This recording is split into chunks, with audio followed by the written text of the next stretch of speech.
Oh, hello, hello. All right. Let's the rock and rollin'. Boo boo boo. All right. Good morning, good afternoon, and good evening. Welcome to my stream. Welcome to Spirit Forward Gaming. I am your host slash hopefully entertainer, Mr. Mitchell.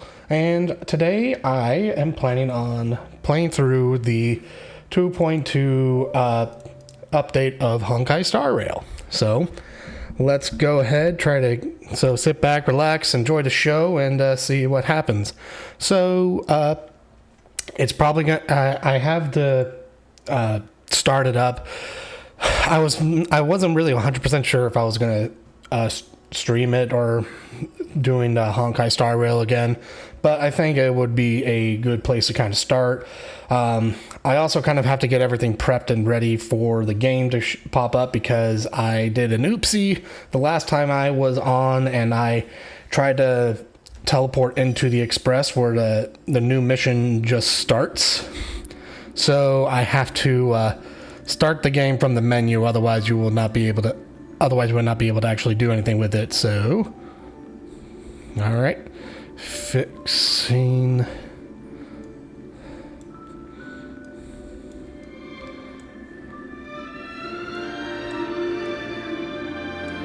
There we go. All right, and bubbaloo, let's go. So apparently you can kind of sort of not start a quest by quitting out of it in the middle of it. So this literally will just start the moment I get logged in. So, all right, let's enjoy the show. Boop, boop, boop, boop, boop. Oh man. Weakness break, lightning. Using lightning, attacks to trigger weakness break. Attacks to will deal lightning damage and apply shock effect. Shock deals lightning DOT.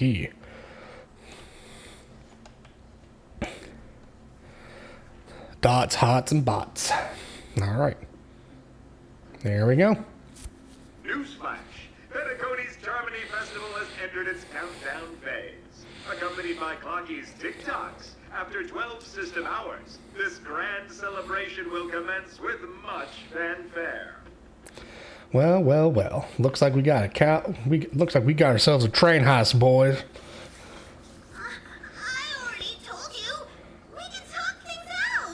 Don't upset the pom-pom, dude. I'm sorry, Fluffy. I really have something urgent to attend to, so I had no choice but to resort to asking this favor of you all. Since you already know what you're doing, I'll also have to remind you of its risks. Hey, partner, what's with the hostility? I thought pulling this thing out was just way saying hello. One last time. State your identity and purpose. My name's Boot Hill, and I'm a Galaxy Ranger. A Galaxy Ranger? You look like you've seen a ghost. Did you think we all went extinct? Well, that's the price you pay for being off-grid for too long. For too long. Where's my money?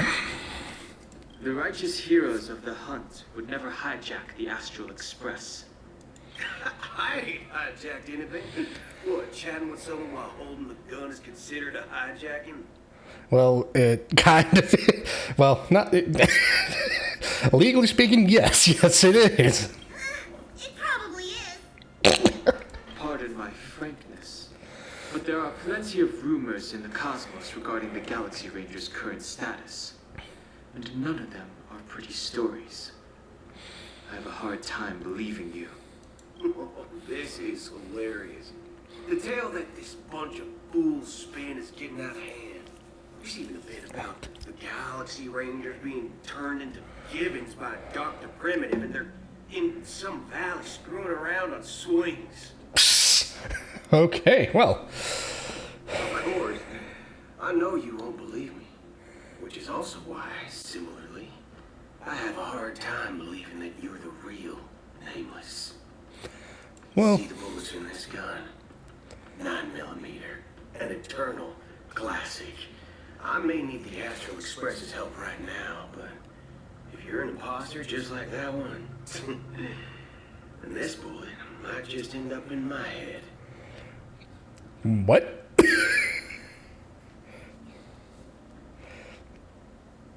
Oh, okay. He's thinking he might get betrayed because he doesn't trust that Donhan is actually that where they actually Nameless. And also a 9mm revolver. Are you kidding me?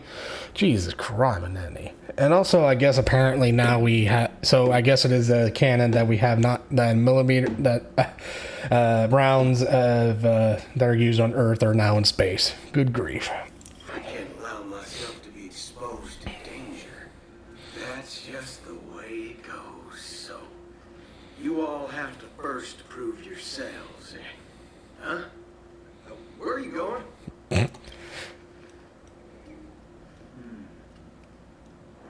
Recognize this?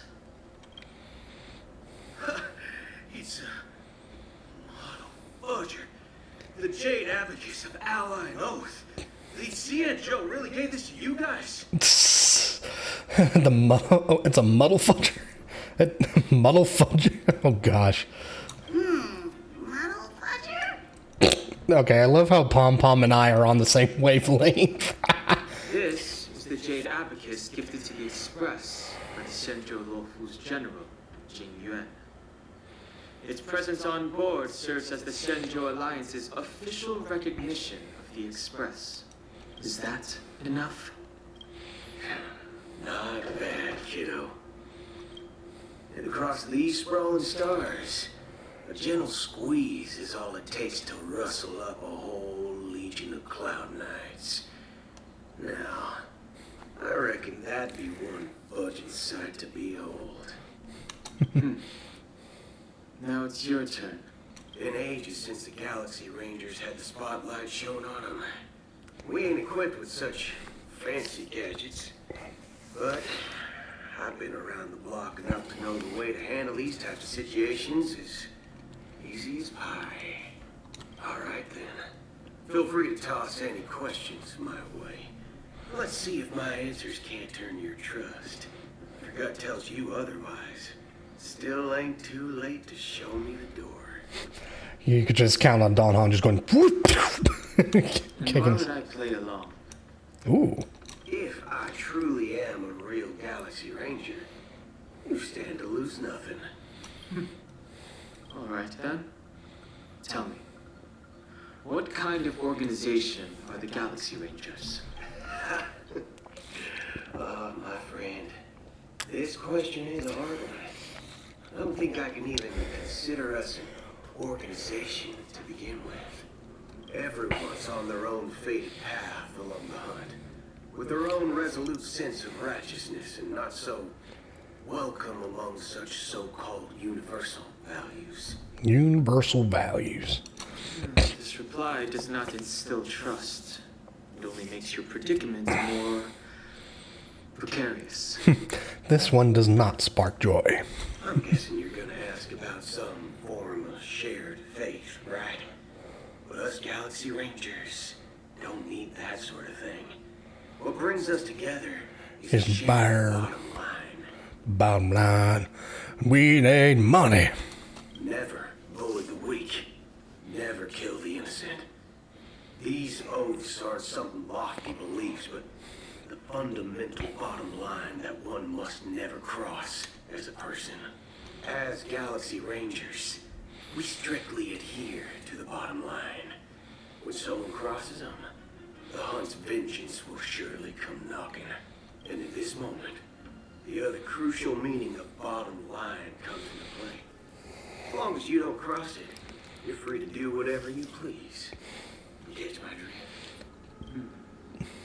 Second question. Why do you seek trouble with the Astral Express? To be fair, you came onto the Express and pointed a gun at I someone. already said that I seek no trouble.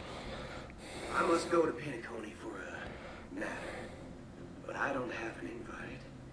and I can't even enter the family's hotel doors. If only I could borrow the Nameless's identity. The entire cosmos knows you're guest of the family. Trust. Let's go back. Let's circle back to that. Yeah, no. Aren't the Galaxy Rangers also esteemed guests? Well, you've hit the nail on the head. This is why I'm here. It's fine if I tell you. The Rangers are pursuing an imposter.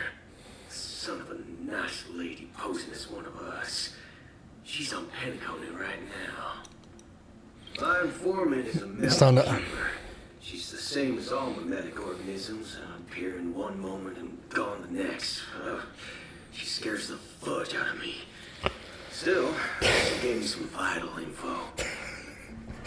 The man's dedication to not curse is kind of endearing, but it just goes completely against his design. I would imagine that he would probably more have like a mouth of a sailor cursing like every 5 lines. That Galaxy Ranger imposter.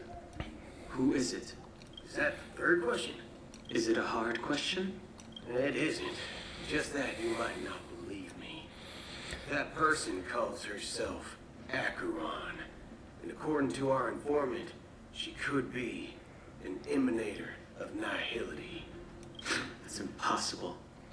That's what I said. Don't worry. When I first received the news, I had the exact same reaction as you.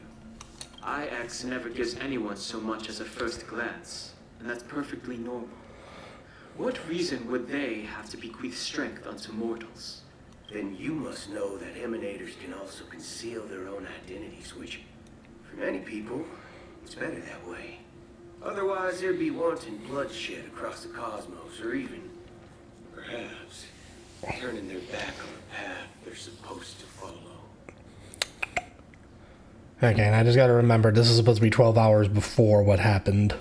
I had the good fortune of running into an elation emanator. Its appearance was no different than that of those clowns.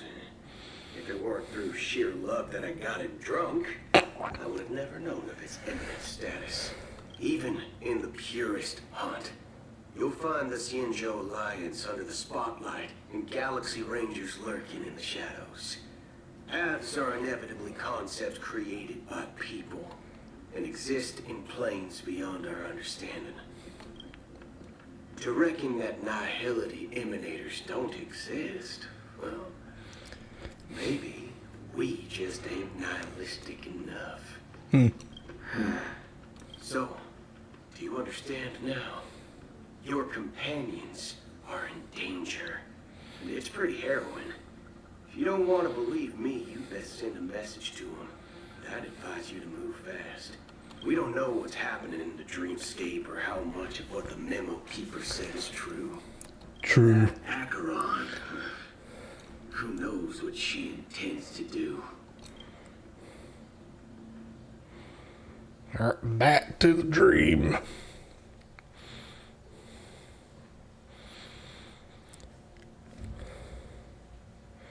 Alright, and then hopefully we can get to the point where we can actually claim our daily login rewards and stuff. Whoopsie.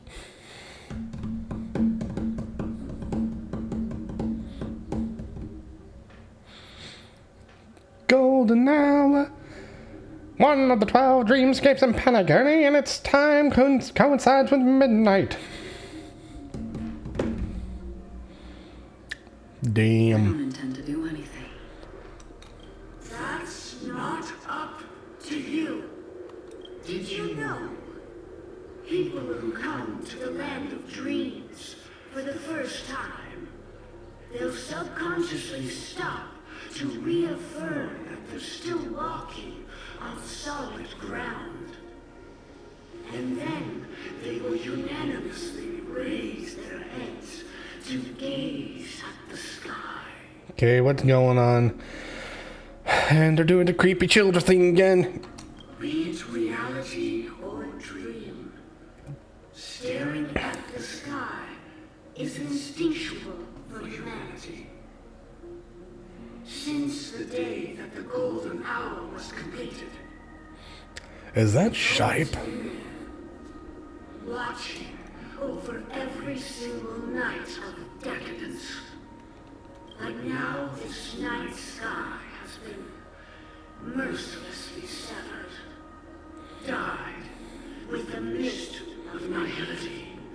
And this whole event happened within the course of a single slash of a blade. A single slash of a blade isn't really accurate. It was actually 2 blades, just that the second one was faster. That's not the point.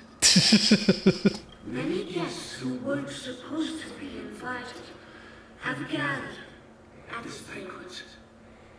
Even if the harmony is all embraced, I have no choice but to show some of them the door. For the sake of Penacony and the peace. I think the real voice is like the male voice in the background, where the child's voice is clearly just coming from the Pepeshi. But, okay, so it's not Jibe, so... Can't be Sunday. Is this...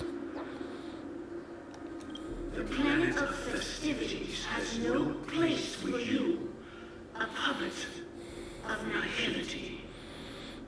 Those who live in the shadows do not bear the right to tread the illuminated stage.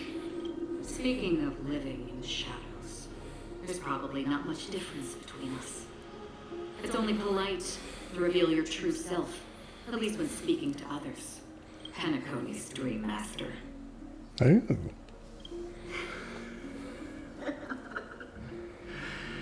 That's just another reason that you can't stay. Whether you believe it or not, this is the real me. We are one. Oh, goody. I'm just now waiting for the "We are Legion." Is this the unity that the family espouses? My mortal shell has long since dissipated.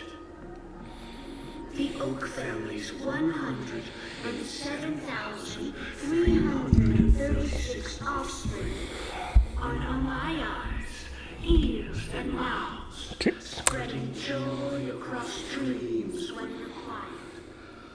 And in times of essential, exiling evil from this haven in my stead.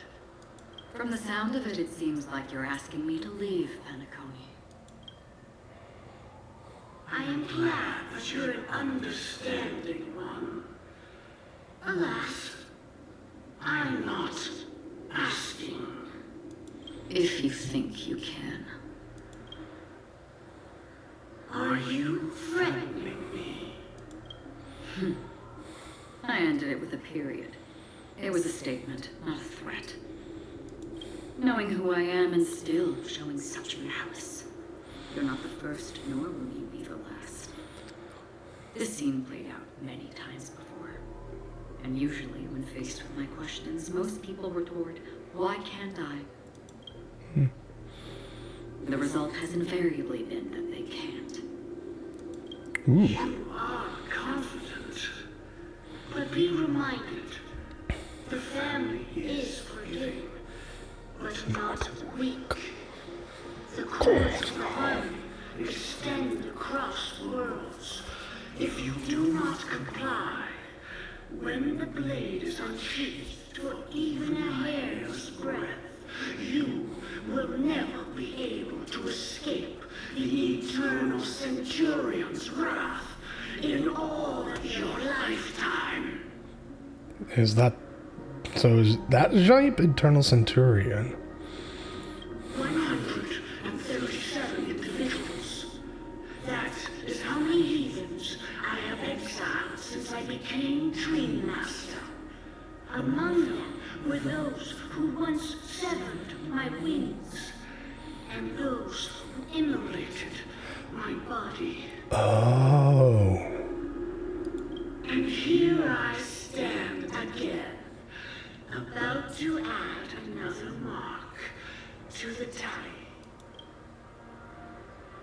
die. I mean, all of you will.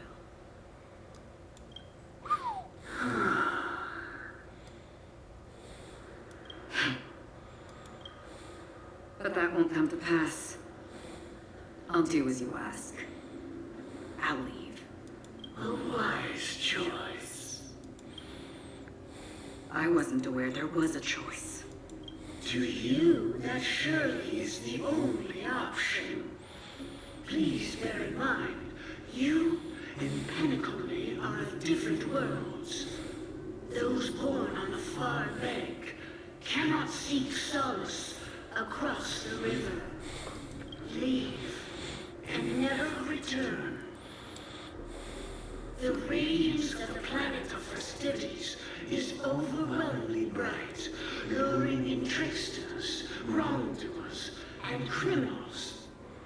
But even the harmony itself will never welcome the self-annihilator of nihility. And even more so, when this self-annihilator heralds the destruction of everything. Your strength is obviously a gift of the sleeping and shapeless, immeasurable and fathomless, like a tributary spawned from the abyss. Get on with it. Sin to all. Will these villains just ever shut up? Good lord. Akira. A befitting name. Take it from someone on the other side of your so-called river. You know better than I do that Penacony has already deviated from the harmony. Whatever your intentions may be, I foresee only one. Ooh, she caught on that you were the little birdie. Its future holds nothing but nihility. Just like all the worlds that have drowned in their shadow. Ooh.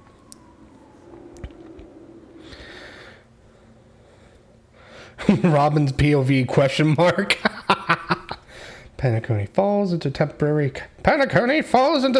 chaos due to commotion in the theme park, and Robin decides. Oh, I think. Attention, please. The unusual event that occurred moments ago was due to a technical malfunction at Clock Studios theme park. The family has promptly responded to secure the area, and we're happy to report that there have been no injuries. Oh, I swear that was no movie shoot. So many chips fell from the sky, and I even caught one of them. But it vanished in an instant before my very eyes. Excuse me. Are you talking about the Clock Studios theme park incident?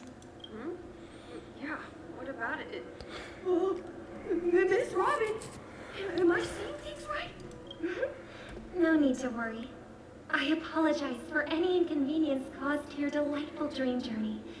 What you just mentioned about the chips really piqued my interest. Would you mind providing more details about the incident? Oh, it's because it's Sparkle. Or, that's why. Okay. Those chips you normally see everywhere. The green ones? They fell from the sky as if it were raining. And then those chips simply disappeared.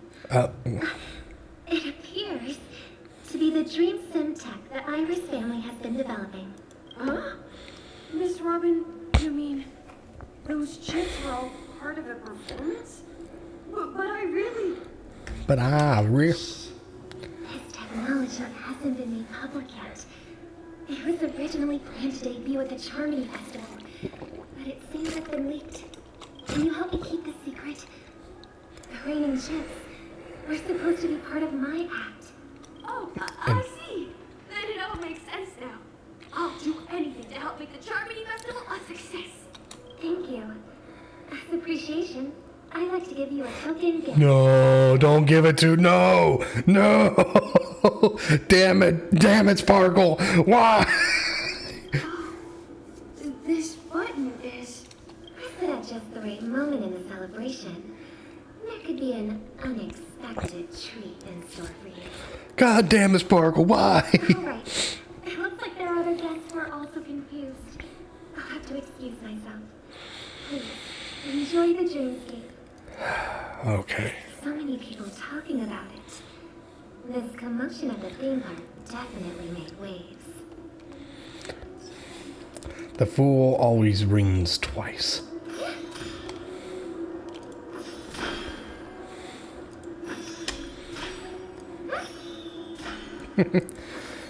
That's fun. All right.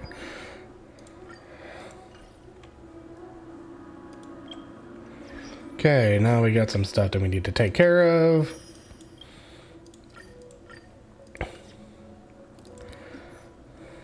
Okay. Get all these red markers out of the way.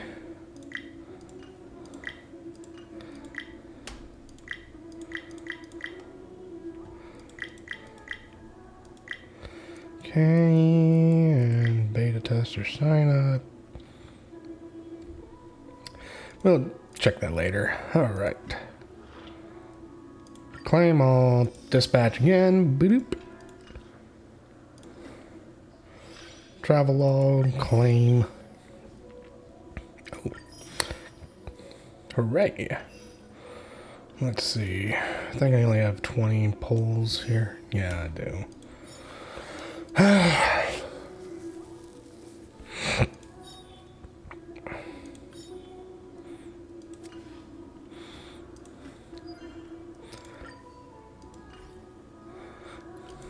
I like that there's a song bopping in the background. Okay. We'll purchase that later, and let's see here.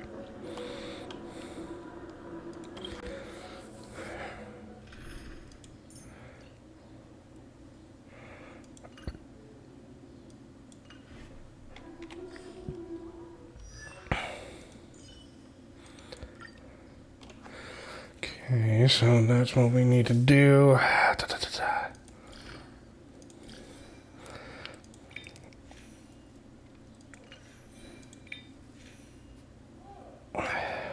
Damn. I just need more crit rate. That would be great.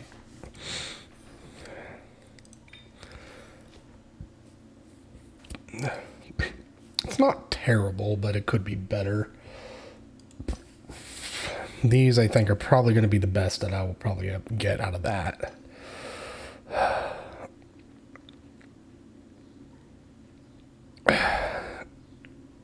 Good. It's pretty good, but it could be better. Yeah. Same thing. All right, well.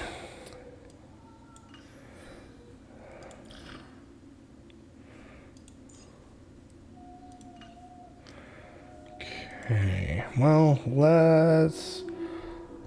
Okay, so what was the event this week? Oh, we already did it. It was the Stagnant Shadows.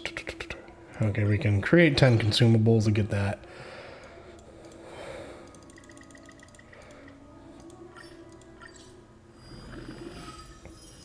Kaboom.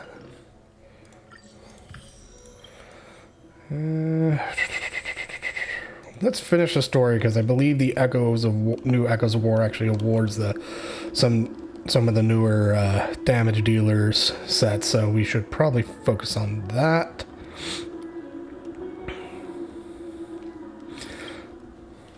But we're going to switch it out for this team. If the price of giving up my body was not being able to hear Miss Robin sing, I would probably have some hesitations. Interesting.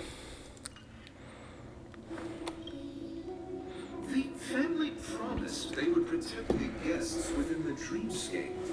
I witnessed a group of organic life forms making their way to the theme park. And soon after, a rip tore through the sky, and black rain started leaking out of the void. The family needs to provide a reasonable explanation, or I'll take my loved ones and return to reality. I thought the dreamscape was supposed to be paradise. If it's not, then there's no point staying here. True. It appears the good sir has seen many great events. And it's true that an uninvited guest has unexpectedly entered the dreamscape. However, their target is not the ordinary guests, but the ambassadors of the IPC. The family will certainly ensure that the safety of the guests is of the highest importance. Yep. Of course. I know the Bloodhound family has already sealed off the theme park and has control over the situation, but it won't resolve the problem. The family can try their best to protect their reputation, but as a guest, I don't wish to gamble with my life. I mean, that's totally fair. I would be, I would one of these, like, if we were, like, I would imagine, like, if I was one of those guests and I saw that, I'd be like, so, yeah, we're leaving. We're out of here. As you can see, sir, no innocent bystanders were affected in this incident. Perhaps the dreamscape is not as perfect as promised, but there's no place safer than dreams under the family's rule. I believe you know this better than I do. If this incident happened in real life, how many people would be able to walk away from it? I could stay here, but keep in mind, guests come to Penacony to enjoy the dreamscapes. They do not wish to be entangled in a conflict between the family and the IPC, so let's not have any more unnecessary incidents. Of course. With the festival documents, You rascal. rest assured. To express our apologies, the family has arranged this gift for the guests. Thank you for understanding. You little rascal.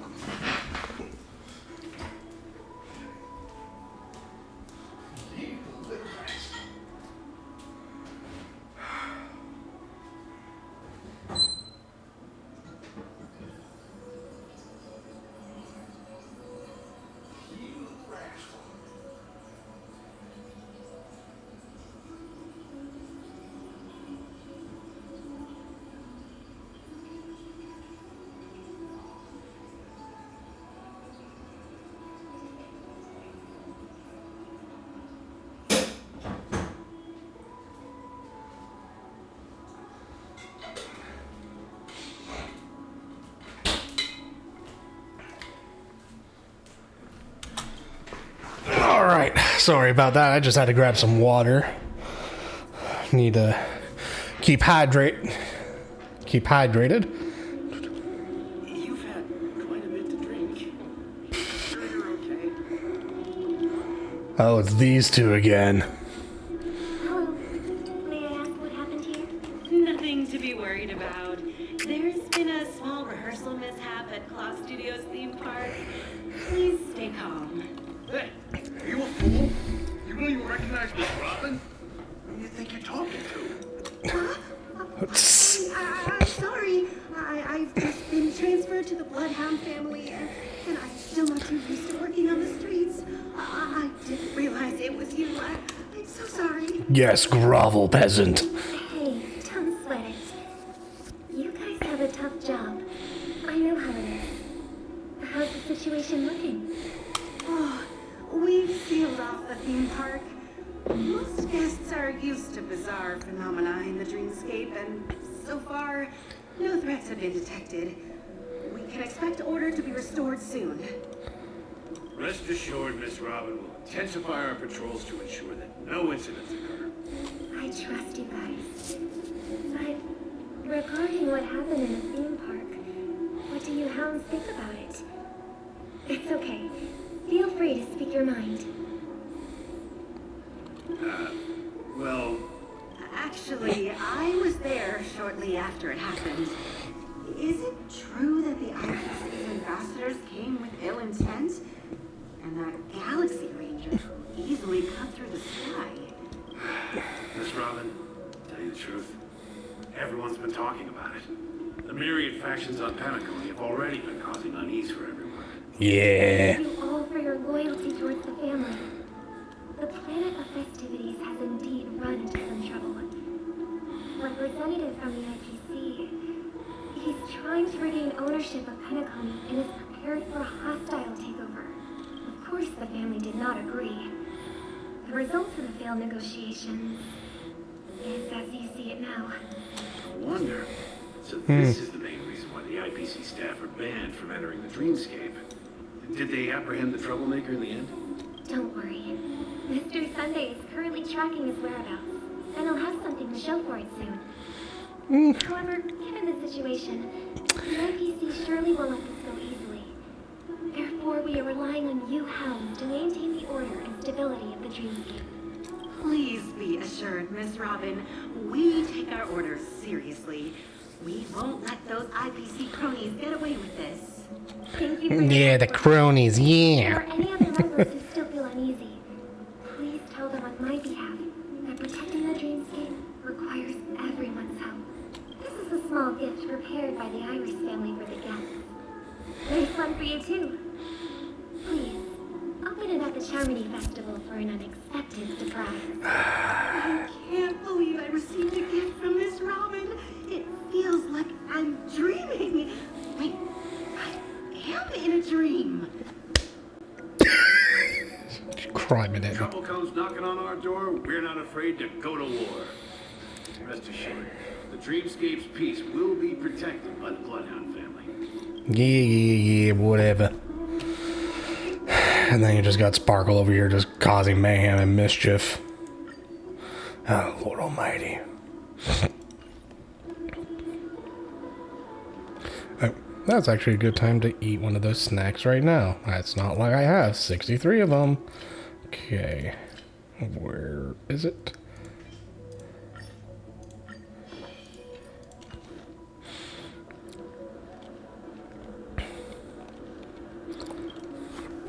Miss Robin?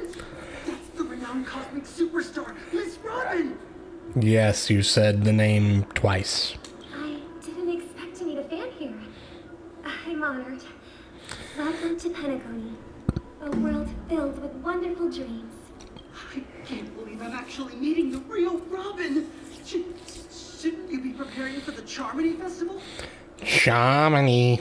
Preparation is important, but the ceremony is fundamentally about sharing the Great One's harmony with everyone. If there's a chance to sing with everyone, I will not refuse. Great one. Because it's Sparkle, I'm just like, Recruiting there, this is just, you little sneaky little devil, you. as a member of the family, it's only right for me to come forward and offer my apologies to everyone. But, are you sure it was actually a mishap? Everyone saw those chips descending like rain and the red light tearing through the sky. Claiming it was merely special effects seems a bit far-fetched. This guy gets it. Plus, I met that generous gentleman. He looked really out of it and kept talking to himself. Is this also part of the performance? I met him. He was also weird and talking to himself. Everyone, please do not panic. I believe that the family will give everyone a satisfactory answer in due time. Even if you say so, Miss Robin, it's hard to believe. Some people just never listen, do they? It's never ending. It just goes on and on. I'm getting really tired of this. Miss Robin? Still, I suppose I should keep on helping everyone. I am the epitome of joy, kindness, and goodness, after all. You're losing the role, Sparkle. You're losing. Huh? What was I just doing? And, who might you be, miss? Here, take this, little guest. This gift has been I like how she's like, I can't be playing Robin all too much longer. She's too good. Make sure to take good care of it until the opening of the Charmony Festival. Then, when the show reaches its climax, press the button together with the others around you. You never know. Something very exciting might happen. You little devil, you.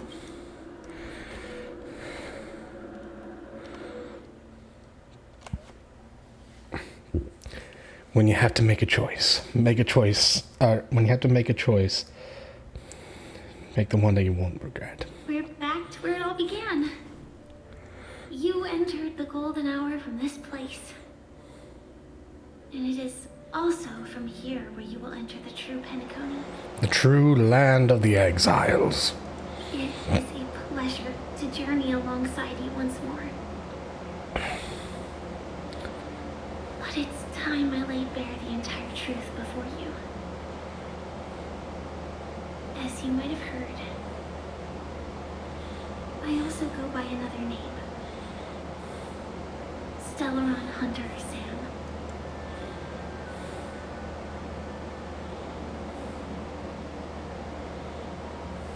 Are you all right? I'm fine. Sorry, I hope I haven't scared you. I know you have many questions. Do you remember when we encountered death in that strange dreamscape? When I was caught by that meme? In that instant before it killed me? I saw the reflection of another dreamscape in its ghastly pupils.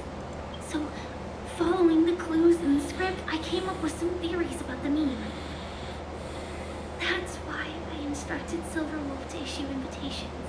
Drawing everyone to the Dreams Hotel. I intended to call upon death before you arrived. To solve the riddle using more direct means. And then invite you to join. However, contrary to my wishes, I couldn't defy the script. And I didn't get a chance to explain it to you. It is how you see now. I was impaled by the bladed wings of death. The heavy pressure of concentrated memoria, miasma, exploded in my mind. Miasma. It was actually reality. But after the momentary numbness subsided, I found that my body was absolutely unscathed. I was still alive. And it was just as I thought. I had arrived at a place starkly different from this beautiful dream. Beneath the dreamscape of Penacony lies another, more chaotic, more primal memory zone. Its name? The Land of the Exiles. And so, then I returned to the hotel in the dreamscape, hoping to tell you of its existence. Yet I could not reveal my own identity. So, I could only divert your party's attention and lure you away from the battlefield. And after all my attempts proved futile, it wasn't until not long ago when a crimson blade of light shattered the high wall of the dream, causing you all to fall far into the abyssal depths of the dreamscape, that I was able to awaken you and your companions one by one. And that's it. That is all that's happened so far. Well, thank you. I completely understand. I'm completely confused. I know it's tough to believe all this without reservations.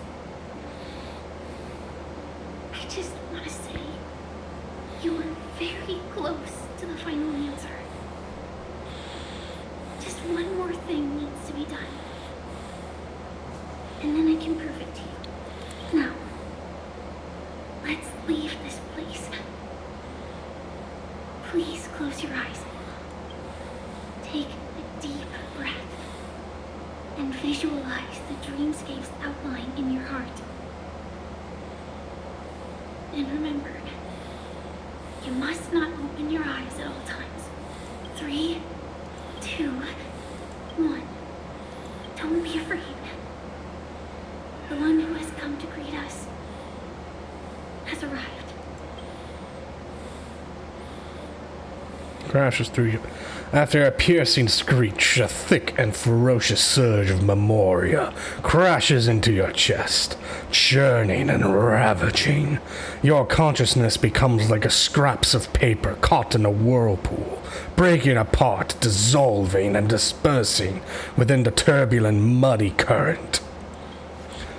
Innumerable voices resonated within the symphony of memoria like roaring thunder, and among them one echo stood out with exceptional clarity. You knew it came from the girl beside you, your hearts beating to the same rhythm, peaceful and even more peaceful. Until in that quiet darkness, memories ripple into existence. I never knew you could do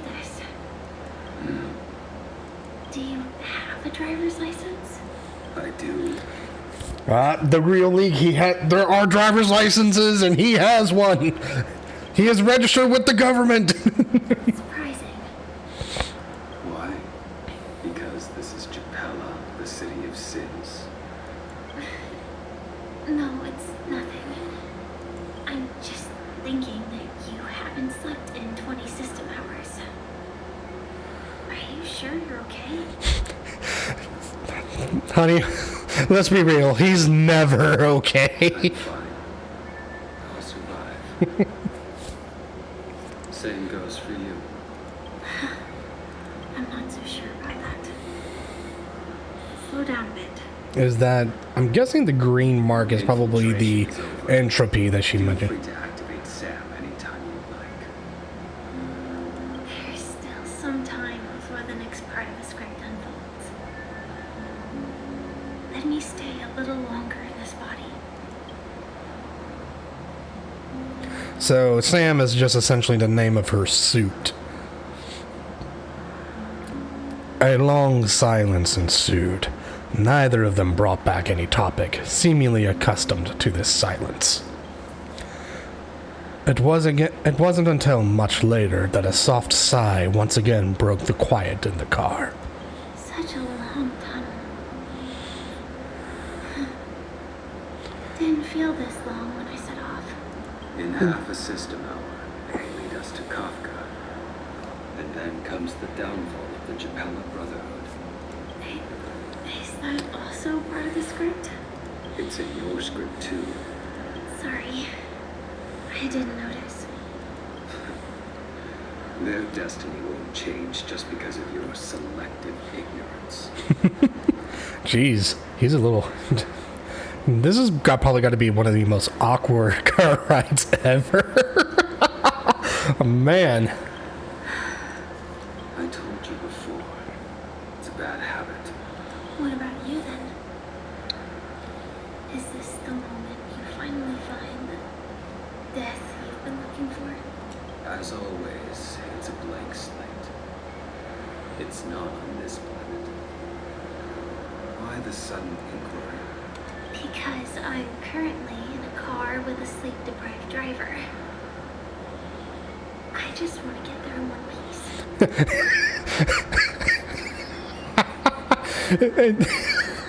So essentially, in other words, she's saying she doesn't, just because you have a driver's license, she doesn't trust your ass one bit. This car has full self-driving capabilities. I'll just put my hand on the steering wheel. Will that do? Yeah, well, at least he's kind of being considerate. Hey, don't take everything so seriously. Elio would always say there's only one type of destiny. The inescapable type. He can see the future, and we, likewise, are aware of our predetermined end. But before that moment arrives, we can still choose what we do. We all have this right, don't we?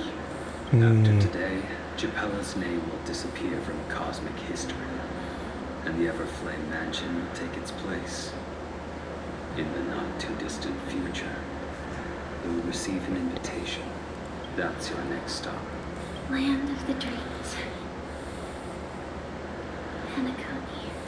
I hope you find whatever you seek there. Be it answers or salvation. So she has a lot of creeping doubts about the Stella and Ron Hunter business. Interesting. Or that's what it sounds like to me. Glad to see you're safe and sound. Hey, Will! Close your eyes. This is the answer. Isn't it incredible? The monster that we have always known as death is actually the guardian of the land of the exiles.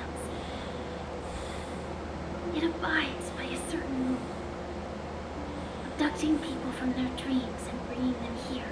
Interesting. Huh. The question that has been perplexing us, does death really exist in the dreamscape?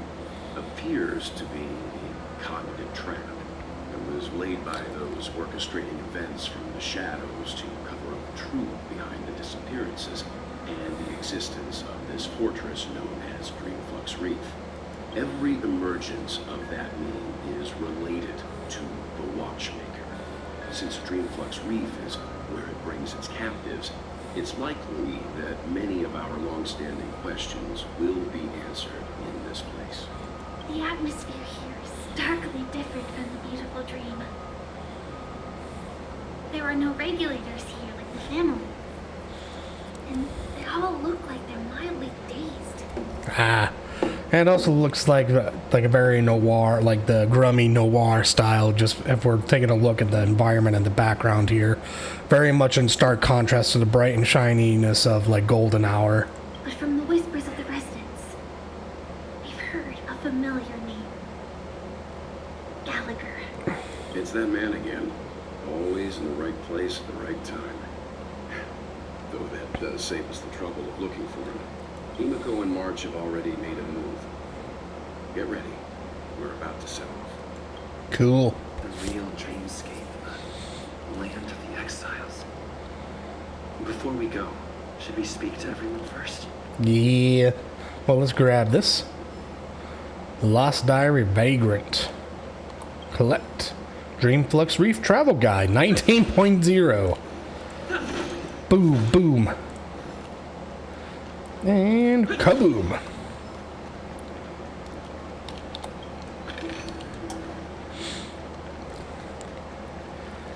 Okay, let's see here. What to do. Oh, one thing that we should do, since we're here, granted, I should also try to find a way to get prepared to level these magnificent people up, but since I'm here, I should really try to level her up. The crit rate is not guaranteed 100 yet, but it is a good start. 126 speed, 138, 99 speed. God, and I just know his relic to trash. I'm sorry.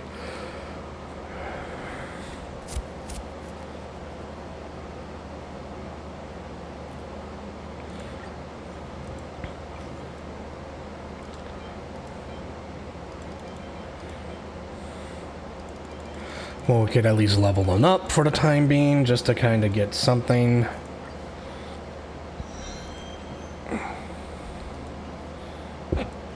Could try to go for more of a break effect approach, but I think I'll just stick with damage or defense for the time being for his preservation. But we should get her ascended, and we should also level up your light cone and hers, because they're...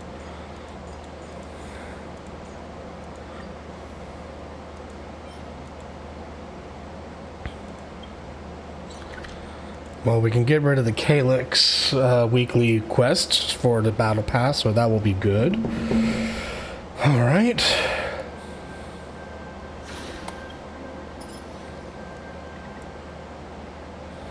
Okay, so fire, so yeah, pretty much, well, let's see, let's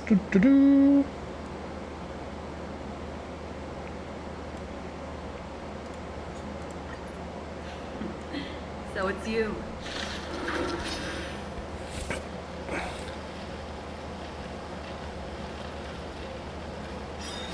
By the way, I apologize for the loud noises in the background. That's my AC going off, since it was a fairly warm-ish day here in Southern California. How familiar. Damn. I'm on guard. Let's settle this.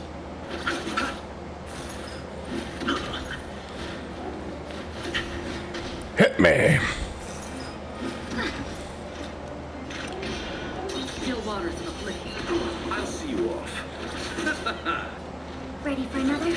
Saving the ultimate for the next wave, so... Chose the wrong end. Free will or was destined for oblivion. And I boom. weep for the departed. And It too shall fall. 359,000. Jesus Christ, dude. I'll see you off. Still waters of oblivion. Oh, baby. All the fire. We have the upper hand. Another journey became destined for oblivion. Okay, and another. I weep for the departed. Adios, amigos. It too shall fall. Boom. All right. Targets detected. You chose the wrong end. Free will or was it fate? Still waters of oblivion. I underestimated you. Did I? Ready for another? All right. Destined for oblivion. And kibosh. They're done for. It too shall fall.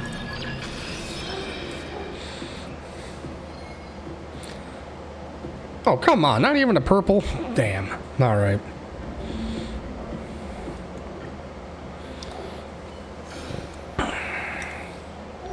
Well, I guess we'll just have to synthesize it.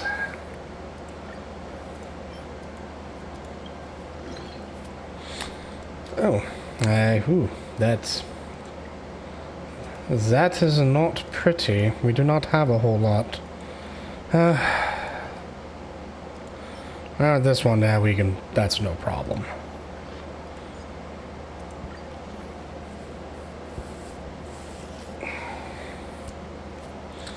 Okay.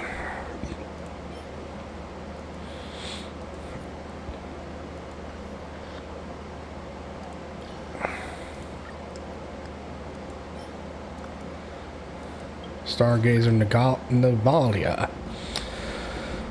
Okay, so 35 minus 7.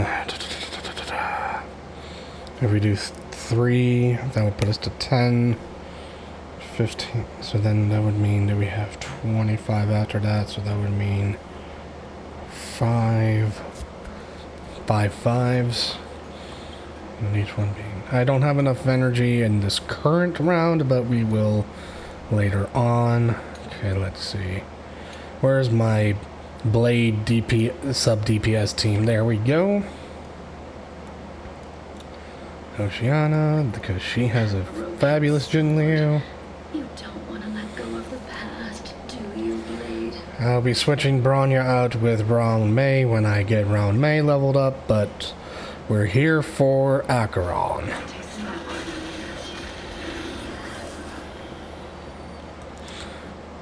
And also this is going to be level 50, so these should be pretty smoked pretty quickly.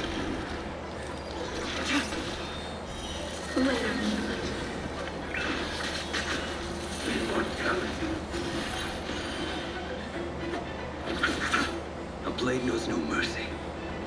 The fight is set. Yep. So that brings us to 10. Do not concern yourself. And now we go for the 5.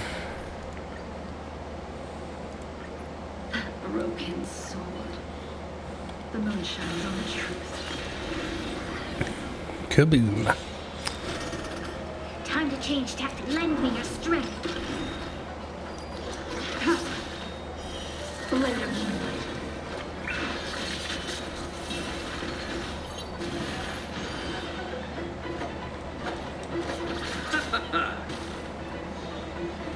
Your end approaches. Bloom. Unnecessary. Yes. Hit him. Blade is like, yes, please. Paid for this. Eternal sleep. The dead return! Yeah. Lend me your strength. Ready for death. Failed to And kaboom. Boom, baby, boom. Ha ha. Alright, Time let's... to change tack. Lend me your strength. You chose the wrong enemy. Try harder. I will dispatch you. The fight is set. Stand down. Blade of moonlight. Receive divinity. Unnecessary. That paradise may be unreachable for me. Savor it for me. Boom. And follow up. Dang, he actually almost took care of them. And then you just got Bronya casually going, BAM! Done those. So that puts us at 20. So we need 15. Oh, wow. Actually, I think we might have enough, just enough energy to do that. Tactics. Lend me your strength.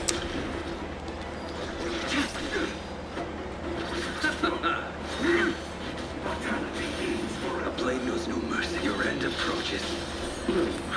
Unnecessary.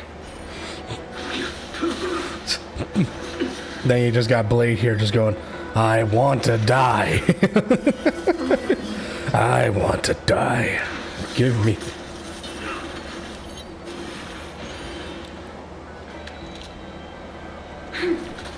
I'll see you off. Eternal sleep. The dead return!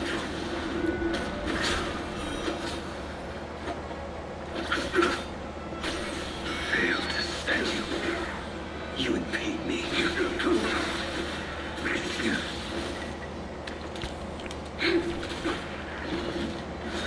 Yes. Aw, damn it. Alright. Adios, muchachos. Alright. Una más. Okay. Time to change tactics.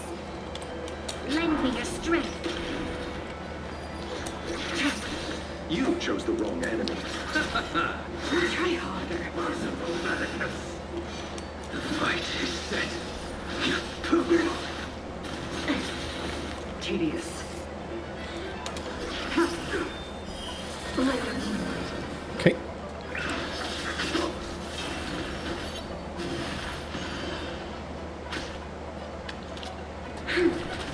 I'll see you off.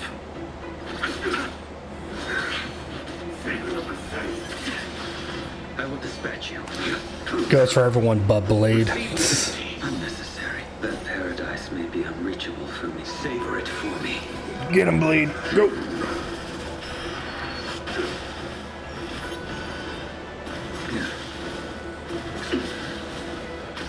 There's always a weakness. Lend me your strength. And Dunzos. And one more time. One more time. Gonna celebrate. One more. Gotta celebrate. Too little. A blade knows no mercy. Your end approaches.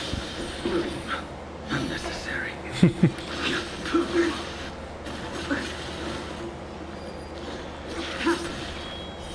Blade of moonlight. And boom.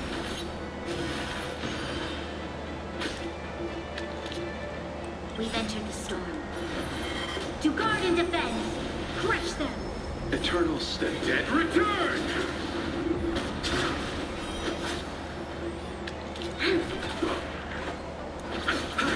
You impede me. Failed to stand you.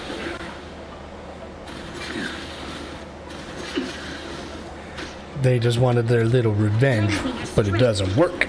Ready for death. And we now have a level 80 Acheron.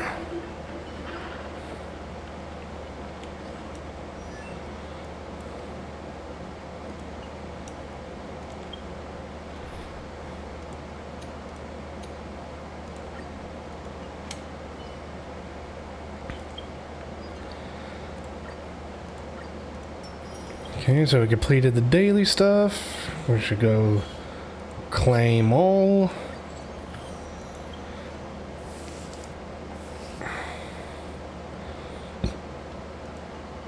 Alright.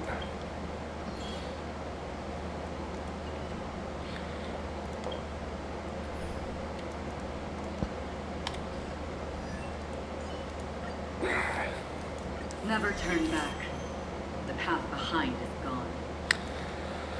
Okay. And do we actually have enough resources to level her up? Ha! No, we do not. Well, at least we ascended her, so we should be fine there. Okay. Why was... Oh, that's right. I was inspired by that. So thank you for allowing me to go on this brief little tangent, but let's go back and resume our little story to Penacony, because I'm like, I almost lost track of sight about where I was supposed to go. All right. Teleport. All right. A real dreamscape. Land of the exiles. Before we go, should we speak to everyone first? I think that's a wonderful idea. I'm really sorry for waiting until now to tell you everything.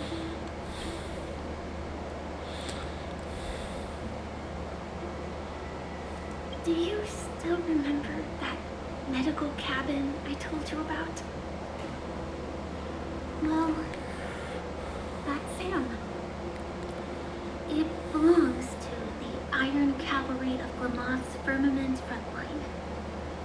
A Firefly Type 4 Tactical Heavy Assault Mech. Oh. It is the cradle of my vitality. And the meaning of my birth. And for the longest time it was how I should have looked to the rest of the world. How I should have looked to the rest of the world. Two reasons. Firstly, the script. In the future that Elio saw, Sam and the Astral Express's confrontation was inevitable. I tried to break the shackles of the prophecy, but this is as far as I could go. Ah. That aside, there were also my personal motives. I wished to travel with you as Firefly, and not Sam.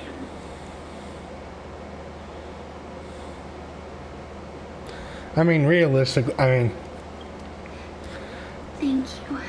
it is shocking, sure, but like, You gave me one instruction. Allow the Astral Express to pursue the Grand Legacy. It means that the Watchmaker's legacy holds great significance to trailblazing. And to you. Elio's scripts used to revolve and expand around certain specific Stellarons. yeah.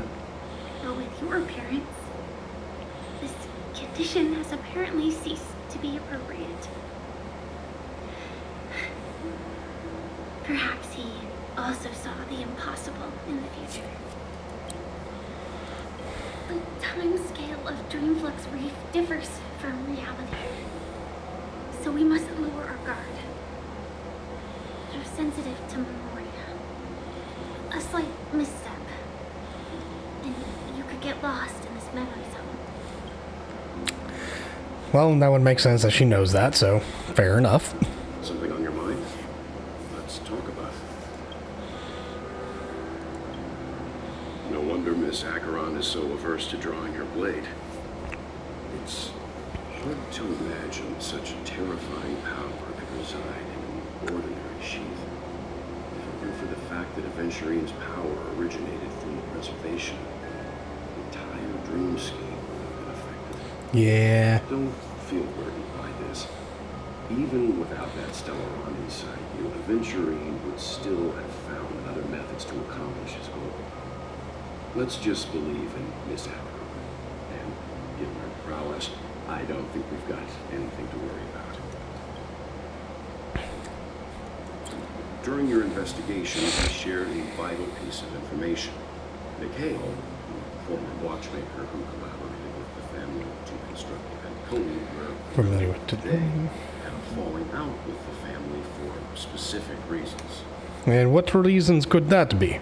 But this is precisely where the problem lies. You were clearly investigating a murder, so then why, as a security officer, is he changing the subject to talk about his past with the watchmaker?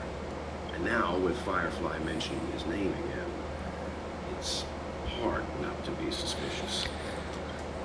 It is very interesting that, like, us as the audience can kind of like take a look at this and realize, you know, we know that Gallagher is She's already revealed her Stellaron Hunter identity and shared a lot of information.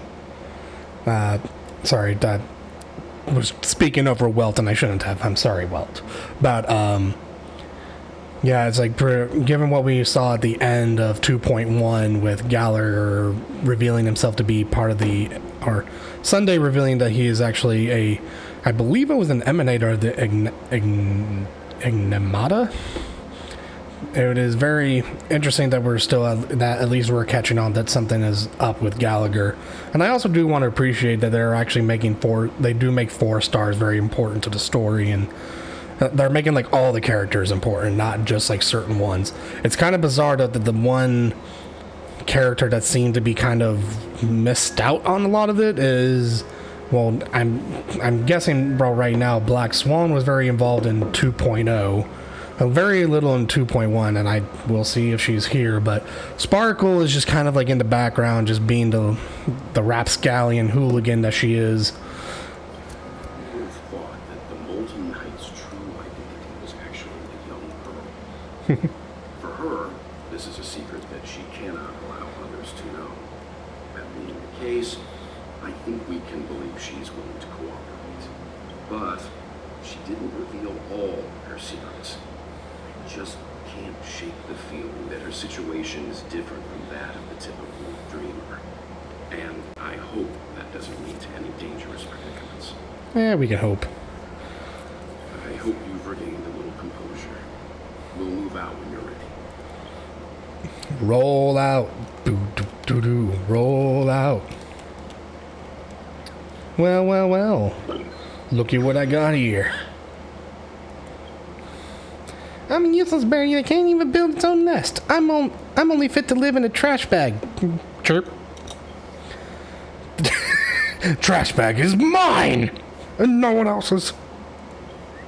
Boo-hoo! I can't even defend my own nest. I'm really the most useless birdie alive.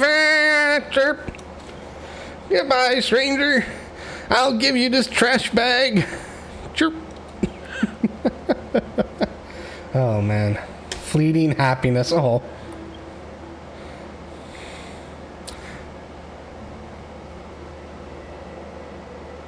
Wait. Miss Billboard has gracefully landed in the embrace of Mr. Shelf. They lost themselves in each other's hard, unyielding...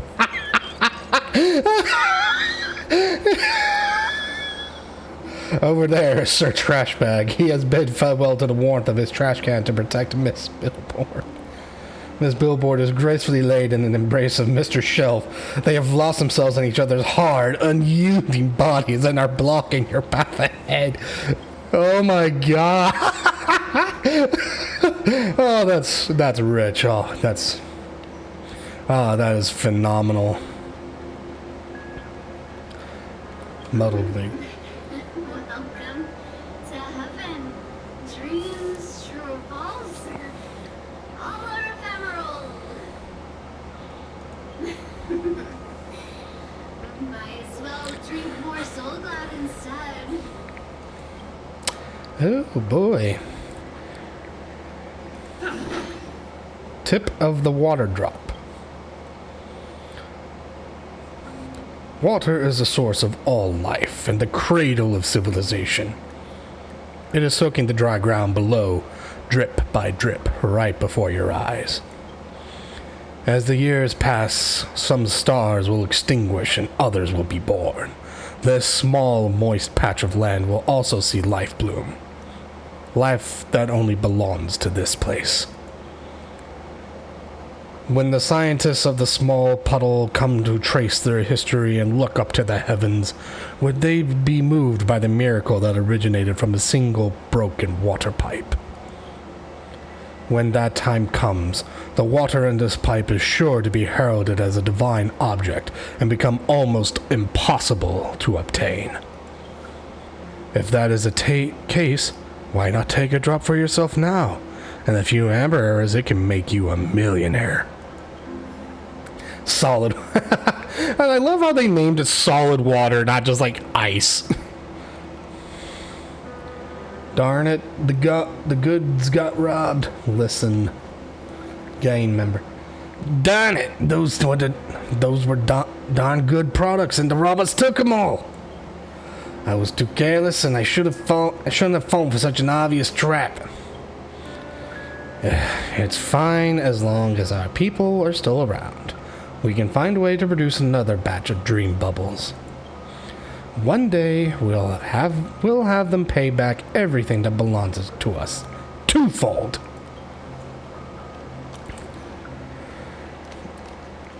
Keep going straight down this alley, and it'll lead to an elevator.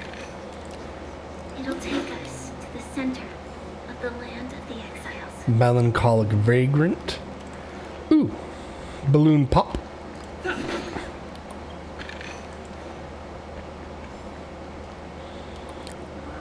Did you also get kicked out of the beautiful dream? I want to go back. Then tell me what I should do. I don't know what to do. Happy vague. Let's go. Hi there, friends from a distant land. Is that Caleb doing this voice? I hear the Watchmaker's legacy is right here. Let's say we go treasure hunting. Sure, buddy. Not at all. And I got a stowaway investigation report. If I quit drinking, will she come back? Man, the temptation. Damn it. I would love to have just pushed him in. The impulse to do that, that makes me a terrible person. Looks like the Watchmaker also left his mark on Dreamflux Reef. Oof, that's kinda ominous. And its eyes are, oh god, I am not liking that. Mm-mm.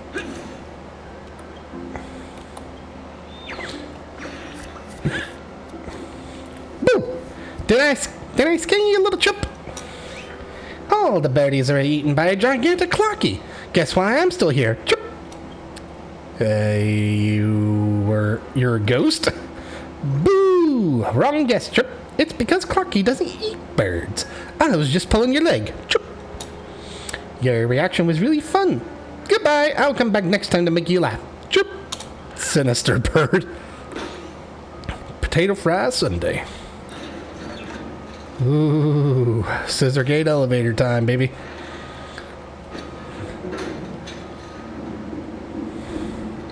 No, this isn't a prison. What makes you think that?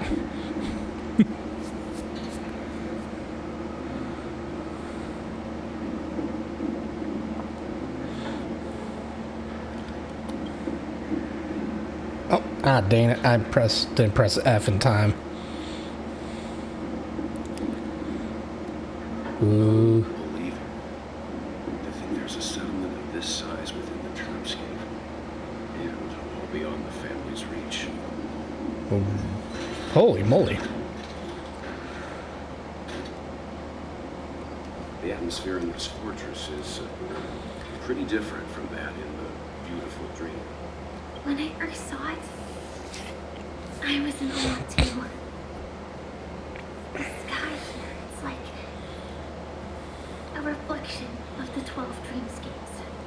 What's even more bizarre is that this place is also separated into trade and residential areas. The layout may be simple, but the facilities are very comprehensive. It seems that there are quite a number of people living here. Though both dreamscapes have distinct styles, the architectural designs are quite similar. Works of the same hand, perhaps. Hard not to speculate on the connection. Yeah. But there's no point in overthinking things. Let's meet up with Himiko and the others first. Isn't it? Take a right turn at the end of this road and you'll reach the trade district. There are more people there.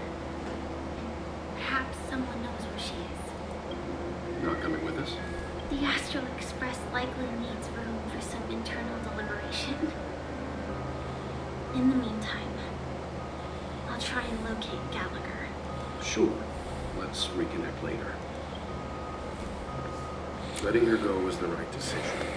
Further observations are needed before we decide whether to trust her. But first, there's someone I need to talk to. Let's go. I'm sure you've already noticed him. Misha? He's right over there. And there's The Clocky. Reverie Hotel's bellboy. How did he end up here? And right after Miss Acheron severed the beautiful dream. We'd better check, just to be sure. Interesting. Perfect for me. It's perfectly legal for me to stay. Get out of the trash can. That's mine. I didn't do... It's perfectly legal for me to stay here. Oh boy.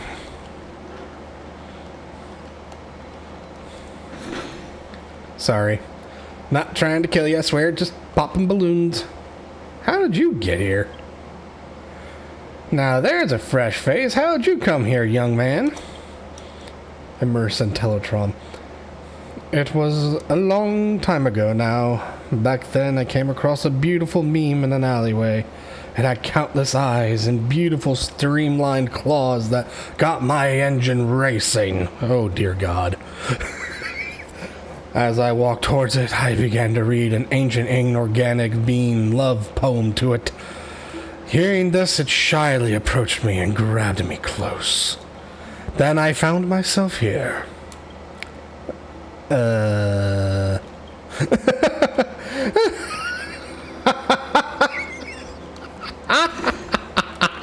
Oh, man.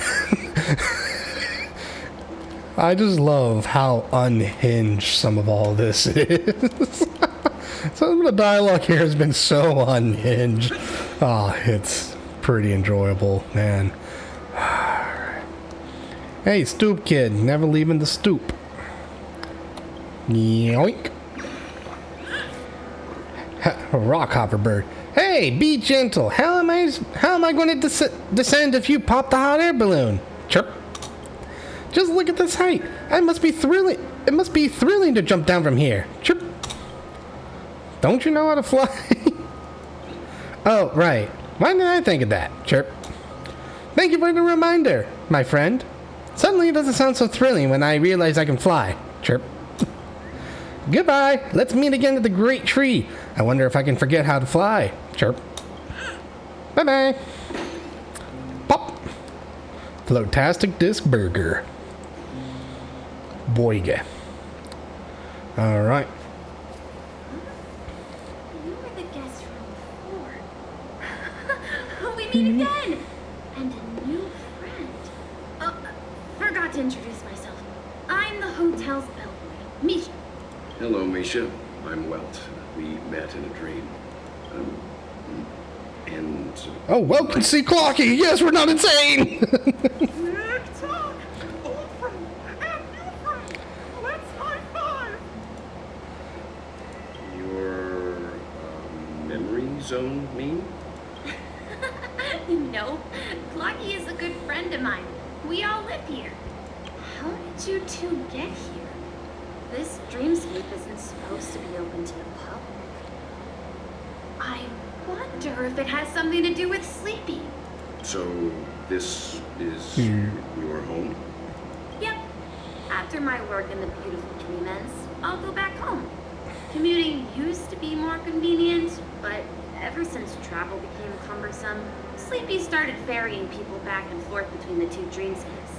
Sleepy. I am going to bet 100% that Sleepy is the something unto death. This Sleepy. Can you describe what it looks like? Sleepy is a memory zone. Looks fierce and has many eyes, but it's actually really well behaved.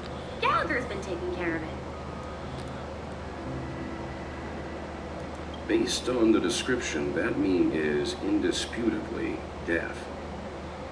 Nightmare for the family, but for the people who live here, well, that couldn't be further from the truth. Death? Not in a dream, surely. Sleepy's just a little aggressive, and sometimes messes up by fetching the wrong guess. But it would never hurt anyone. I see. Has it brought back any guests recently, say, in the last day or two? We're currently investigating a missing person case that occurred within the beautiful dream. I see. Then you'll have to speak with Gallagher. But he's currently busy hosting a visitor from the Oak family and specifically asked not to be disturbed. Mr. Yang, the person you're looking for, is it Miss Robin? Just as I thought. Considering what happened with Miss Firefly, this doesn't come as a surprise. If you're looking for Miss Robin, I can lead the way. She told me that So she wasn't. without some guests. If it's not too much trouble. Also, we're looking for our missing companions. A woman with red hair accompanied by a girl with pink hair. Have you seen her? Oh, I haven't. But please, rest assured. Dreamflux Reef is a small place, and it's not as bustling as the beautiful one, but its safety is unmatched. How about this? Since it's your first time here in Dreamflux Reef, I'll be your guide and help you find your companions. And then we can all go visit Miss Robin together. She's gone to Mrs. Grace's to visit the children. She's not leaving anytime soon. We're tying into the there should be enough time. Robin story trailer. Cool. All right, then. We'll follow your plan. Boop, boop, boop. Well, we now know the answer to both murder cases that have caused such commotion in Penacony. As for the intentions of the mastermind behind it all, we're still none the wiser. Mm-hmm. That name's Sleepy. Yeah, it's invoking a lot of like Snow White and the Seven Dwarves. Nate. Yes, and I believe their relationship with Gallagher may run deep. Why else would they be so clandestine about their discussion? Regardless, we have to find Gallagher. Say, you mentioned before that you saw a clocky that only you could see, right? Only. I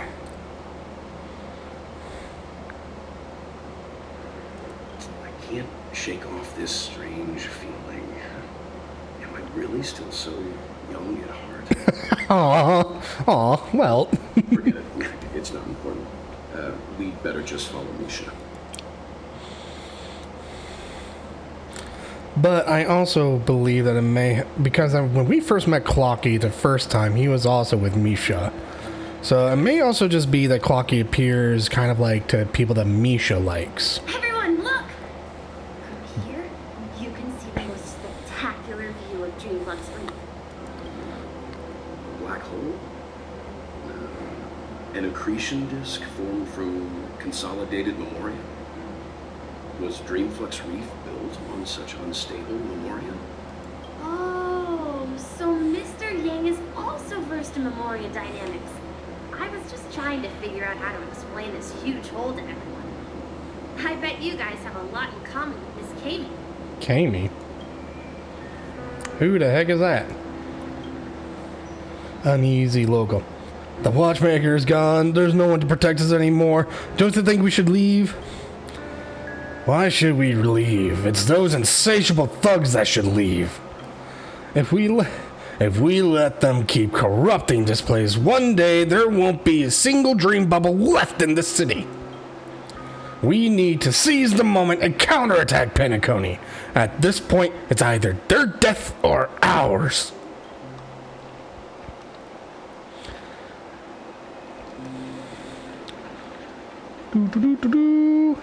Oh, Galatia. Grace the teacher. Steaming manhole cover. The hot steam from under the manhole cover bursts up like lightning, as if chasing something before dissipating straight up into the heavens. Indeed, this is one of those great 7 manhole covers. The manhole cover of the hunt. I'm just a wallflower. What? Alright. Yoink! Wow, a new guest. You need to get tickets from me if you're going to get to the next stop. Chirp. Let's see. Ticketing device? Where's my ticketing device? Chirp. It looks broken. Chirp. You can pretend to not have. You can pretend not to have seen anything.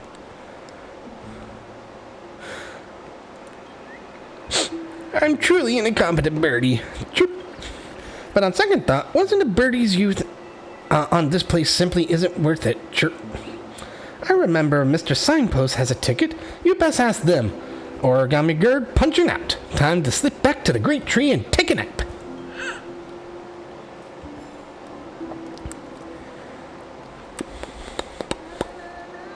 Look, there she is.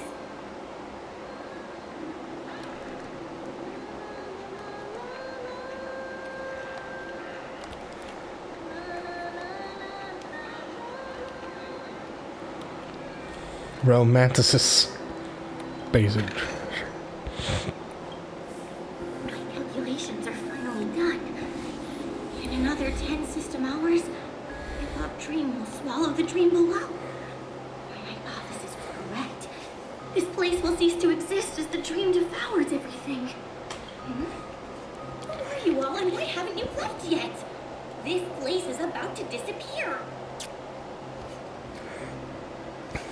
Then why aren't you leaving? Me, a dreamscape surveyor specializing in Memoria dynamics. And this is my life's work that I'm researching. See that huge gaping hole? It was just a narrow rift many years ago. But now, it's grown into a giant hole. The surrounding Memoria has been flowing towards the other end of the hole at a constant velocity, slowly but surely. But the scary part is, according to my calculations, the flow rate of Memoria has recently changed, and it's faster than ever before. It's almost as if something is sucking it in from the other side. A Stellaron.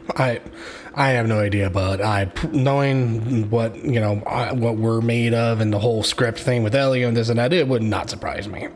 By constantly improving upon Madame Rosalina's Memoria measurement method, I've finally obtained accurate results. Why does the name Madame Rosalina sound like something I should learn or know about already? I don't know.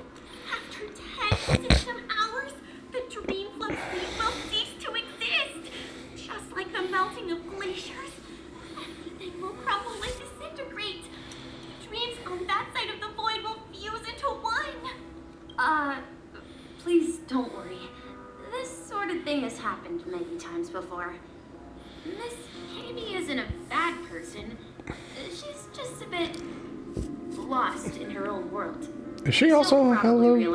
She a Hellovian or whatever those are? You don't say.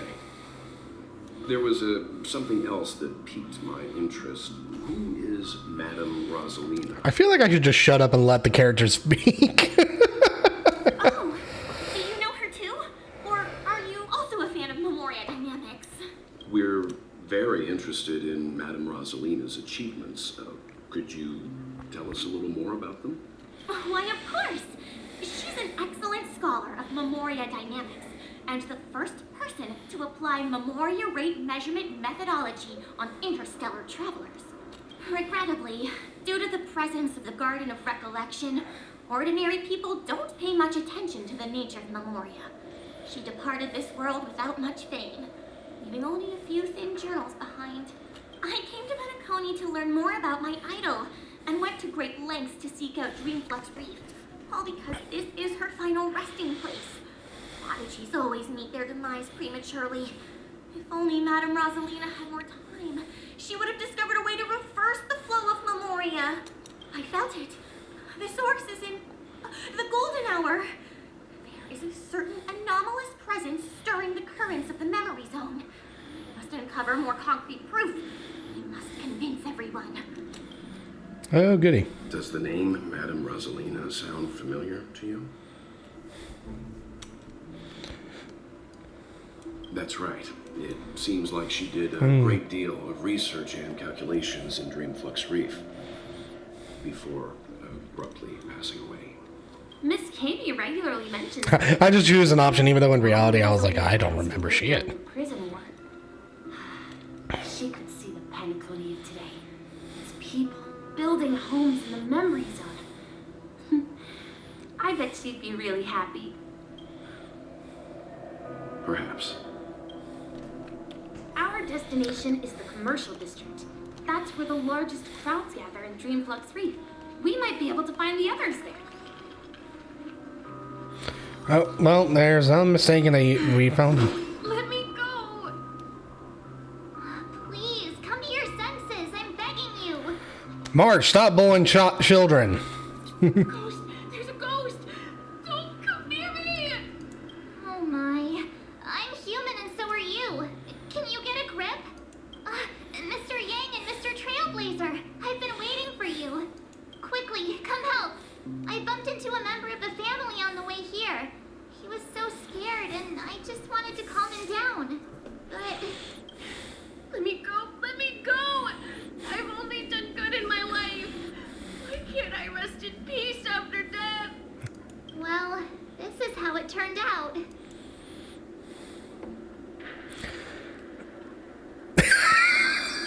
Me? A ghost? Don't make me hit you. He thinks he's dead.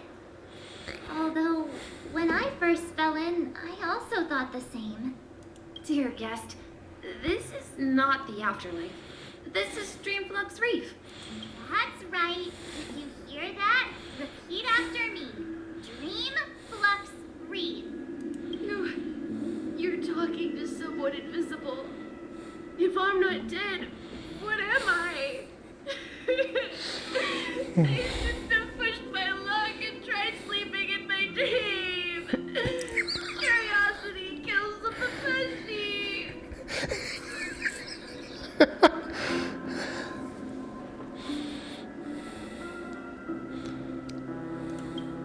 Stop asking! You'll alert the monsters. All the dead are right here. All of them. You're not talking about the memory zone meme, are you? Don't say that name! It's all your fault. They're coming! Oh shit. Enemy targets detected. Let's settle this. Still waters of oblivion. Again? It's time. You chose the wrong enemy.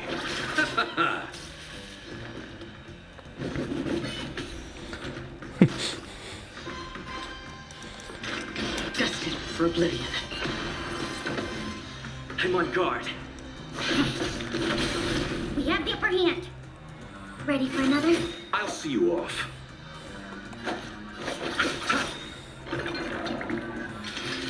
Not a scratch. Still waters of oblivion. We have the upper hand.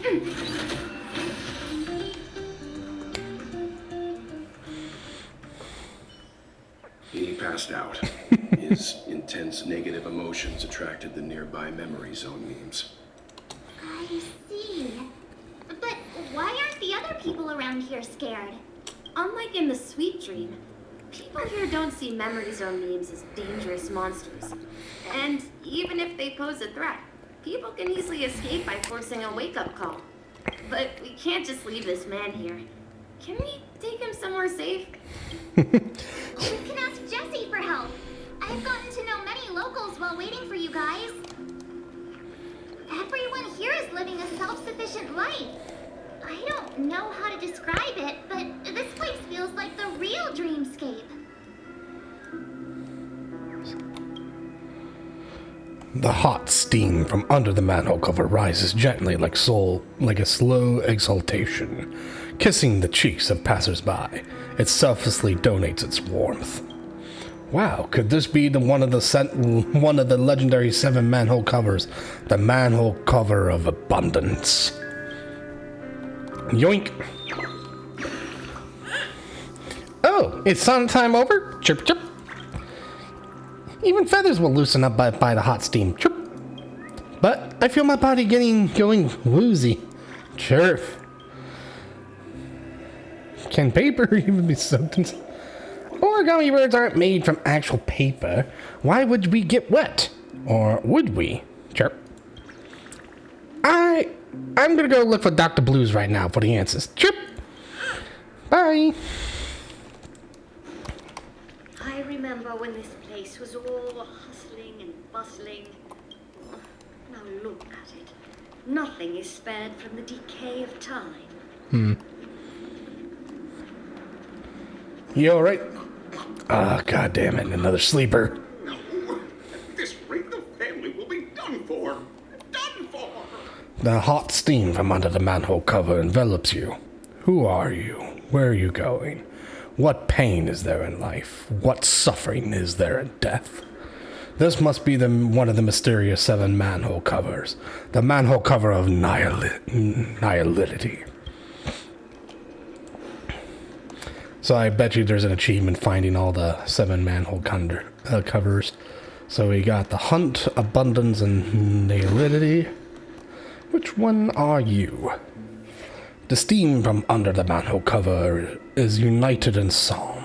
Each water molecule is sharing their joy hand in hand. Ah, this must be the incomparable 7 manhole covers. The manhole cover of harmony.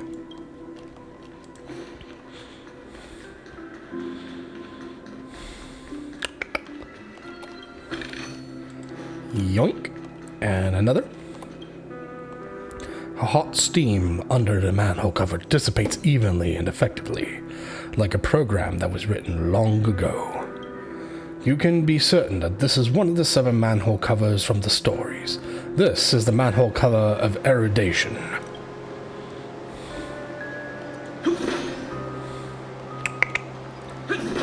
Pop, pop. Let's have a toast to dreamscapes,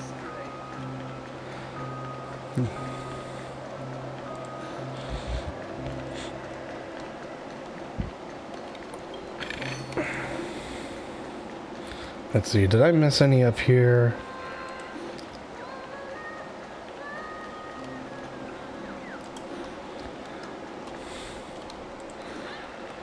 Oh. Boop boo doo boo doo doo doo doo doo doo doo doo doo doo doo.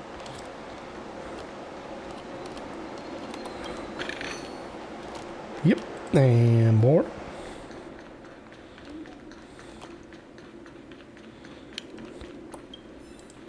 Penacony Flight Guide.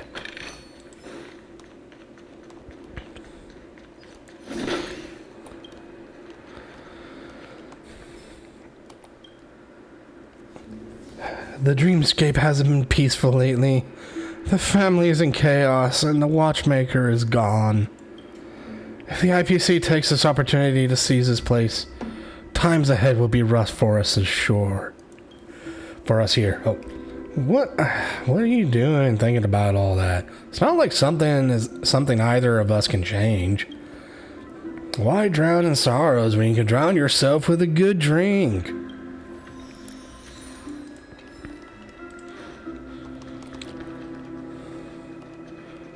Oh.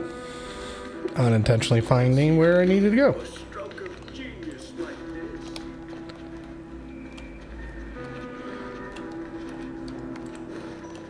Oh, yes, another manhole cover. I knew you couldn't hold your liquor. Tried to warn you too. The hot steam from under the manhole cover is silent and unstirring. Its protection banishes all cold from around you. Wonderful. This must be one of the mystical 7 manhole covers. The manhole cover of preservation. Now all that we need is the manhole cover of destruction.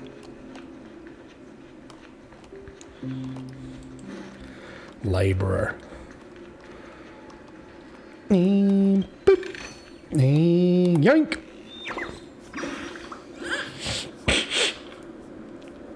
Chip, how did you see through my impeccable disguise? I even got a balloon with a wig to beat all the other buddies. Chip.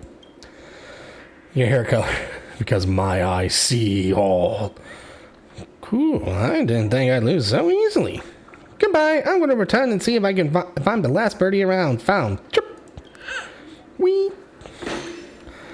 Gown of extermination. Some quite lovely names.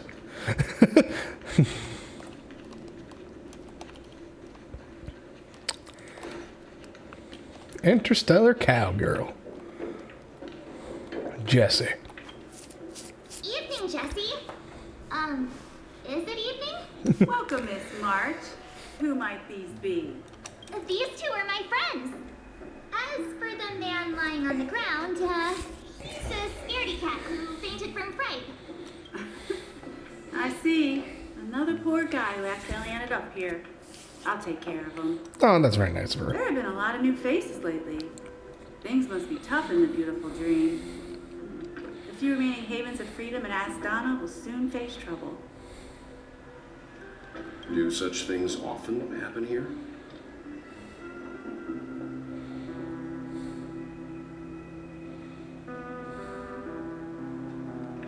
Not really, but they're becoming more frequent now. Guess it's one of the signs of the Sweet Dreams collapse. This man has had quite the shock. Could you help me find a Halovian lady, March? Her songs can heal mental wounds. A Halovian lady? That must be Robin. She's also here in Dreamflux Reef. Huh? Robin? But I thought she... Oh, right. If Firefly is here safe and sound, then it means Robin must be okay too. Misha's about to take us to her to find out what happened. But before that, let's meet up with Himiko. You were with her earlier, right? We met some stowaways in the residential area. Most of them came from neighboring star systems. I heard that places like Dreamflux Reef are scattered throughout the memory zone of Asdana, like islands in the ocean. They existed before the family arrived. I also heard that when Dreamflux Reef took shape, it was the center of all dreamscapes in Penacony. Gives me a lot of vibes of like the Mementos and Persona 5. If that's true, it's no wonder there are so many similarities between this place and the Sweet Dream. Himiko must be gathering information. Let's hurry up and get going.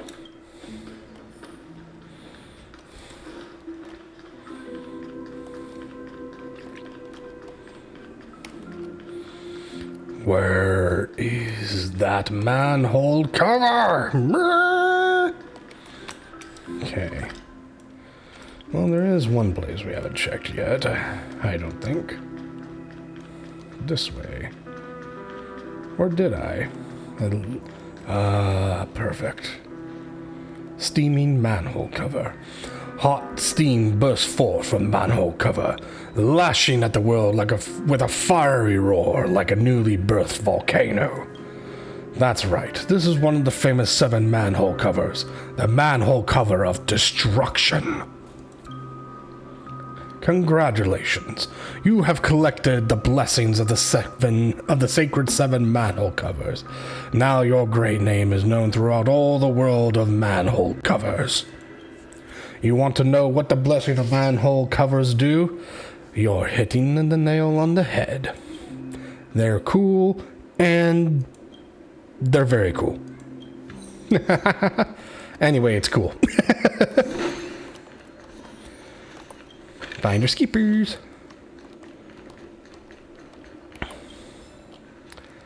Lost Diary Soldier. Boo-doo-doo-boo-doo-doo-boo. Yep.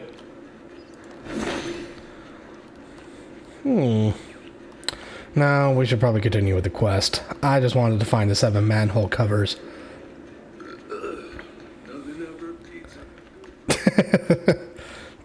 Okay. Search for Himiko.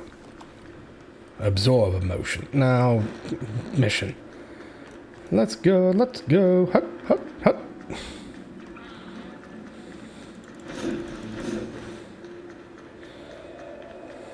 I remember when... Ah, there she is. The lovely Himiko. This is where we split up. She can't be too far away. Who is that? Oh, an actual bearded... So that's how it is. I never imagined we'd gather the remaining details here. To borrow Gallagher's catchphrase, what an unpredictable twist of fate. Mika. Himiko, here they are. Oh, perfect timing. Now that everyone's here, I'd like to introduce everyone to Micah, who's currently in charge of the Land of the Exiles. Micah, these are my companions. It's a pleasure to meet the Nameless. You know us? I've been keeping an eye on you since the day you arrived in Penacony.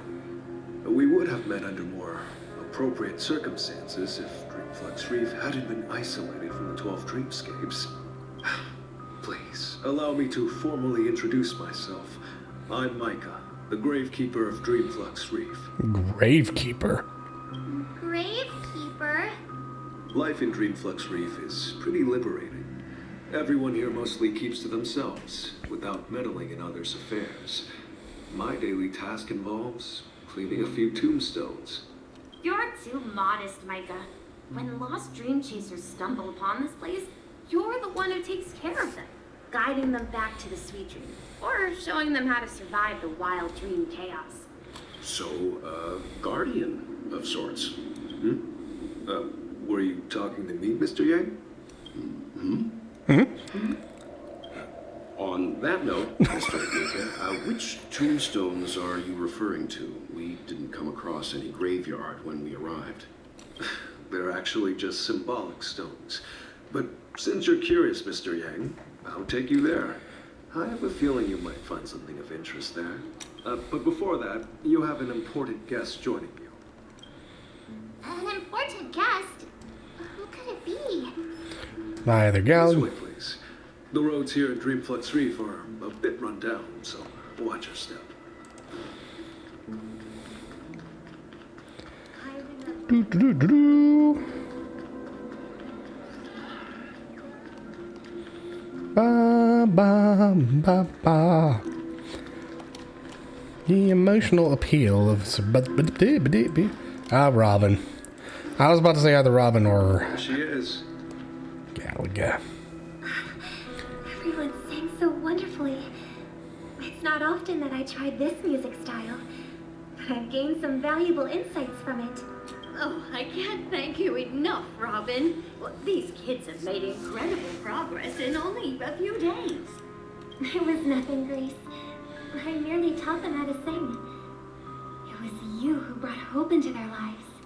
Life must be quite difficult for them in reality, I imagine. That's right. Whenever it's time to say goodbye to these kids, I'm reluctant to leave. But I've explored every corner of Dreamflux Reef, talked to everyone I met, and they all told me the same thing.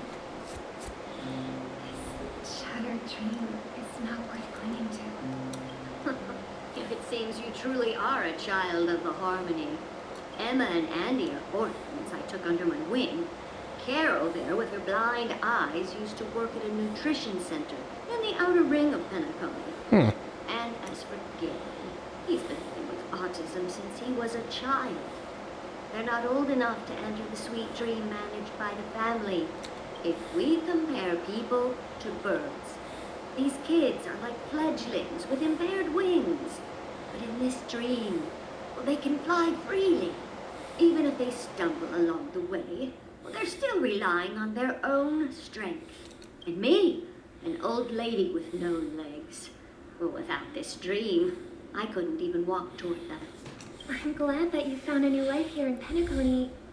It's just... Don't worry, Robin. Dreams have their significance, but they aren't everything. Both the children and I understand this.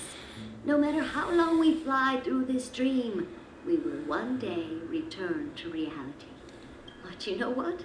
Emma and Gary aren't plagued by their insecurities anymore. No, and Carol is learning how to cope with her blindness.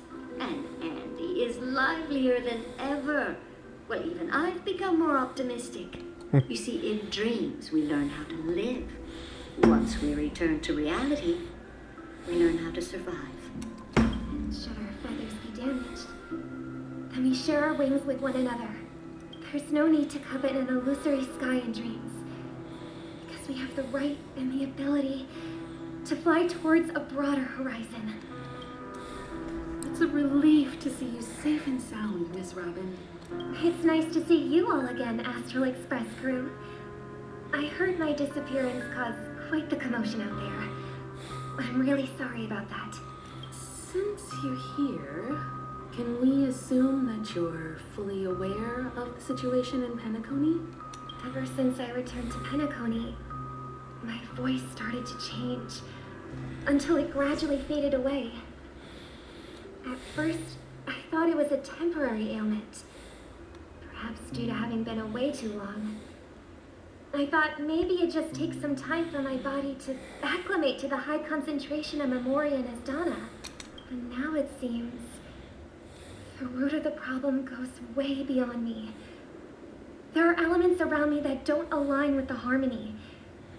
Losing my voice is just one of the signs of the Sweet Dreams collapse. Sweet Dreams collapse. That memo keeper mentioned the same thing. So it's real. While I was away from Penacony, the boundaries of the 12 dreamscapes kept expanding outward. But whenever I mentioned the anomalies in my dreams, all the family heads refused to talk about it. Only my brother was willing to respond. Later, I discovered the secret letters from the IPC ambassador, which further convinced me that there are hidden secrets beneath the surface of Penacony. So, following the clues in the Oak family's dossiers, I found my way here, the land of the exiles, concealed by the family under the guise of death. A dream within a dream, Penacony's past is buried. Hearing you speak, it sounds as if your voice has made somewhat of a recovery. I hate to admit it, but the harmony in this place resonates more broadly than within the Sweet Dream. It's regrettable, but the family has experienced betrayal. The traitor, or traitors, abandoned their original principles and, using the name of harmony, exploited people's weaknesses to turn Penacony into the planet of festivities, trapping everyone in the illusion of the Sweet Dream. This is not the strong defending the weak, but rather the strong exploiting the weak. A world without equality won't ever be favored by the harmony. Naturally, those voices blessed by them have lost the ability to sing. Could there be another force influencing the family's shift in philosophy, Miss Robin? Considering what happened with Acheron, it's difficult to conceive of another entity within the realm of the harmony capable of influencing everyone. Unless a power surpassing that of an emanator is involved. I'd heard about what happened to the Cienjo Alliance, but as far as I'm aware, the family hasn't faced any such external interventions. Who knows? Perhaps I've just been away too long and missed something. Regardless, I cannot accept my home is moving towards the very opposite of what the harmony represents, while still claiming to uphold it. I must uncover the reason why Mikhail cut ties with the family, and who exactly it was who betrayed us all. Do you remember our arrangement, Mr. Micah? Well, here's my answer. I've decided to forgo my role and never step foot on the Charmony Festival stage again. 11 hours until Charmony. Look here, brother. A little bird. Looks like a fledgling Charmony dove. But Charmony doves don't live here. So how did this little bird get here? Maybe its parents abandoned it? It looks weak and frail. Why don't we find something soft and make a nest for it? This place is too dangerous for a fledgling. Let's take it with us. We can put it on the wooden shelf in front of your window. Okay. A bird like that must have a beautiful singing voice. But where will it live? I'll ask the family head to build a cage for it. A cage? But then it won't have the freedom to fly, right? Let's see. What is it that has captured the attention of the two best interpreters of the Great One? To the point that they've forgotten how to enjoy their dessert. Oh, poor little thing. Doesn't look like it's doing well. Do you want to rescue it? I do. But I don't want to lock it up in a cage. Why? Even if it's small and not fully feathered. Can't sing. I didn't come into this world just to be locked up in a cage. Birds. They should be flying free in the sky. That's quite the romantic idea. And what about you, a young scholar?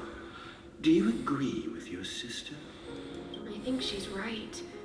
But if we leave it out in the wild, it won't survive for more than a few days at best. Ah, I see. It seems our little scholar is still a bit unsure. Well, let me tell you youngsters a story. As you probably know, Charmony doves can fly through the air. When they fly really high, the friction caused by the flapping of their feathers against the atmosphere creates amazing lights so that they look like shooting stars. We've seen this spectacle so many times that we think it's just something they can naturally do. But that's not the truth. Their radiant display is the result of countless struggles against nature over generations. Their ancestors were too weak to survive on the ground, so to escape predators, they started seeking new opportunities in the air. After countless attempts by many generations, one of them finally figured out how to fly. It soared into the sky and never looked back at the ground again. So, you mean birds aren't born to fly? They find a way to do it through their determination, right? Well, that's an idealistic way of putting it. So, what are your thoughts, Sunday? I think people believe birds are meant to fly because they've never seen those birds crashing to their death. A little morbid for a child. That's an interesting perspective.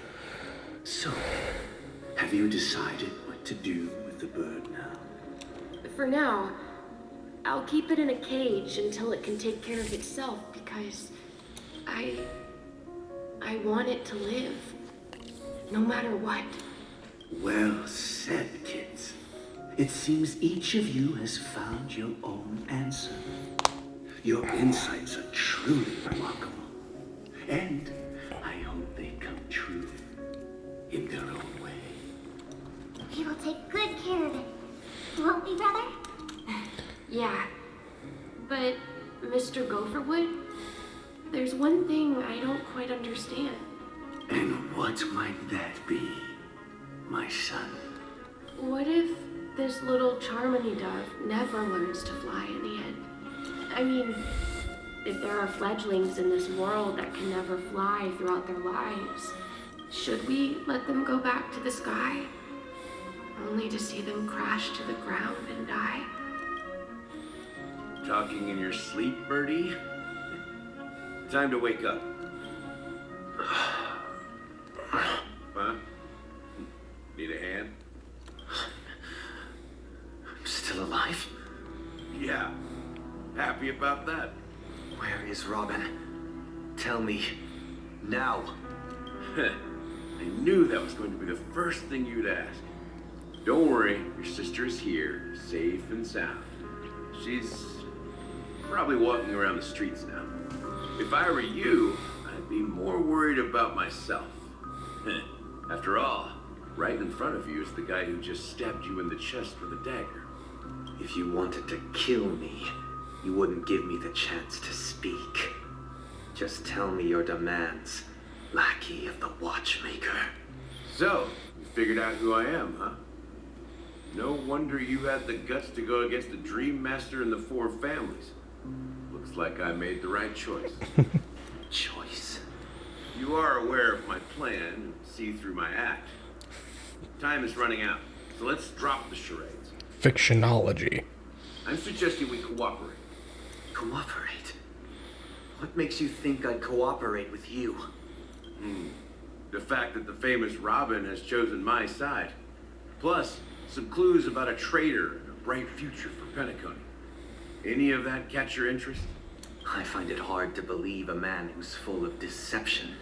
Fine. You don't have to trust me. What you should trust is the sense of justice inside of you. Ambition. Show me Robin first. All right, as you wish. Here she is. Huh? What's your trick this time? Just kidding. I mean, this lady will lead us to Robin, right? And the crew, too. There are too many people who you owe an explanation. That'd be great. Please follow me, Honorable Oak Family Head. Now, all the actors are on the stage.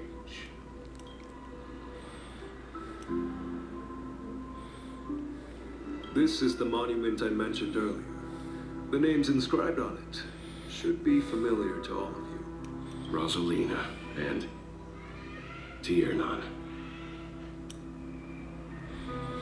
Yeah, some kids going wild out in the pools over When there. Penacony was known as a frontier prison, it was the trailblazers who connected it with the stars. They were the heroes who saved Astana, and their names deserve to be immortalized. Not just on a small stone tablet, but in the annals of history for all of time. However, today, the planet of festivities is nothing but sweet dreams. That heavy piece of history is all a distant memory. Just like that prison. If their names are inscribed here, then that means... According to Micah, they died long ago. Rosalina was killed during the War of Independence. She ventured along into the heart of the star system to investigate the flow of Memoria, but she never returned. Tiernan was a skilled gunslinger, strong and reliable. He led the people through countless battles, but he didn't live long enough to witness the arrival of true peace. In the decade following the war, Penacony faced challenges internal and external. To protect Astana, Tiernan took up the way of the Trailblaze and led the Lantmoth family to explore beyond the system, only to be surrounded and wiped out by the Swarm. The Swarm. Propagation. Though I had expected as much, the tales of these heroes truly are sorrowful. Yep. True to the title of Trailblazer, they spent their lives venturing into the unknown. But what about this tablet? There are no names carved on it. When Dreamflux Reef was created, its owner was still alive. However, he insisted on erecting a monument for himself, saying that it will happen someday. Here we meet again. Everyone from the Astral Express. Robin.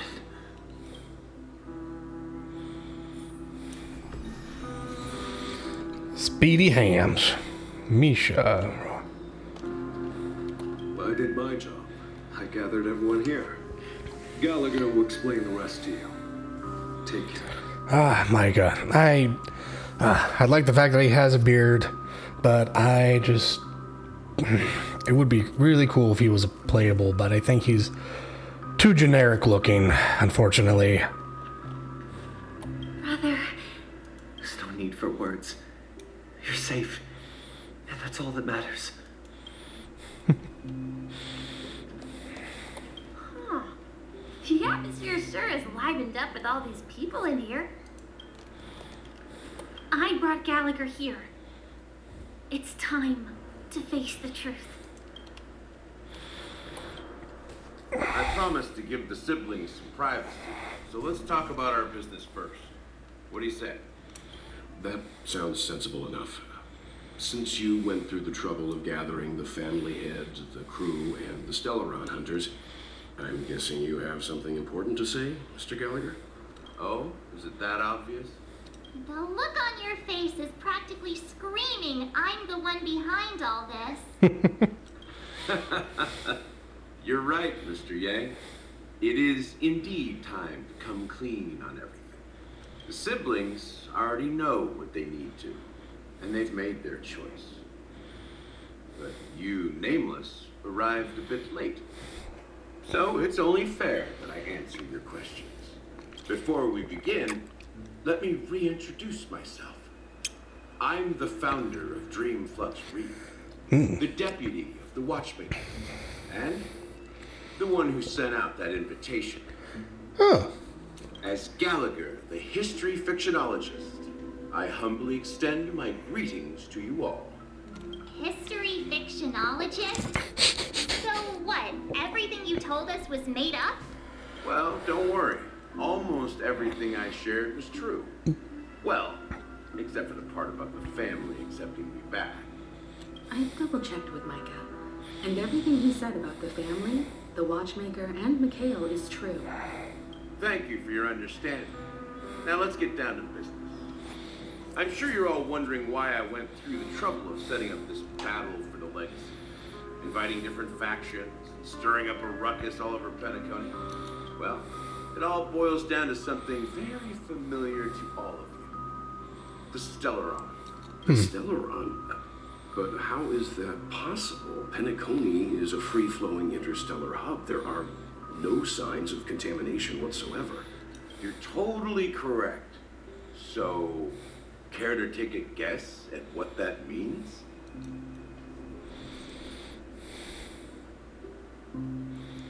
I wish that were the truth.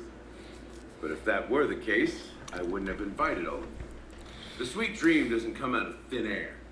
You think of the memory zone as the sea. Creating the land of the dreams is like filling that wild ocean with earth to make an island. To achieve this feat, without the help of an emanator of remembrance or enigmata, the only way is to use a Stellaron. And that's not something you can achieve with a simple wish. It requires vast quantities of knowledge, time, and manpower. I'm sure you get what I'm hinting at. In Asdana, the planet of festivities itself is a Stellaron disaster. The planet of festivities itself is a Stellaron disaster? It all started a long time ago, back when the Watchmaker and his crew liberated the frontier prison. They faced countless challenges as they began building Penacony from the ground up. Makes a lot of sense now. The idea of using the Stellaron came into play. The Stellaron first entered the Asdana system during the war. The Nameless warned everyone against the folly of attempting to tamper with such a power. And most heeded their words. But there are always people in the shadows with ulterior motives. The turning point came after Tiernan's death. With two of the Nameless gone, the Watchmaker had to go to the front lines. It was at that moment his rivals saw an opportunity. By the time a representative from the Montour Systems family arrived at the Watchmaker's call, the Stellaron had already been activated and was seeping into the primordial synesthesia dreamscape.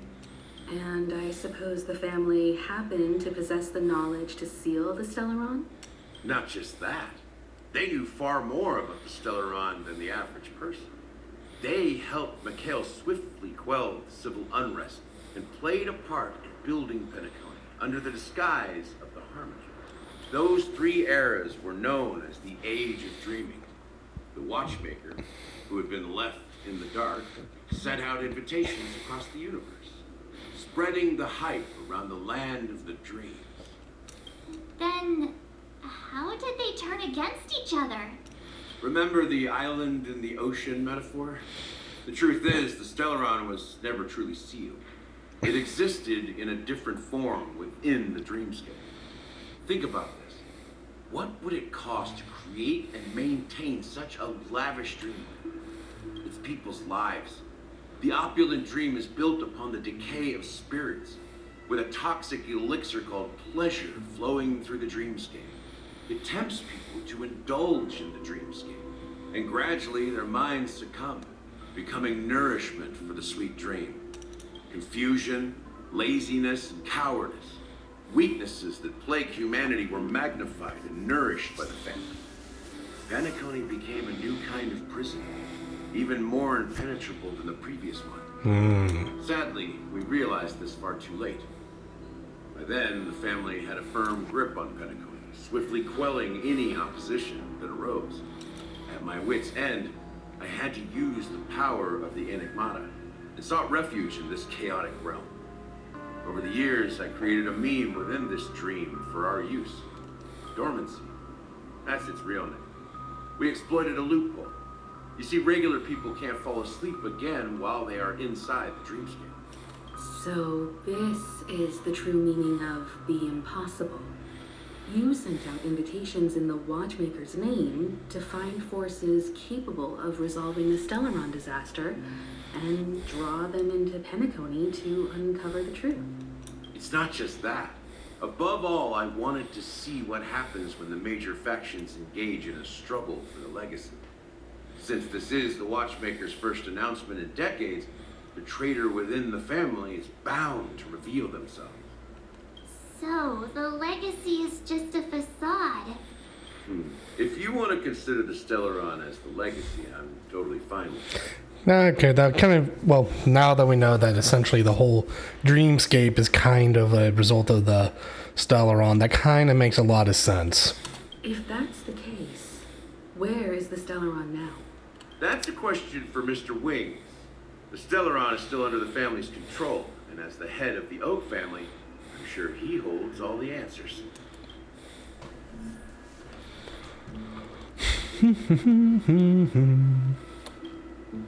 Are you done talking? So, will you tell us where the Stellaron is? It is the Penacony Grand Theater itself. As I suspected, it's the embodiment of the family. The edifice that first materialized within the sweet dream. That's what turned Penacony into its current state. As for the person who employed its power, it is in fact Mr. Gopherwood, the current Dream Master. So that was the kind voice. Ah, okay, so. Well, that was easier than I thought. Did you conduct your own investigation already? Correct. When I was trying to track down the person who murdered my sister, apart from you, Gopherwood was my second suspect. Confronting me first turned out to be a smart move on your part. I didn't have other options. The Dream Master has been elusive, and even the heads of the families can hardly get an audience with him. Moreover, Mr. Gopherwood has been kind to my sister and me. And I didn't want it all to end like this. What do you mean by that? To be honest, my brother and I are also victims of the cancer of all worlds. We grew up as orphans, and were adopted by the family when they came to help. Mr. Gopherwood recognized our potential and brought us to Penacony. But I can't just stand by and watch Mr. Gopherwood become an enemy of the Harmony. I won't use my voice to support an evil cause. I won't step on that stage and sing, no matter who the traitor is, or what orders they give me. I won't let the Charmony Festival become an event that destroys Harmony itself, or the paradise in our dreams. Indeed. For the paradise in our dreams. As the head of the Oak family, I'm responsible for ensuring Penacony's promising future. Robin and I will head into the sweet dream and confront the Dream Master. And if it turns out that the family has truly strayed from the Harmony, I'll fight alongside you. We'll put the Charmony Festival on hold and make sure Mr. Gopherwood pays for his blood debt. The enemies you are about to face aren't like this old dog here, who can barely even bark. Since our interests are aligned, why don't we team up? Maybe, just maybe, we'll have a shot at success. We have always been following in the footsteps of our nameless predecessors. And there's no reason to stop now. Yeah, we Nameless won't back down from a challenge. Isn't that right, Mr. Trailblazer?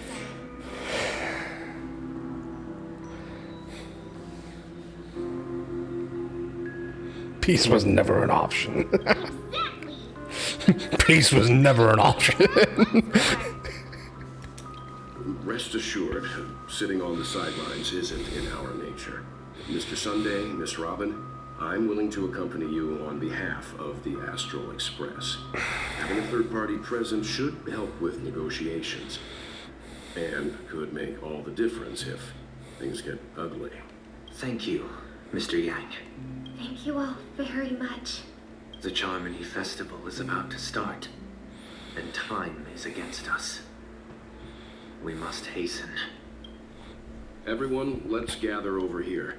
We still need to make some preparations. I may have been quick to step up to the plate, but confronting the Dream Master could be a very dangerous affair. Huh? Even you're saying that, Mr. Yang? How powerful is that Dream Master? He's the leader of the families of Penacony, and he has the entire power of the Harmony behind him. Not to mention the Stellaron in his possession. We must proceed with great caution. Maybe you can just stay behind this time, Mr. Yang? No, that won't do. Even if we count Robin as an ally, something felt off about Mr. Sunday just now. Although, I can't quite put my finger on it. I have to make sure he won't turn against us when things start to get dicey. You're still carrying the keepsake the IPC envoy gave you, right? May I borrow it for a moment? I knew it. As I suspected, this chip Adventurine gave to you is actually a miniature transmitter. If I'm right, he intends to use it to track your location or contact you when needed. As it so happens, this may actually be of some use in the current situation. Adventurine? Is he still alive? And what does he have to do with our mission to confront the Dream Master? Remember what I said earlier? Working with the IPC is a way to keep the family in check. If negotiations go south and the family show their true colors by going after the Stellaron, I'll use this transmitter to send a message to the IPC. It'll be just the opportunity the IPC ambassador was hoping for. The only question mark in all of this is Adventurine's current status. But the IPC is always listening, especially senior strategic investment department heads like him. Getting the message across shouldn't be a problem. Good luck to you, Welt. Well, you take care too. If anything goes wrong, don't worry about me. Just make sure to seal the Stellaron. Spoken like a true hero. Even if the Dream Master is innocent, the family's corruption runs deep. I won't make the same mistake Mikhail did. Let's wish him the best of luck. Don't you have something else to tell us, Gallagher? Why would you say so? Before we departed, the conductor asked us to inquire about the three Nameless in Penacony. We've already collected intel about Razelina and Tiernan, so the only one left is legwork. Tiernan. That's a name I gotta research after, because that's a very Gallic sounding name. If I'm not mistaken, Or Gaelic. we've already met him somewhere, haven't we? It's not enough to say meet, but the answer is pretty obvious. After all, I've hinted at it in quite an evident way. I've been watching over you ever since I received the reply from the Astral Express. And I've seen the great effort you all put into linking different realms together across the cosmos. Now, after getting this far all in one piece, you have truly proven yourselves. Miss Himiko, were you the one who repaired the Express and got it sailing through the cosmos again? Yes. And you two, young Nameless, you have very interesting life stories and extraordinary skills.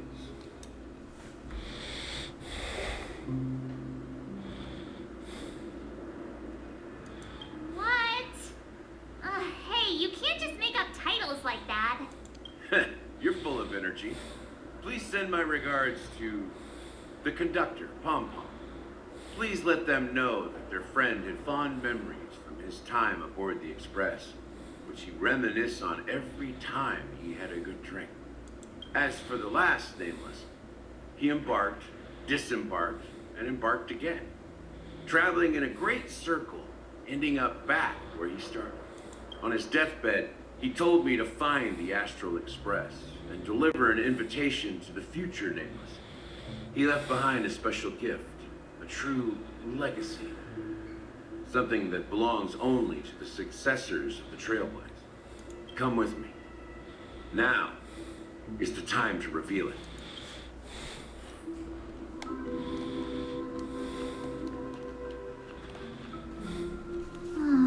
Back here again. Sometimes I feel like you're still alive, little friend. You've still got so much to say and do. I've kept my promise, brought the future Trailblazers you've waited so long for. I don't know why you were so obsessed with that train, but I remember your last words. Don't let us down, old man. All right, let's see what's happening. What's happening?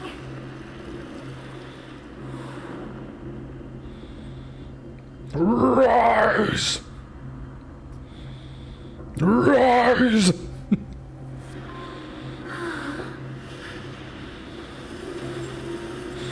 Oh, the Grand Theater is right there, i.e. the Stellaron.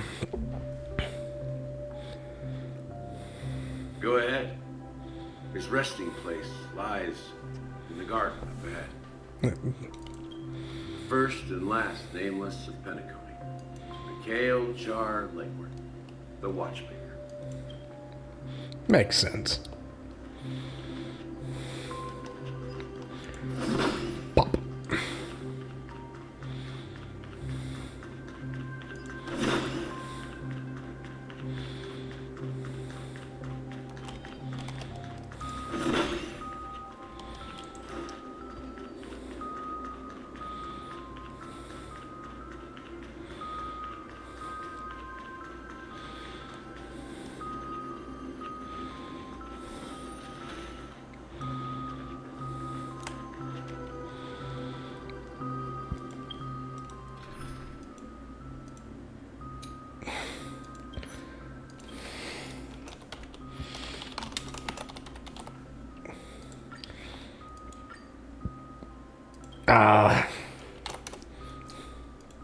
Can't put a mechanical fever my butt. All right.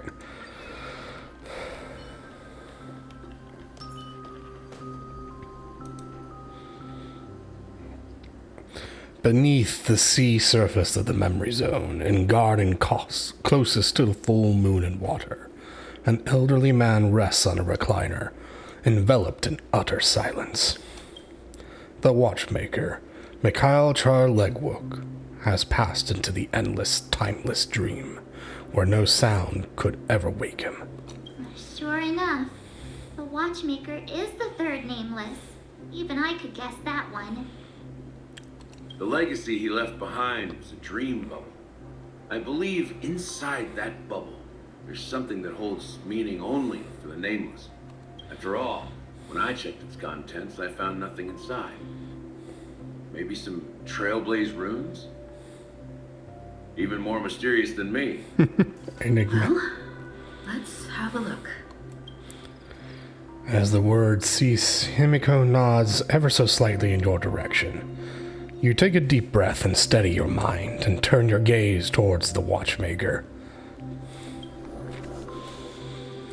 You press your hands against the dream bubble, and a thick, viscous memoria converges under strain, that stretches outward from your fingertips. As weaving a delicate web, it gently cradles your palm. A chill travels from your fingertips, carrying with it a myriad of vibrant and intertwined memories, as experience would suggest. But this time you see nothing at all.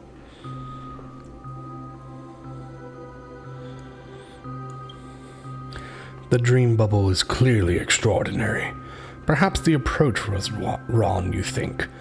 Holding your breath and closing your eyes. With one knee on the ground, you press your forehead against the thin film-coated memoria. Yet before you there remains an abyss of darkness. No crimson sun descending upon snow-capped mountains, no gentle laughter, no twilight twinkling stars, no echoes of swords clashing, and most of all, no traces of trailblaze. There is nothing, and nothing is there. And indubitably, this is but an empty dream bubble. Wait, what's going on? Seriously? There's nothing inside this dream bubble?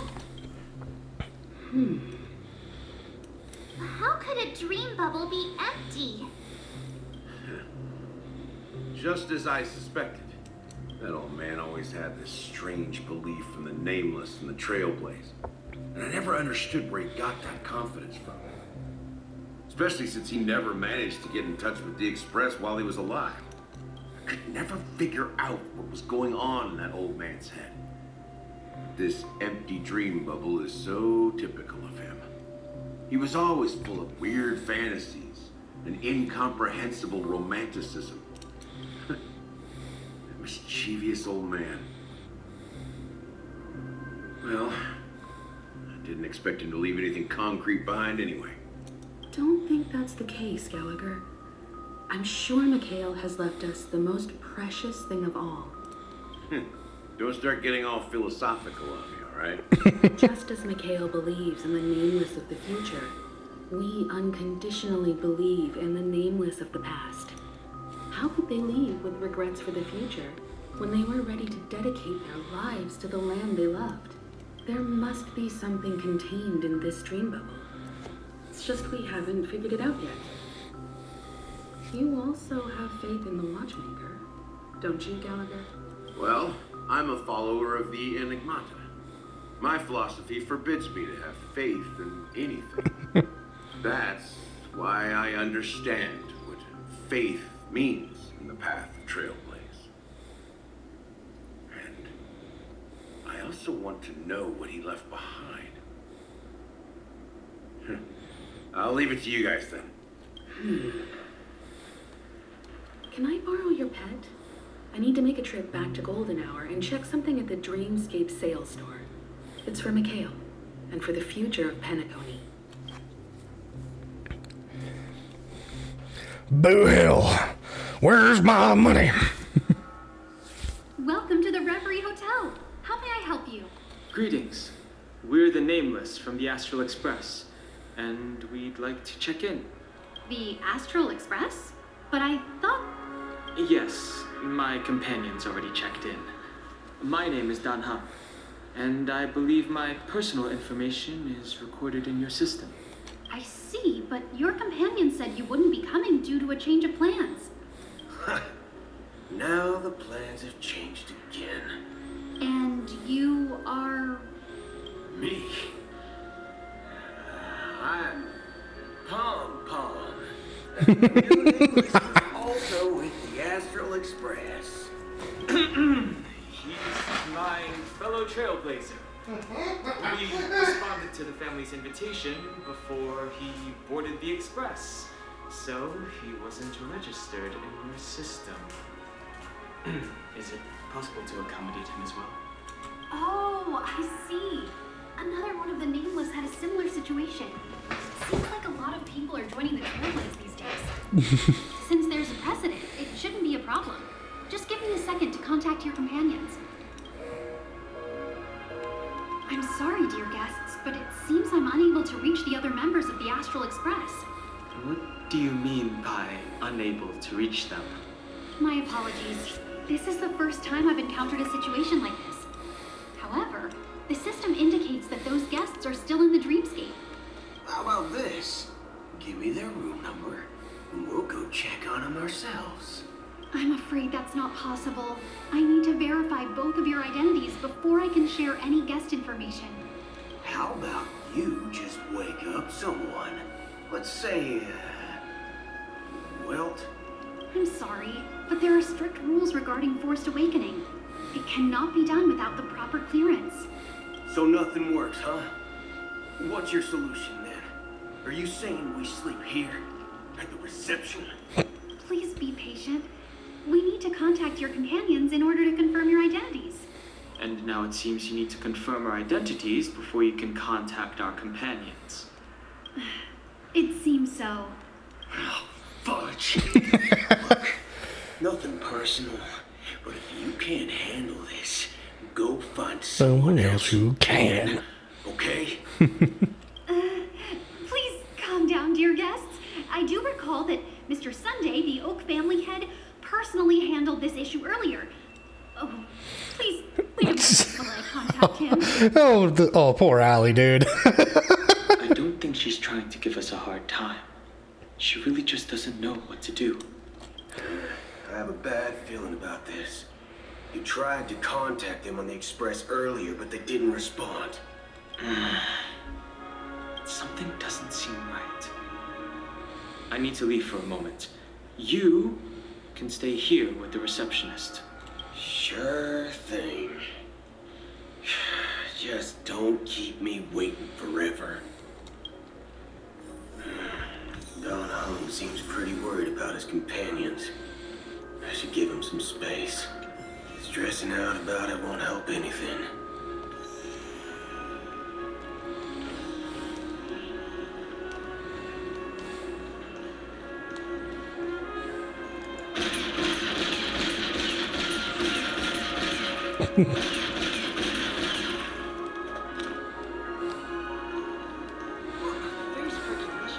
Cotty. Greetings. I'm Cody of the Bloodhound family, head of security for the hotel. How may I assist you? Hello. So, there's something I wanted to ask about. I've been hearing some unsettling rumors about certain incidents that might affect the Charmony Festival. Do you think there's anything to be worried about? I traveled all the way from the Hawaii Federation, and I don't want my trip to be ruined. What do you mean? Wait, you haven't heard? I'm not sure where you heard those rumors, but they're completely baseless. I can assure you, as a representative of the Bloodhound family, that everything is going smoothly for the Charmony Festival.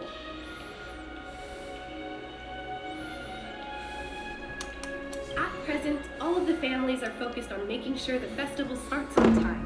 Even the Dream Master himself has arrived. So don't worry, your trip won't be in vain. Ah, that's a relief to hear. She doesn't appear to be acting. So, it seems that even the hotel staff are out of the loop.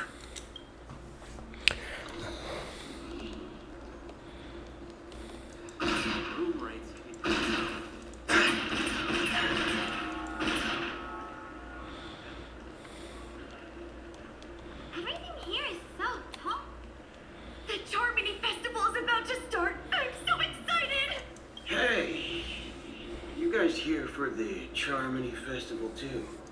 Well, I didn't come all the way here especially for the festival. Honestly, I don't really even know what it's about. But I heard it's a lot of fun.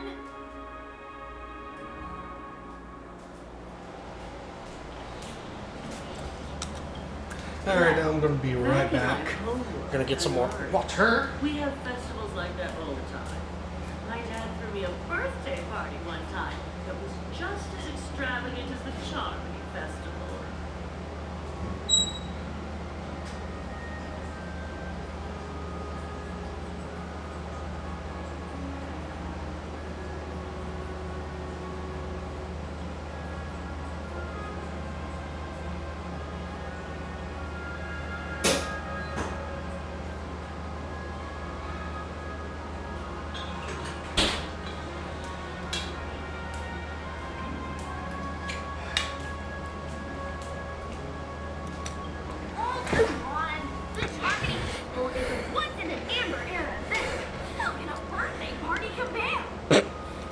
Well, never know, right?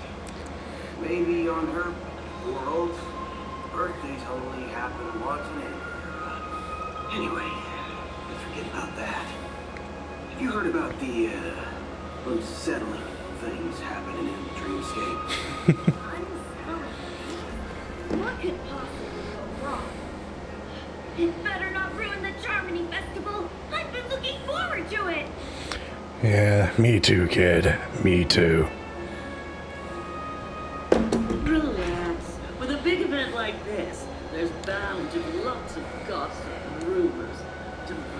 If anything does happen, the family will Be on top of it.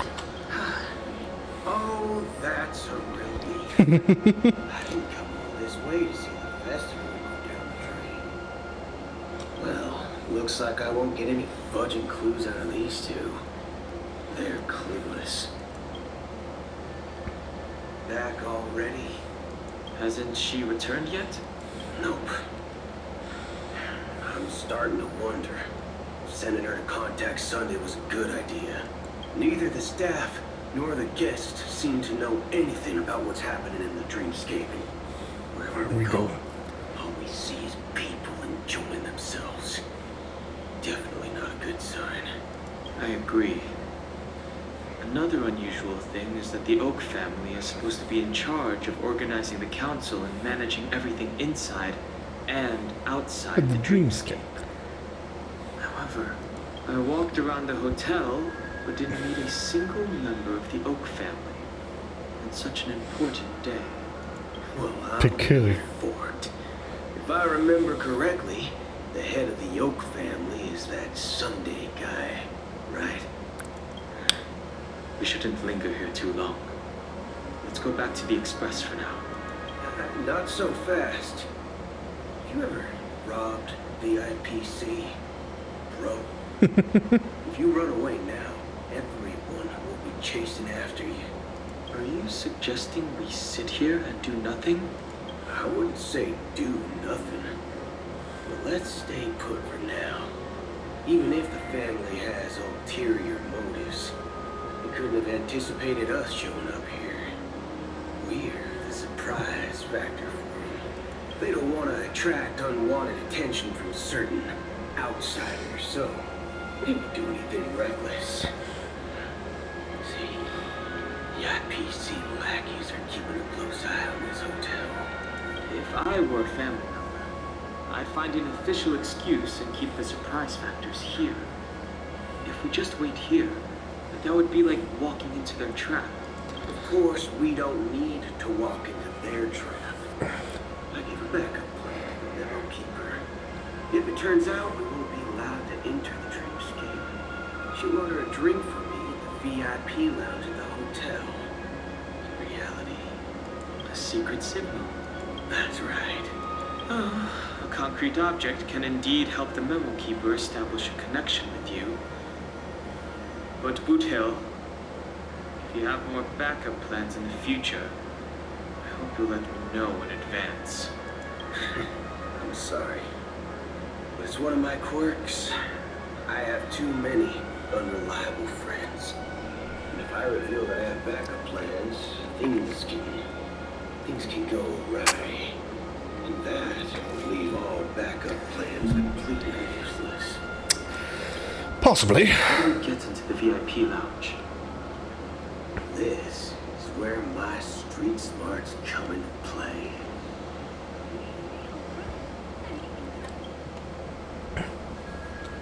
You're the lobby manager, right? Yes, I am. How may I assist you? We're the Nameless from the Astral Express. We wanted to check in, but there's something wrong with your system. And the lady at the front desk said she would contact the manager, but now she's nowhere to be found. And we've been waiting here forever, without any food or water. What the fork, man? Is this how the family treats its guests? Is this your idea of street smarts? Starting an altercation? It's called standing up for your rights. Oh, Jesus. No. I apologize for the inconvenience. Please wait while we try to contact Mr. Sunday. I'll arrange 2 premium seats in the VIP lounge so you can rest there while you wait. See? Just like that. Just don't call yourself nameless next time. This bar's something else. Certainly worthy of the planet of festivities. Oh, there's the Spurs. I was like, oh. All Good right. evening, gentlemen. Hey, I have an order for a bottle of Donna's White Oak. Can you help us find it? Donna's White Oak. I think there might be a misunderstanding. We don't serve that here. Oh, no way. Are you sure you're not mistaken? If someone had reserved such a beverage, I would definitely remember it. It sells for hundreds of thousands of credits per bottle, after all. I couldn't afford to cover for such an item if it were broken or lost. That's strange. Well, could it be that the memo keeper couldn't afford it? What should we do now? Oh, no need to rush. Well, let's grab some drinks first. Maybe I arrived too early and he hasn't come yet. Let's see what kind of juice wallets you all have here. Well, give me a glass of Heenum Valley, 40 years. I'll have it neat. No ice. Wow, that's the most expensive one on the list. You have a taste for the finer things. It's on the house, anyway. What can I get for you? Anything you recommend is fine.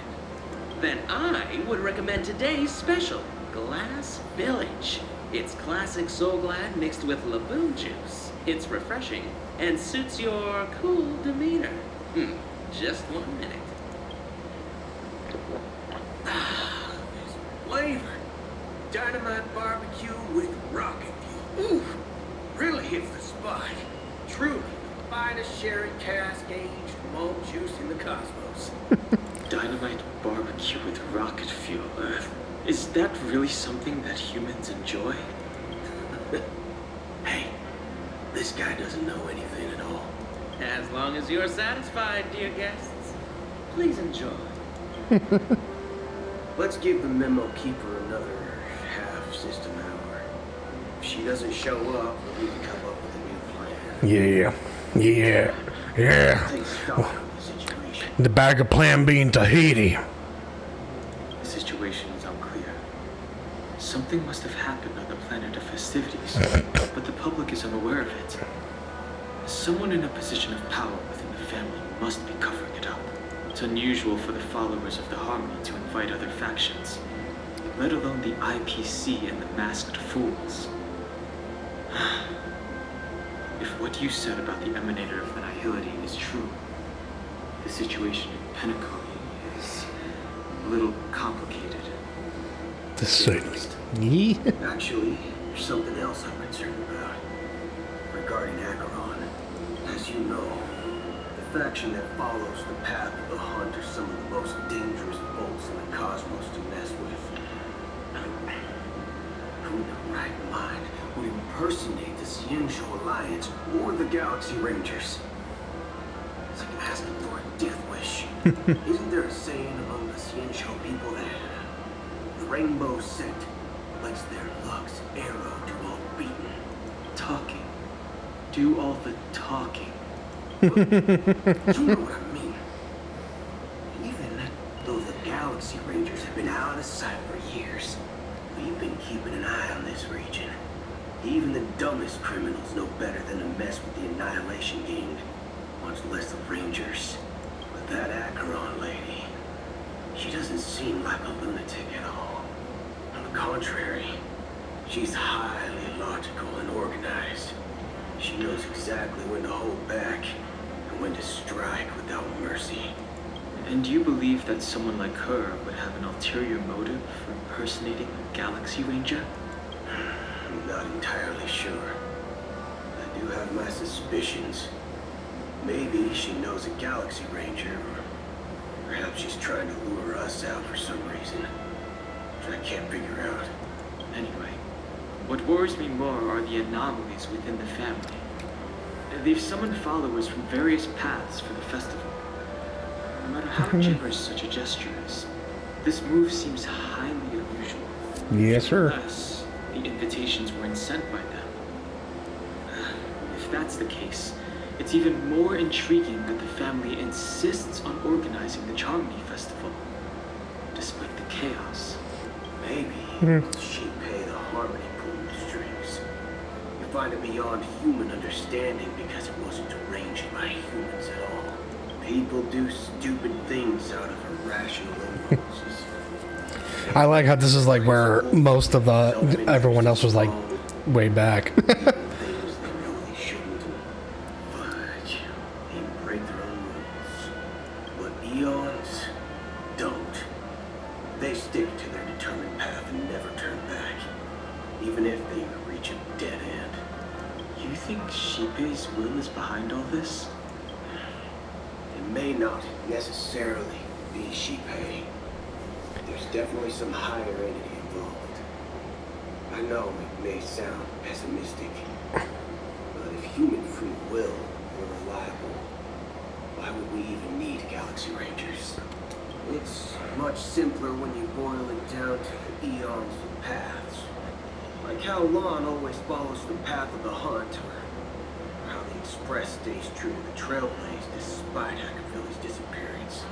But in my opinion, Akavilli's fall holds significance for the Nameless. Oh, so you're saying the Nameless now have to take responsibility for their own choices because their absolutely right leader is gone? Exactly. I believe the purpose of the journey isn't just about following a path that's always considered absolutely right. It's more about doing your best to choose the right path for yourself among countless possibilities, even with limited insight and judgment. I don't know what you've been through, but I agree that people must take responsibility for their choices, because no one else can do it for them. That's why the Galaxy Rangers need to uncover the imposter and figure out her true intentions. Just in case. I have a backup plan if the Memo Keeper doesn't show up. This is my final backup plan. Oh, yes, little. You sure have a lot of cards up your sleeve. Well, going back to my old career would make things a lot easier. By the way, when you were walking around the hotel, did you happen to see any important looking guests? What's your plan? It's simple. We just grab some hostages and use them as bargaining chips with the family. Or maybe we can even take their identities. No need for that. We'll return to the Express now. Wait. Are you getting scared? Draw your weapon. Let's make a big scene. Oh. Are you leaving, esteemed guests? Would you like to cancel that as Donna's White Oak you just ordered? Huh? That's Donna's White Oak. But didn't you just say? Ha ha. Looks like you are a bit intoxicated, esteemed guests. You ordered a bottle of Asdonis White Oak just a moment ago. Ah. Looks like your Memo Keeper friend has finally arrived. Right. Sorry, my memory's not the best. You know, too many modifications and all. Anyway, let me check. Well, fork me. It says Donna's White Oak, all right. And there's a note. I'll be waiting for you on that Astral Express. No mistake. That's her message to you. She knew the hotel wasn't safe, so she suggested we find another place. Well, looks like we took a detour, but now it's back to the Astral Express. So, what are we waiting for? Let's go. And I just now noticed that Boot Hill has a gun in his arm. You're back? 2 guests just boarded saying they were looking for Boot Hill, so I told them to wait in the parlor car. Oh, just in time. 2 guests? Uh-oh. Yeah, or 2. Look, we welcome all passengers on the Astral Express, but sneaking in like that, you have no regard for etiquette. You tell her, Pom-Pom. My apologies, conductor. It was an oversight on my part. I assumed you were already acquainted with the garden. Given the chaotic situation in Penacony, the Nameless are the only ones we can truly trust right now. You are the memo keeper. Pleased to meet you, Don Hung. I've seen you in others' memories. And as for Boot Hill, this is our first face-to-face meeting. I hope you enjoyed that bottle of Astana's White Oak. You sure have refined taste. Finally, memo keeper. Let's cut to the chase. Spill everything you know. That's precisely what I intend to do. But before that, please allow me to introduce myself. My name is Black Swan, and I serve the Garden of Recollection as a memo keeper. As for Akaron's story, I'm sure she knows it better than I do. Greetings. I'm Akaron. What? You Garden of Recollection shirtbag! You betrayed me! I apologize, but she did that at my request. Due to certain reasons, I have been exiled by the family. Thankfully, this memo keeper came to my aid and helped me escape their surveillance unnoticed. To be honest, it was more like stalking than helping. And the process was far from unnoticed, though we did escape. I asked her to guide me to a place beyond the family's reach and to contact a few trustworthy individuals. Mainly all of you. Trustworthy? Son of a nice lady. You think I'm dumb or something? How about this? I'll put a few bullet holes in your head and see what secrets spill out. Then, we can talk about trust. It doesn't have to be like that. I'm willing to answer all your questions, but not right now. If my cover hadn't been blown, we might have had more time, but at the moment, we don't have any other options. No other options? What do you mean? This is the only way I can ensure everyone's safety. I kindly request an immediate warp jump out of the Astana star system. This passenger is requesting... As far as I can tell, she's not a threat and seems to be telling the truth. I've briefly traveled with your companions and know their whereabouts, Don Hung. Please rest assured, your nameless companions are safe, but they need our help. As for Boot Hill, you may have guessed. I've been waiting for you. Galaxy Rangers are known for their elusive nature and limited contact with each other. So this was the only way I could reach out to you. Only by doing this can I find a true Galaxy Ranger and fulfill a long-standing promise. To return his relics to their rightful owner. Someone once told me that every rainfall is like from the heavens, a sign of their mercy upon the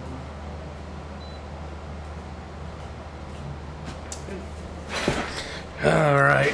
These are said to be the tears of the gods, shed in response to the sorrows of the world.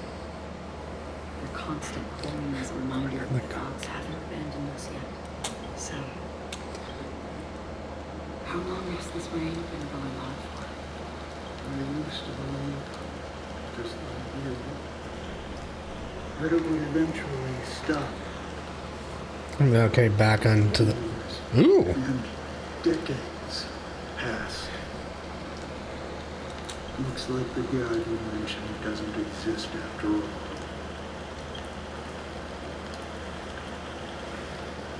The countless shadowy As he spoke, the old man's gaze remained fixed on the distance. Amidst the fine drizzle of black rain, countless shadowy hands emerged from the sea, shrouded in ethereal mist, reaching out towards the sky one by one. Well, let me share a story. Mortals who walk the paths are like sailors in a vast ocean, leaving behind a trail that creates countless ripples of possibilities. These ripples last longer than the fleeting lifetimes of humans, and for some, their presence leaves such a strong mark that it's reflected in the waves. Like those shadows on the ocean. City hipsters, the obsessions of path-strutters, Synthirsters. emerge from the depths of IX, seeing themselves as masters of their own destiny, unknowingly repeating the actions of their past lives.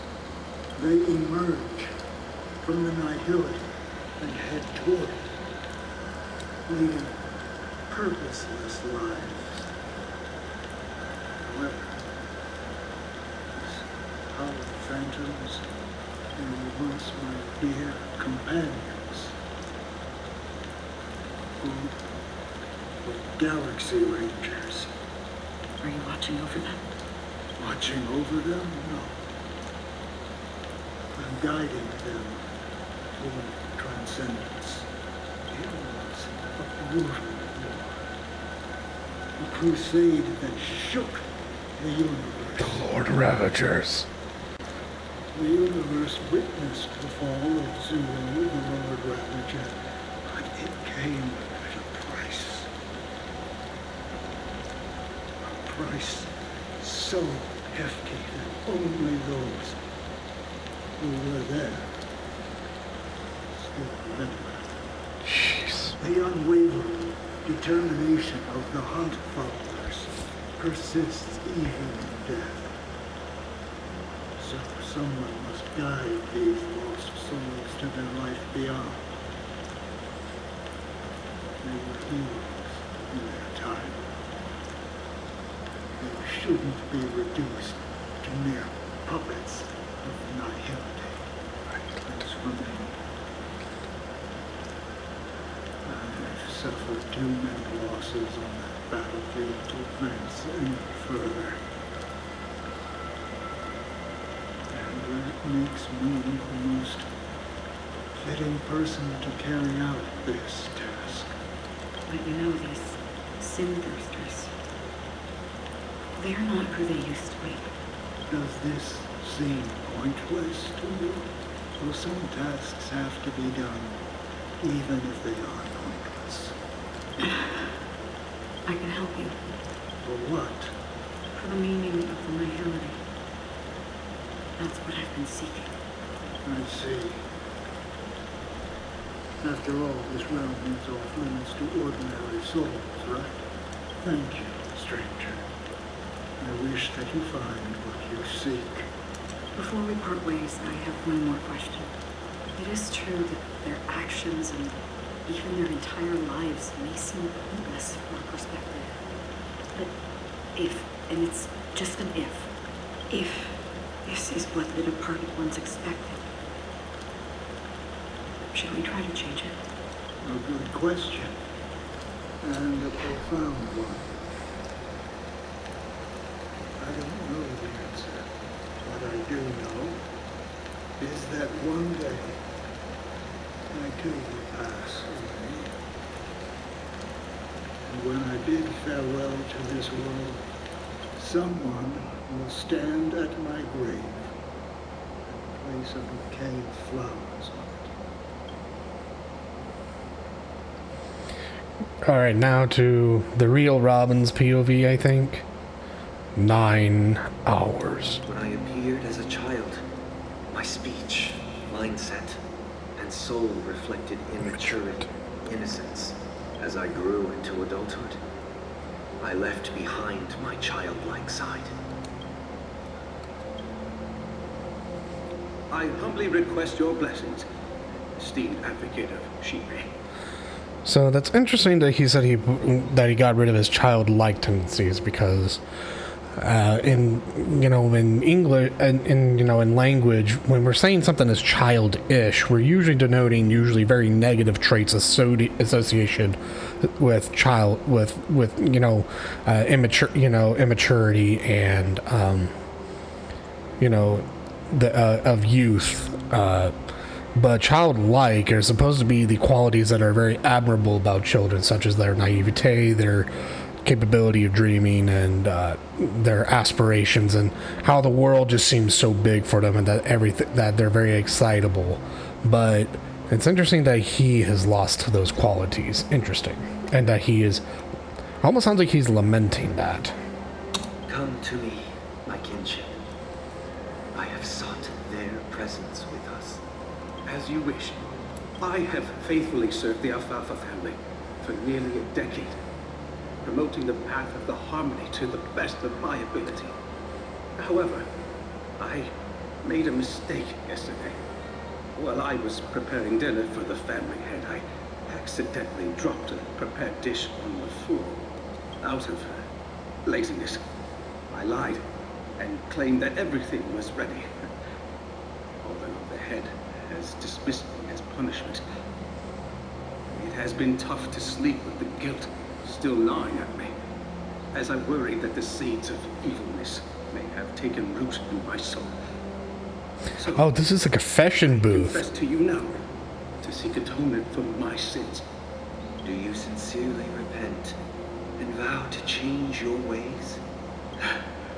Yes. Have you examined your soul and confessed all your sins?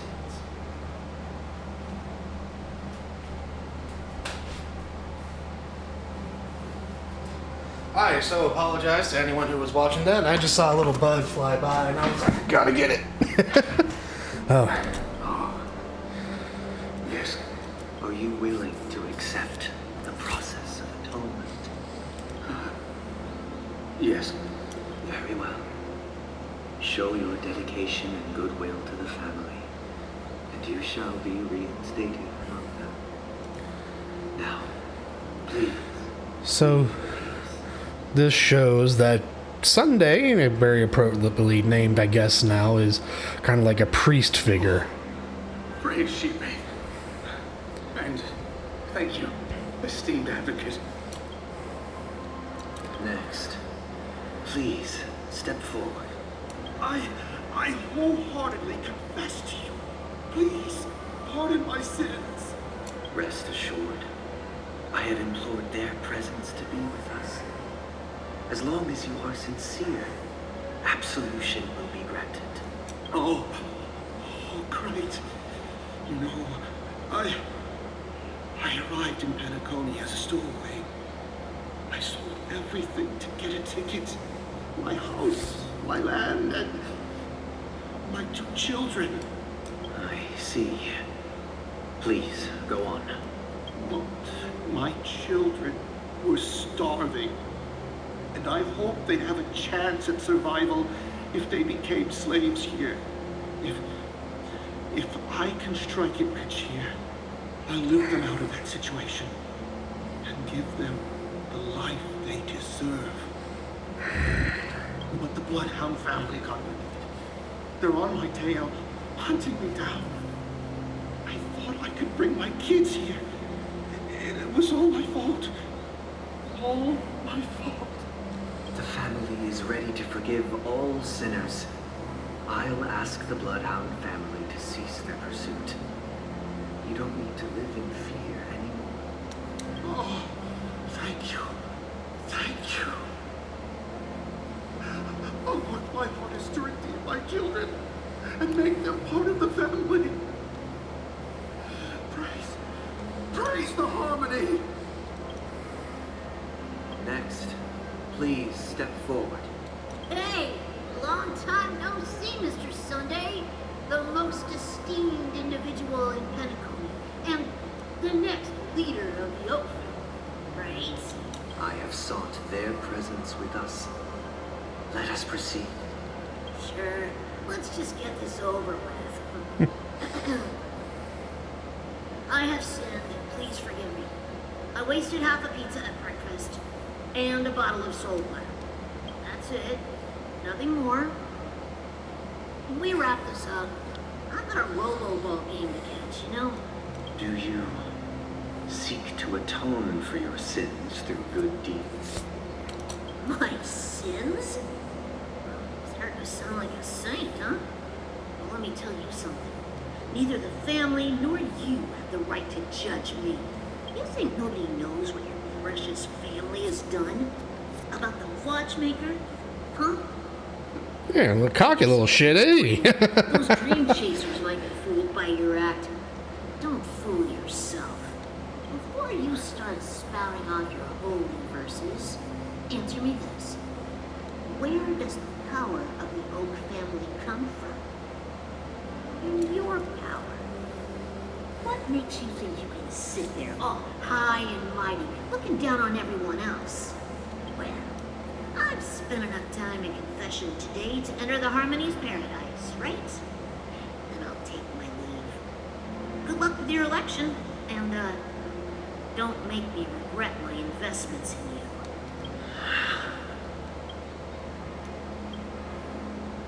Oh, revered triple-faced soul, hear my doubts. Who can judge the strong when their power hides their crimes? Who can vouch for the weak when they will pay any price to survive? Who can comfort the purest souls when even they get led astray? If the strong defending the weak is truly the foundation of paradigms, then who is responsible for the suffering and anguish in this wretched world? Jeez, this is great. Brother? Brother? Brother, are you alright? I'm fine. I've been working long hours, and I just made a trip to Dreamflux Reef and back. So, I'm a bit out of sorts. But it'll all be over before we know it.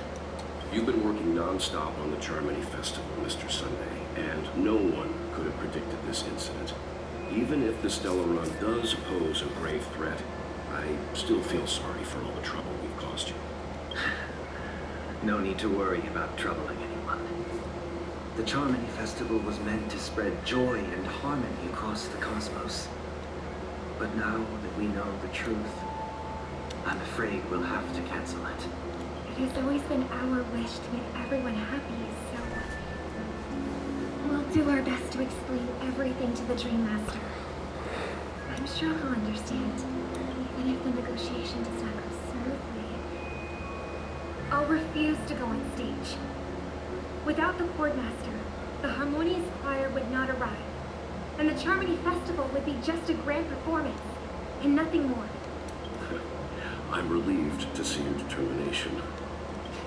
You know, since arriving in Penacony, we haven't had any contact with this Dream Master himself. I'd heard of the heads of the 5 major lineages, but the Dream Master is a mystery to me. The Dream Master rarely grants an audience, even for us. But, given the urgency of the situation, he's agreed to meet us in person. Perhaps he'll be the first guest to meet the Dream Master in years, Mr. Yang. Let's hope we can reach a consensus that satisfies everyone. Indeed. Let us hope so. It's about time. We'll have to get ready for the meeting. I apologize for any inconvenience caused by the urgency. Don't worry. I'll be waiting here. It's Mr. Sunday! Hey, come over here! Looks like someone needs help. Let's go check it out. Mr. Sunday. Hey there! Okay, see the moon in the sky? It's about the size of the cap on my soul glad bottle. If I just reached out my hand, I could grab the moon.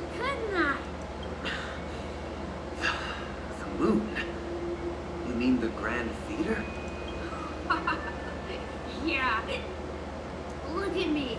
I've been away from home for too long. I must be missing that moon. But it's no big deal. The Grand Theater here looks much better than the moon back home. It's just magnificent. They told me not to sell everything I had just to come to Penacony. How short-sighted. Selling everything you had. Why would you go to such lengths? Why? Can't you see? Life back home is miserable. It's not really living at all. It's better to be here in Penacony. No pain, no worries about tomorrow, just sweet dreams. You can do whatever you want. That's what I call living. Yeah, now this is the life. Is this truly living? Huh? What did you say, young lady? I didn't quite catch that. Oh, it's nothing, sir. You see, the traffic on Glocks Avenue can be dangerous. How about I ask a Bloodhound family member to escort you to Ideen Park over there, so you can continue enjoying your sweet dream? Oh, yeah, that's a great idea. Wow, no wonder you're the leader of this sweet dream. You're totally a lifesaver. See you around, Mr. Sunday, and it was nice chatting with you. Jesus Christ. What's up, sister? This is the land of the dreams. But why do they live like this? The man we ran into, he doesn't seem happy at all. Even though sweet dreams are nice, they're just illusions. But for him, they're the only way to survive, even if it means giving up on reality. That's not really living at all. I suppose you have a point. But, in my opinion, that's how most people live their lives. Why do you say that? You think that man is not actually living, but that's not quite accurate. Even without Penacony, people create their own illusions called self-value. People believe they have a predetermined value to fulfill. Gaining value means gaining power, and those deemed worthless are seen as the weak. However, value doesn't come out of thin air, and there's a limit to it. To accumulate value, people have to take from others. So, the weak get exploited and oppressed. Are you suggesting that this is not how things should be? Exactly. But, ironically, people don't think there's anything wrong with it, because they uphold the illusory notion of self-value, and even the weak believe in it. Survival of the fittest. That's where all the tragedies in the world come from. People come to the sweet dream in Penacony to escape from that reality and find solace. No tragedies exist here, only happiness, although in its nascent form. Isn't that the same paradise we yearn for in our dreams? Perhaps that man is just an exception. Let's not jump to conclusions. We should experience the dreamscape ourselves. Just as I did at Dreamscape. Oh, goody. Nosebleed. Sorry. We'll be right back.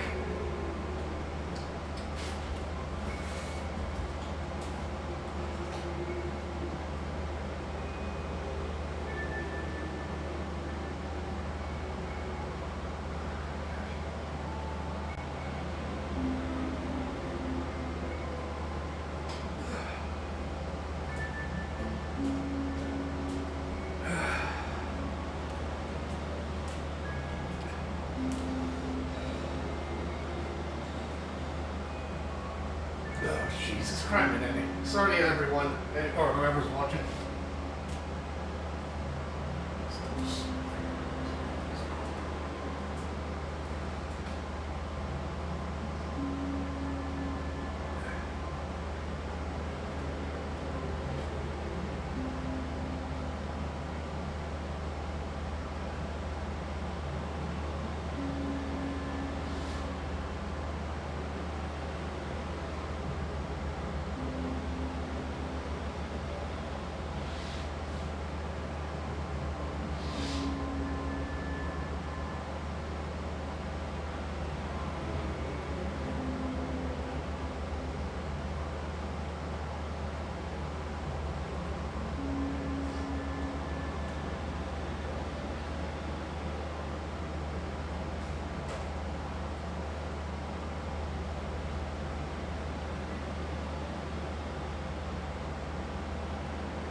Alright, sorry about that. I am back and ready to rock and roll. Yes. Seeing is believing. I'll accompany you. The Dream Master hasn't shown up yet, so we have some time for a stroll.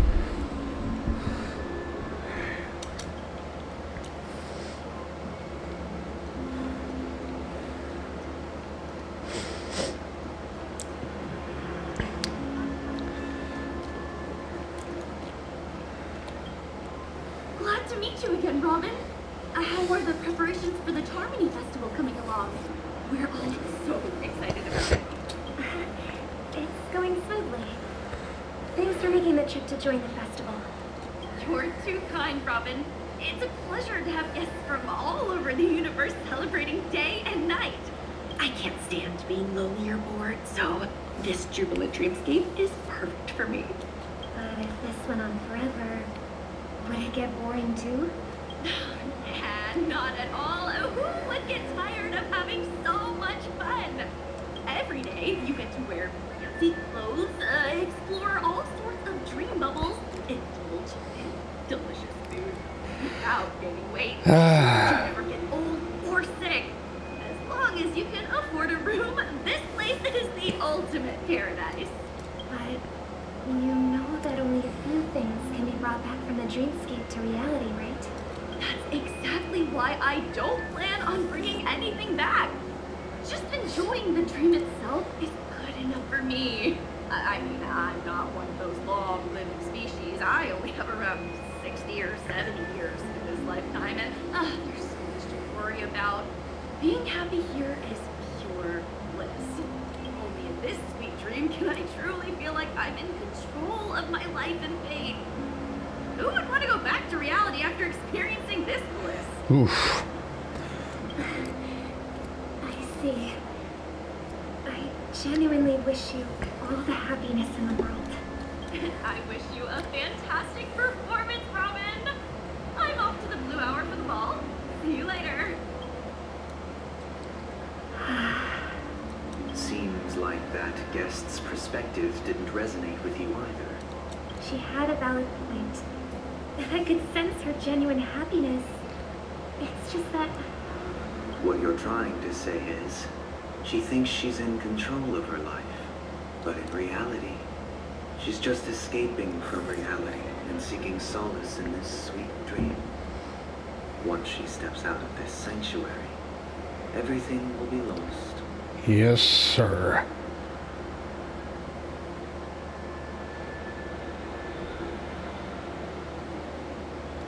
Well, she did make mention of being able to afford a room. Didn't she? However, the paradise in our dreams, it doesn't have to end. No. And the paradise we yearn for shouldn't be just a fleeting dream either. What are you up to?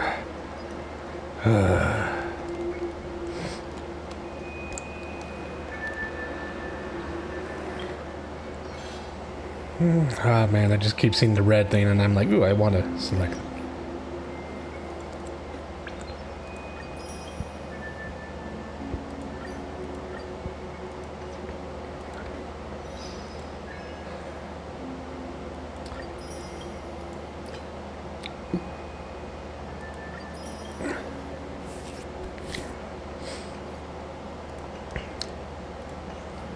All right, boo.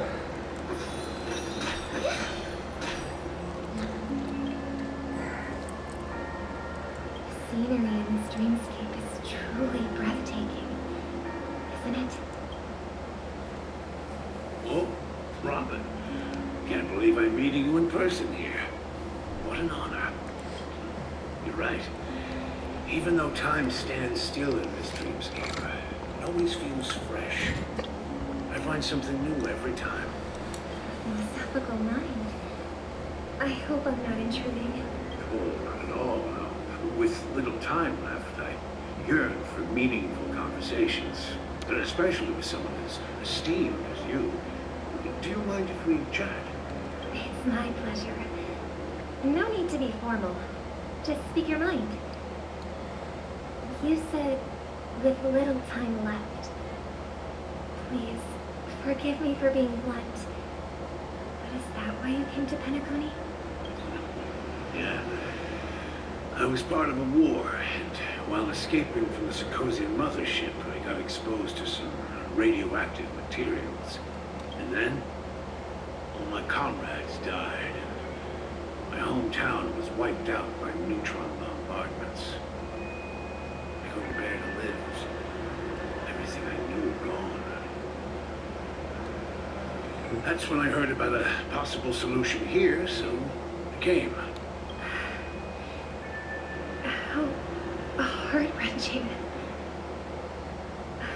I hope the family has been able to help you. They have, and I'm truly grateful for that. They provided me with a comfortable room, the most advanced life support devices in the cosmos, a stellar team of caregivers. My physical body is now in the dream pool, sustained by life support. The me you see here is whole, rational, and no different from any other person. But I can't say the same for me in the hotel room. My true appearance. No. I hope you never have to witness it, Robin. So, you'll be living forever in this dreamscape, right? Just being able to live at all is good enough for me. And whether it's in this dreamscape or not, well, I don't really have much say in the matter. My world has been torn apart, and my life could end any second. So, even if this whole place is an illusion, it's still my paradise. And I'll treasure every moment I spend here. How I envy those everlasting things. Such a stark contrast of philosophy between... It's so tragic. Fortunately, this sweet dream gives him joyful memories to hold on to for the rest of his life. It's such a stark contrast in philosophy to, like, the Xian Zhou. That's precisely why this sweet dream in Penacony exists. However, even this sweet dream has its limitations. While it provides solace to the disillusioned, it can't completely eliminate pain in reality. There will be a way out. Penacony is already on the right track. What you scheming there? You hit Robin. What's wrong with you? Oh. Look what we have here. Oh, God damn it, Sparkle, not again. Wait, is that me? Mother, what a surprise to see you again. Show yourself. Your trick won't work on us. I've heard that a skilled masked fool received an invitation too. That must be you, right? Did you enjoy yourself? Barely. The people here are way too gullible. A little bait is all it takes for them to bite. And they run away at the slightest hint of danger. In other words, they're naive and cowardly. Now that you've had your fill, it'd be wise to leave before it's too late. The music of the harmony doesn't tolerate discord. What? Now that you have the real Robin, I'm useless? Oh, how disheartening. I've done so much for the family. You should be thanking me, because if it weren't for me cleaning up this mess, Penacony would still be in shambles. Don't you think? That was a personal request from the head of the Iris family, and it has nothing to do with us. Step aside and stop causing trouble for the Charmony Festival. The Charmony Festival? Do you think you can scare me? Do you think I have no idea what you're planning? I don't care what you're thinking, chicken wing boy. But I'm pretty sure Robin won't be appearing on the stage. After all, you're well aware of what a sorry state this dreamscape is in under the banner of harmony. Penacony, the land of the dreams. Is this truly the paradise you desire? What's the rush, chicken wing boy? Did I get to you? Our paradise is none of your concern, Master. Leave now, or the family won't tolerate you anymore. All right. I'll go. But Robin, I suggest you seriously consider this. Do you really believe those living in dreams can escape pain and find true happiness? Well, I've done my part, and now I'm simply waiting for the fireworks to begin. Here, the last 2 gifts for both of you. And don't lose them. If by some unfortunate chance the Charmony Festival starts against all odds, remember to use them during the show. And it'll be thrilling. Bang! I heard a raven calling in the distance. It seems the Dream Master will arrive soon.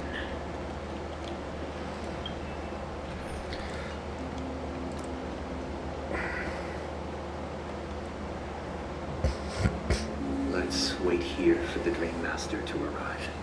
Okay. By the way, brother, I heard you no longer have a sweet tooth. Back when we were kids, you used to steal my desserts. Seems like a lot has changed during my absence. What exactly happened? Well, someone has to stay awake even in this sweet dream. But that someone doesn't have to be you, or anyone in particular. You're carrying too much on your shoulders, brother. The paradise in our dreams. It shouldn't be like this. Penacony is nothing more than a dream. It can't erase the worries and pain of reality, or bring true happiness. It only offers an escape from reality. Nothing more. Remember the old man we met earlier? Without this dream, he might have completely lost himself. That might be true, but even without Penacony, he could have chosen another path. As far as I know, the Intelligentsia Guild has been promoting their rehabilitation techniques for a long time now. That path may have been more ordinary and challenging. And now, he is receiving hospice care in a comatose state, and his fate is sealed. Is Penacony granting these people a future? Or is it taking it away from them? Well, don't forget this. Not everyone really has a future. The future for humanity is like the sky for birds. People mistakenly believe that flight is inherent to birds because they've never witnessed those birds crashing to their death. Do you remember how we took in that little Charmony dove when we were young? Yeah. We took care of it. Provided food and water, groomed its feathers. And later, when I decided to leave Penacony, I opened the cage and set it free. Well, I didn't mention what happened to it in my letters because I didn't want to upset you. Shortly after you left, it crashed to its death right in front of your window. I had surmised as much. I knew you wouldn't have avoided mentioning the bird for no reason. Despite that unfortunate outcome, I still believe it was the right decision. Birds aren't meant to spend their lives in cages. They belong in the sky, even if they can't fly. But here's the thing. If there are birds in this world that can never fly, can we really assert that they belong in the sky? Are you implying that the same goes for humans too?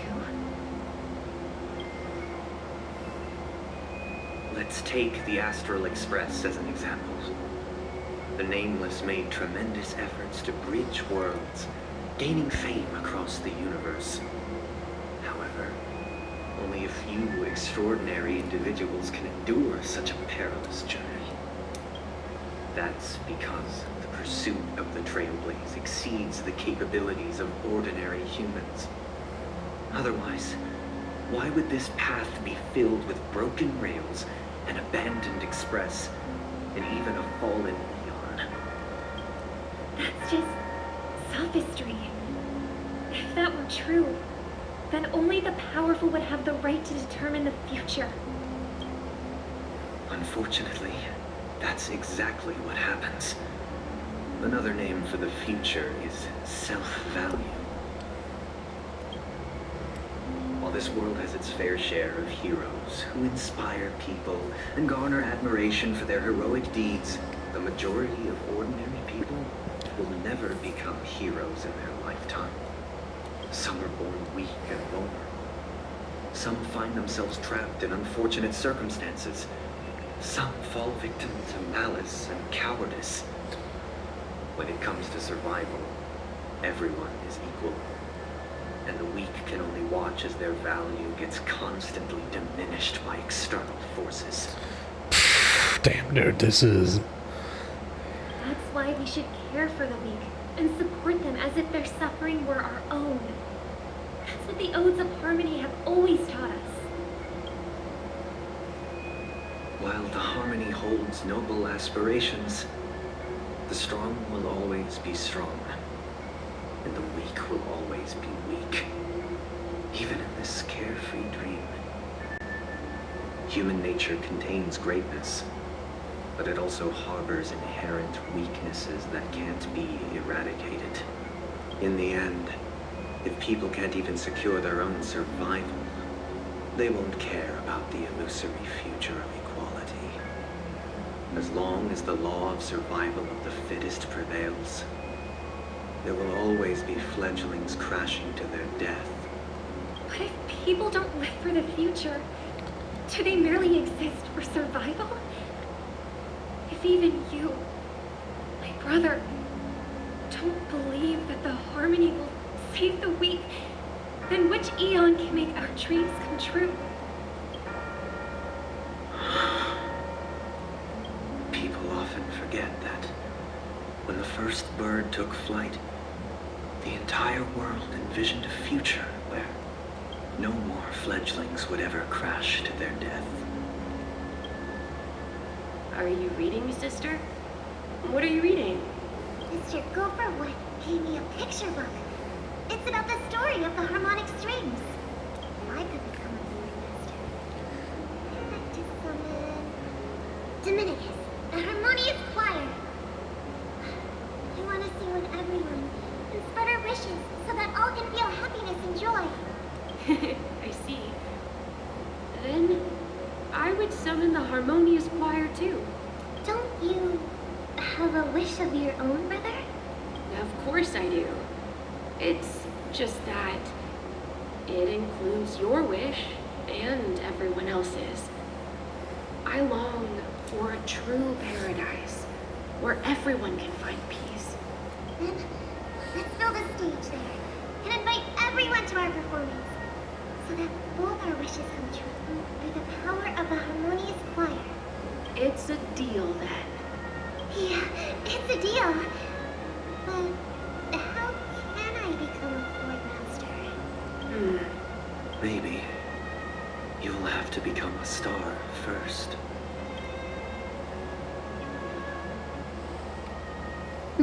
Interesting. You're back sooner than I thought. Any results? Yes. And now, it's up to us to forge ahead. Since he's already carried out his last wish, my final mission is complete. But pardon me if I sound curt. It's good to have determination. The path Mikhail left for you is not an easy one to tread.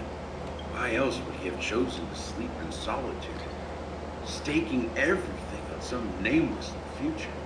And you have the numbers. And in numbers comes strength. So that might just delay your inevitable a little more. Oh God, any more encouraging words? As I see it, relying on Weld's negotiations alone is far from enough. Regardless of whether the other party will be compliant, negotiating simply allows us to meet them as equals. It won't grant us an upper hand. Penacony is our rival's home turf, and we already have very few chips left to play with. Rather than idly sit around while the family's got us blocked off, an offensive approach might be a wiser course of action. Interesting. We're more familiar with the Stellaron's properties than most.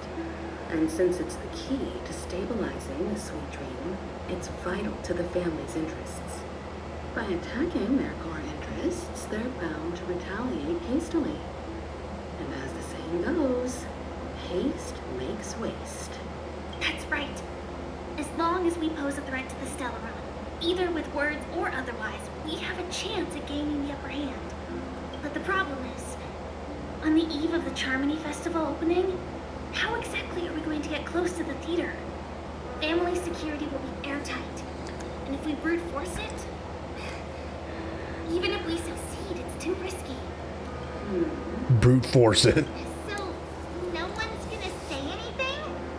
Then I'll raise my hand. I know the answer to this question.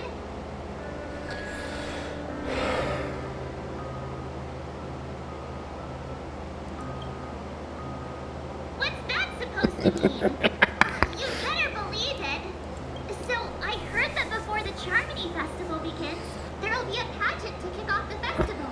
It's called the Soul Glad TM Festivity Auditions, or something. And it's going to be held in the moment of Scorch Sand. As long as we clinch the top spot, we'll be able to attain the title of Festive Superstar, and be able to personally bask in the graces of Miss Robin. And not that that's important.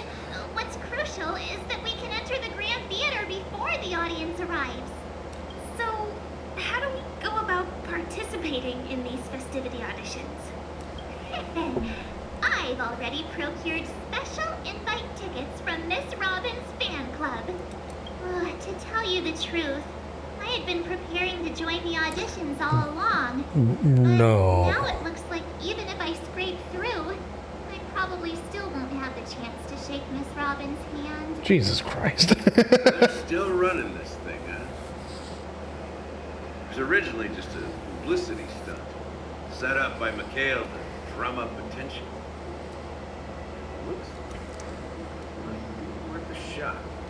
We'll follow Marge's plan. Mr. Gallagher, will you be joining us? I'm afraid I won't have the time. As a virtual character, I've already completed my final mission. Whether Penacony can awaken from this dream is all down to you. Should we ever cross paths again? I'd love for you to visit the Express. All right. I'll have to add to that data bank of yours you've got on the Express. And Miss Firefly, we thank you for all your support. We're faced with a formidable enemy. As long as the Astral Express and Stellaron Hunter's objectives are aligned, we're willing to cooperate with you. We've already come this far together. I'd like to join you for the rest of your journey on Penacony. I'm pleased that we can finally fight shoulder to shoulder. I couldn't ask for a better ending. This is also the spirit of the Trailblaze. Now everyone, let's prepare to move out. Okay. I hope.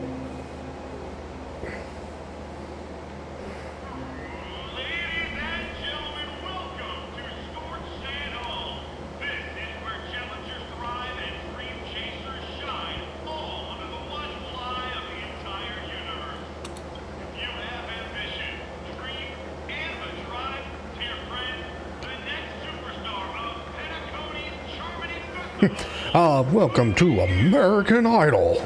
Oh, Lord. Wow, they've really outdone themselves. I'm starting to get excited.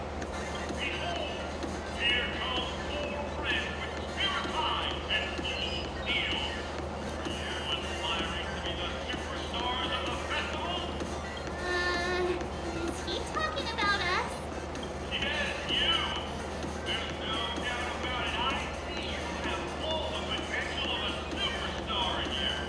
Excuse me, you four. What are you hoping to get out of all this?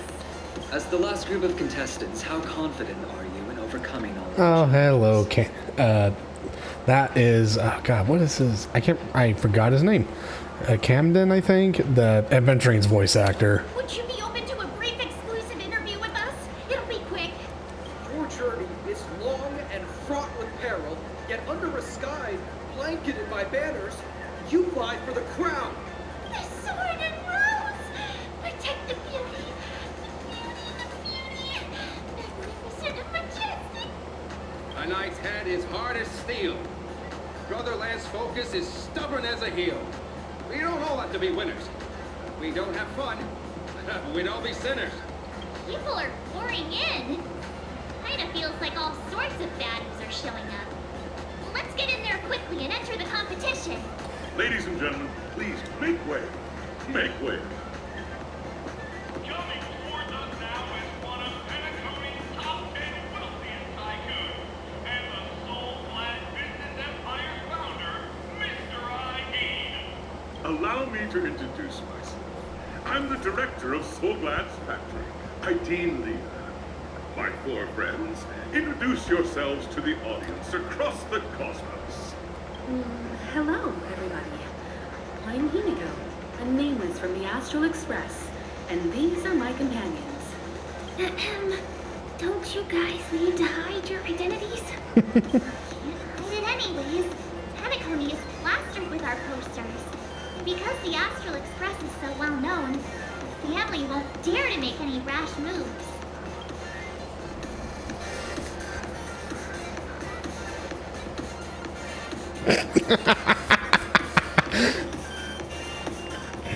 Is it really? I'm just. Hello, everyone. I'm Mark 7. I'm an ordinary girl who loves adventures. That's a lie. There is nothing ordinary about you. Hello, everyone. I'm Firefly. I am also an ordinary girl who enjoys adventures. A bunch of nameless guests. This final face-off is bound to be spectacular. Time is precious. My four friends, come with me.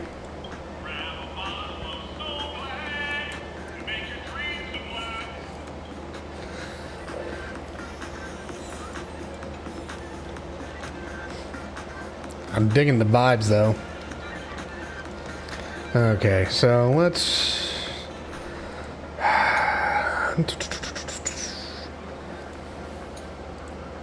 Where is the DOT team?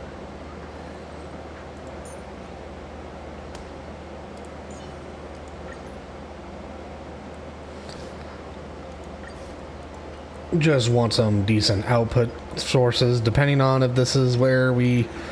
This place is buzzing. That's right. This venue is a miniature representation of that time known as the era filled with boundless possibilities.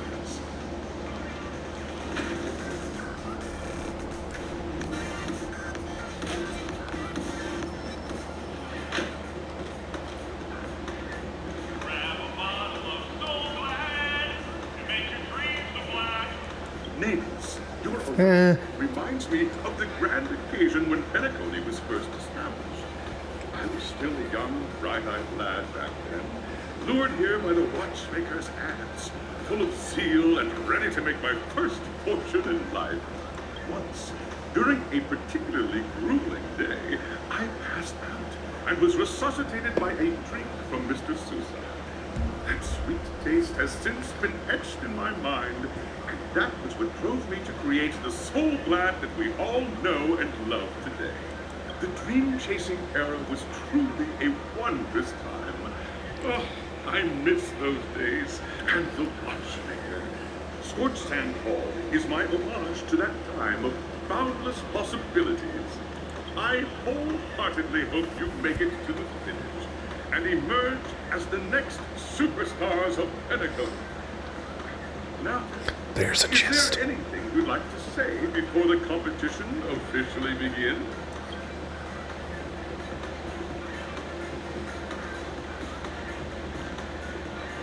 Rest assured, we're going to take an L in this. I can feel it. There's that, vigilant, trailblazing spirit we all know. Hey, you should really fix that defeatist mentality of yours. Miss March, how about you? Hello, everyone. Next up, get ready for the Mega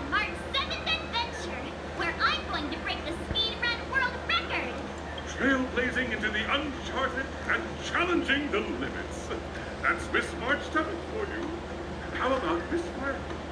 I hope that by the end of this journey, everyone will have achieved the outcome that they hope for.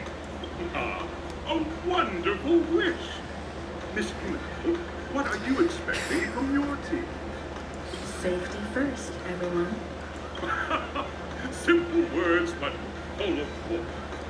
Waiting for you are 3 stages, each connected to that era. The first 2 stages offer 2 distinct paths to choose from, with unique challenges on each route. And in the last stage, you will face off against a champion who has defended the title to this very day. A beloved contender whose noble virtues are unrivaled. Those are the rules. Simple. Everyone clear? Now, I hereby announce that the 33rd Scorch Sand Festival of the 20th season, sponsored by Soul Glad Enterprises, has started.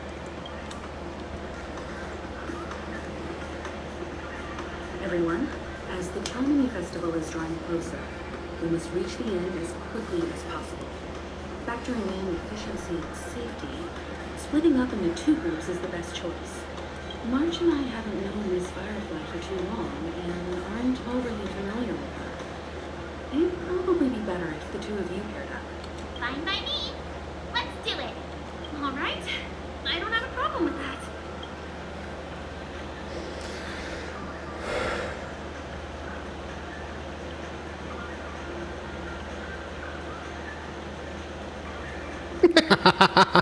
Hold up. Split into the assigned groups then. Let's not waste time.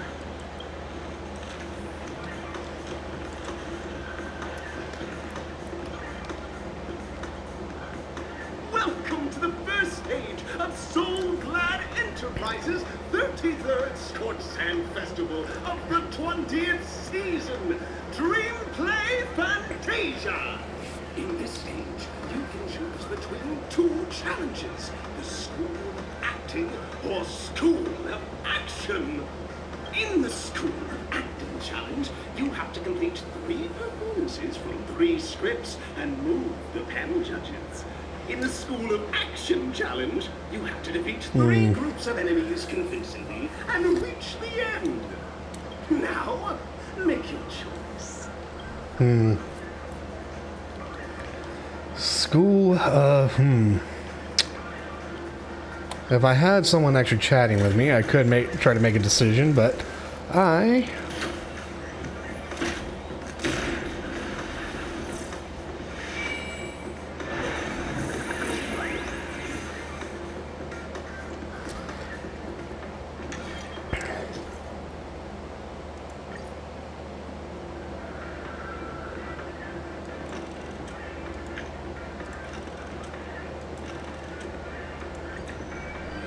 We'll do the acting challenge.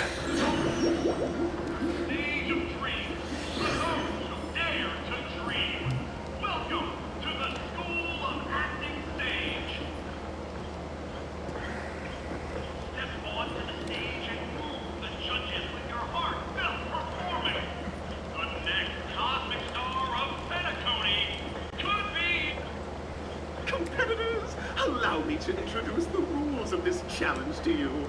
There are 3 stages up ahead. On each, you will find an outline of the script. These 3 scripts were written by the legendary filmmaker, The Watchmaker, and depict various stories from Penacony's era of pioneering. Your task is to bring those moments to life, find the right words, and act convincingly to make the judges feel the script's intended emotions. Oh, I wish you a successful performance. Also, a bit of trivia. The record score for this stage is held by a participant with fiery red hair. His exceptional Oh. the strictest This is... Sometimes I wish I didn't, like, catch, like, the scenes on Reddit, but... We are running out of time, so let's get this over with quickly. I know who it is. He was missed, though.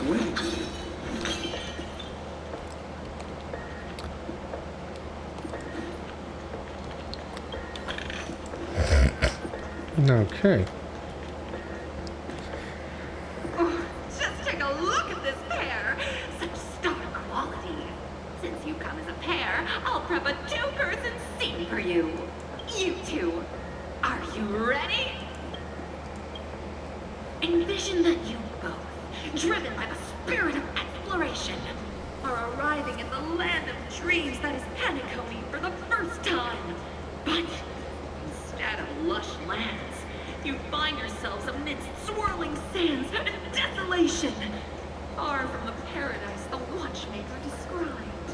You're driving an old clunker through the wilderness of the dreamscape, craving the cold wind, choking on the dust. And suddenly, a fierce memory zone meme blocks your path. Now, Mr. Greyhair, what line would you deliver to express your disappointment in Penacony?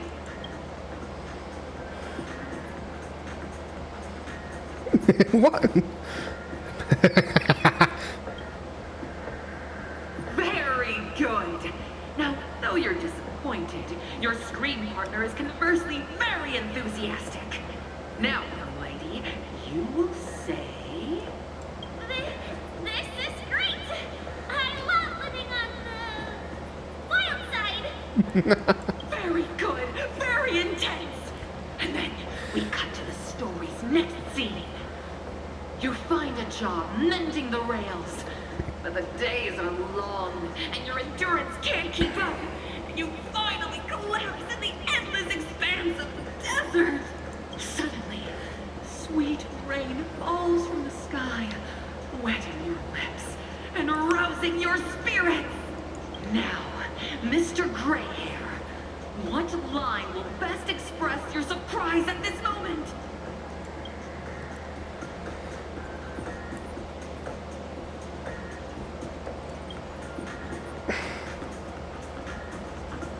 But at this moment, your partner yet gazes into the sky, both her eyes closed. The raindrops fall, blurring her vision, and she tragically says, Perhaps we were never meant to succeed. Right? Fantastic! Both of you have an incredibly solid foundation in dialogue delivery. However, lines aren't everything in a performance. Please continue this story on the second stage. Up next, you'll be challenged with a body language test. I hope these tests won't take too long.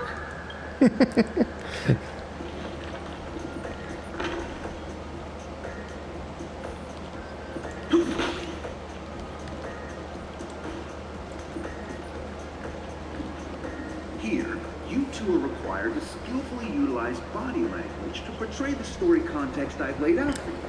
Picking up from where we left off, a heavy downpour saves you both stranded in the desert. This rain quenches the anger in your heart. You look to your companion, now completely devoid of fighting spirit, wanting to comfort her.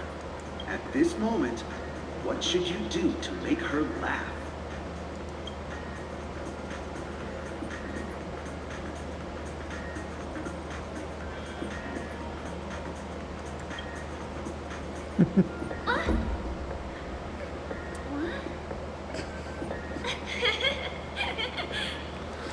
Right answer. Your companion sees you rolling about in the sand and thinks about the arduous obstacles along this journey. She can't help but let loose a laugh, rekindling hope in her heart. And so this girl... I'm gonna get back on my feet and keep moving forward. A tug at the heartstrings! The story continues to develop. The heavy rain leads you both to sense a business opportunity. So you start venturing into the umbrella industry. Just as the business begins to pick up, competitors start flooding the market with low-priced goods, squeezing your market share. You have no choice. The goods you stockpiled at high prices have to be sold at a loss. This is a pretty self-destructive move, which drives your business to the brink of bankruptcy. At this moment, what would you, who refuses to admit defeat, decide to do?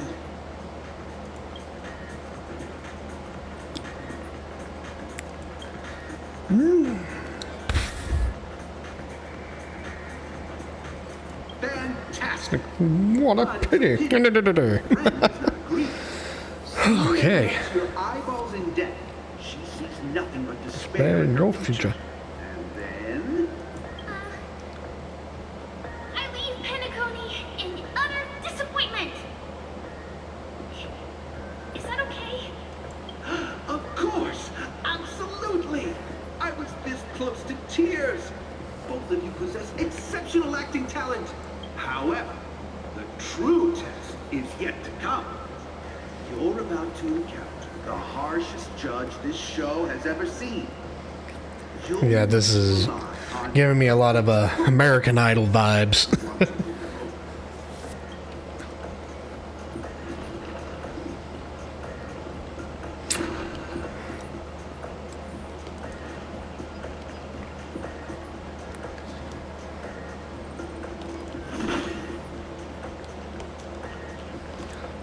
Welcome to the final stage.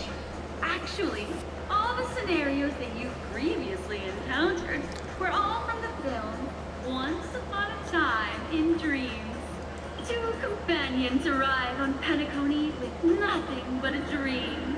Their desire for achievement is met with continuous setbacks. Ultimately, one continues on, despite spiraling into debt, while the other concedes defeat and leaves. Many years later, their paths cross once more in the thriving Penacony. Yet, they refuse to acknowledge each other because...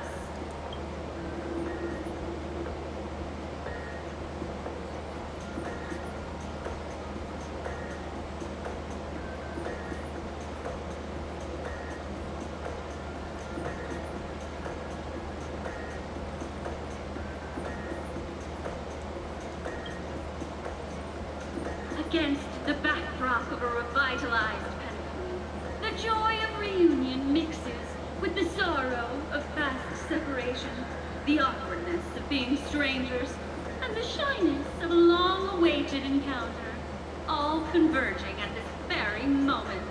Give it a shot. Try and convey this bittersweet scene to me.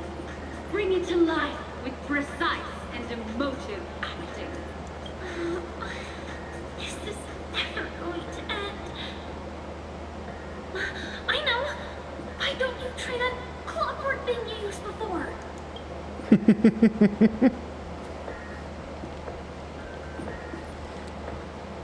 Your performance is far.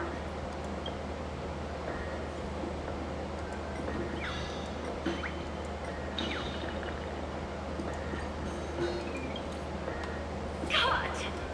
Huh? We haven't even done anything! It's so touching. Your portrayal outdoes the original. It's simply beautiful. We passed the test. We ought to hurry up. Stellaron is at stake. A lot more than just a Stellaron's at stake, man.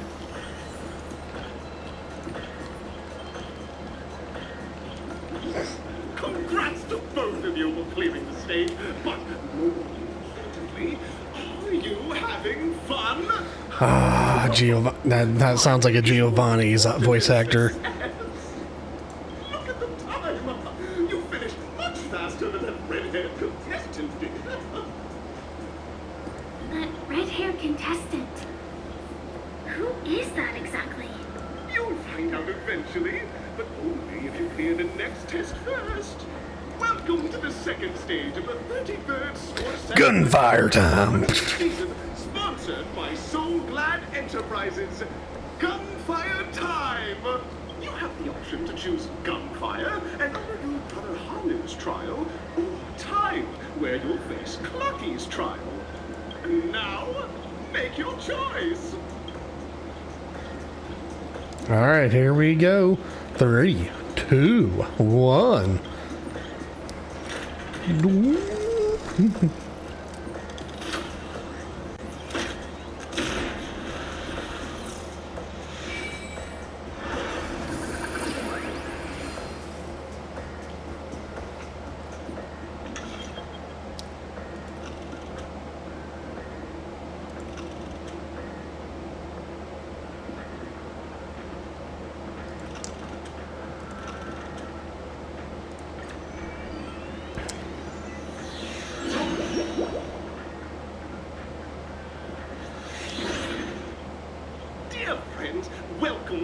enchanting universe created by the Watchmaker. Awaiting you is the morally dubious yet ever charming character from the animated Cloggy series, Hanu. It is said that these cartoon characters were inspired by the Watchmaker's own experiences. According to research by Cloggy scholars, the original Hanu of reality shared a deep friendship with the Watchmaker, akin to comrades in arms.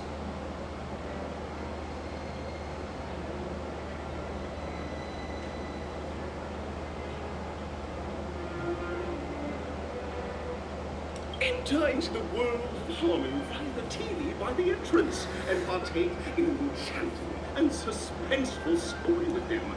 Good luck in there. Bazooka. It's a gunfire trial. We should be able to settle this with a fight, right?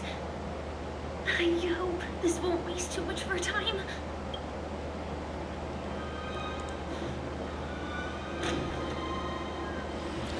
Move. Ready? 1, 2, 3. Are we both in control of this Hanu character? Very good. Looks like you've got the hang of it. In this Hanu's Adventure episode, Stone has gathered his battleships for an assault on Dreamville.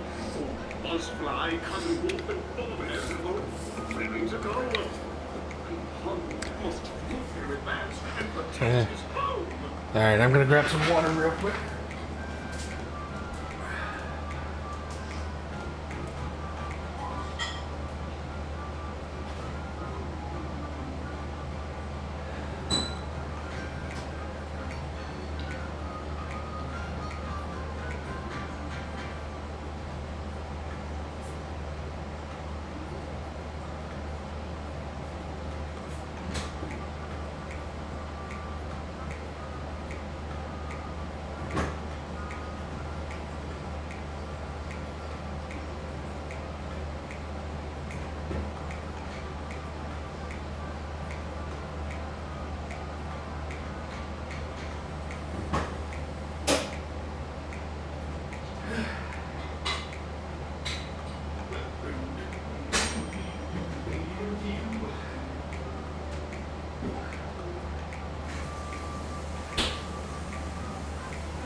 Well, I'm back. Well,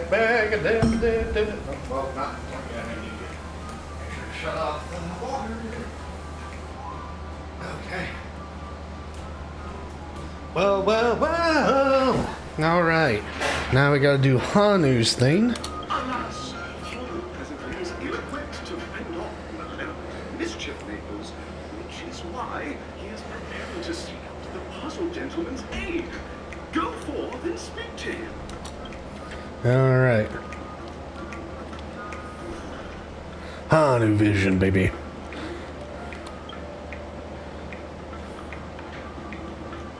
Oh, brave Hanu, you look like you could really use some help. Long time no see, Hanu. You look pretty stressed out. How about an intense and thrilling game of Dream Jigsaw to blow off some steam? Dude, like, we're trying to prepare for battle. The last thing I need to be doing is, like, doing a puzzle.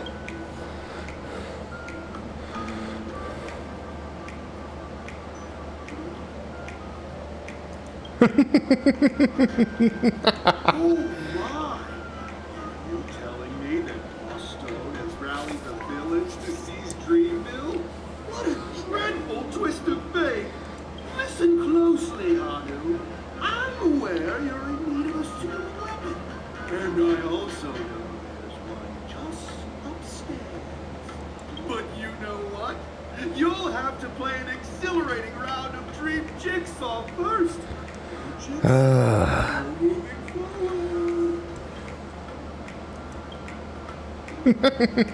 You make it cool.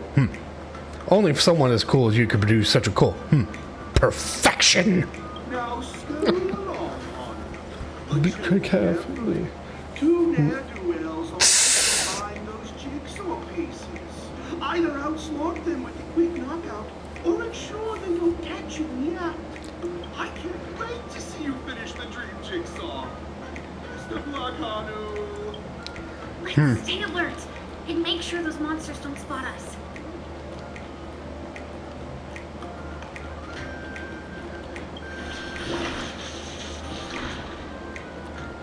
Alright, yeah. Bunk. Sayonara.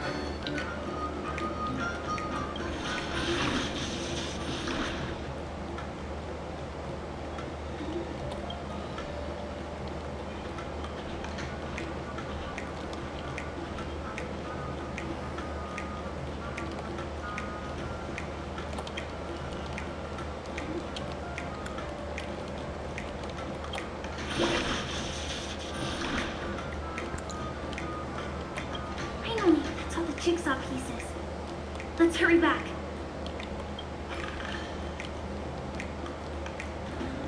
Alright, and we.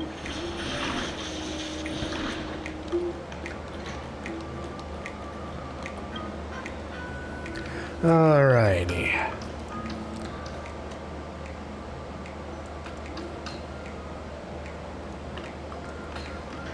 Oh my!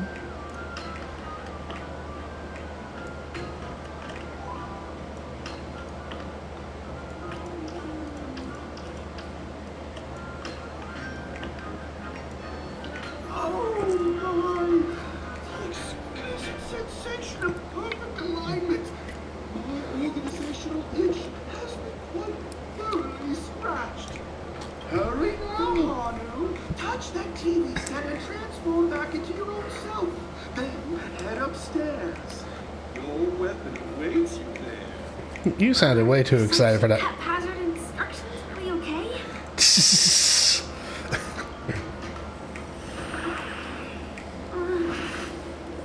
Disconnecting from that thing so suddenly has left me feeling slightly disoriented. You okay, Firefly? You hang in there. Is that Hanu? What?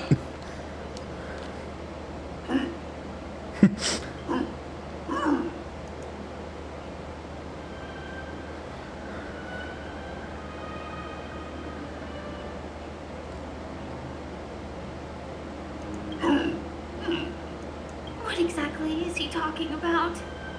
TikTok! It's time for me to make an appearance! Hold on, my. Ooh, the plot thing. I can also see him. Is this character part of the show? I like how she's kind of like having like a mental breakdown. Like, what? Clocky is everywhere and can do anything! Like right now! I can be your translator! TikTok! Hanu says, battle! We must do battle!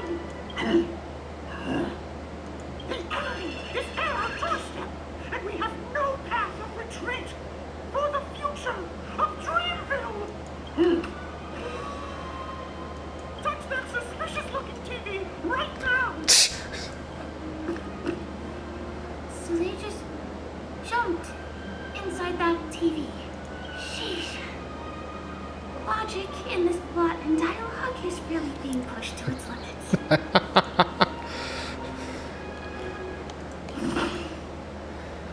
Well, here we go again.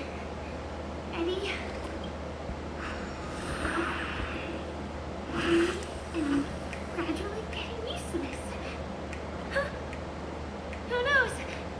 I might even be able to perform some high-level moves with Hanu. Oh, did someone say high-level movies just now? That's right, pal. The upcoming script is just exploding with all sorts of high-level shenanigans. Oh God. Last we saw, Hanu was preparing for battle. Suddenly, he hears heavy footsteps coming from the hallway. The mischief makers have broken into his home. But brave Hanu won't go down without a fight. He instantly sprints for the storage room, ready for a do-or-die showdown against the baddies. But we still don't have any weapons in hand. As what? Holmes' favorite bazooka just so happens to be in that storeroom.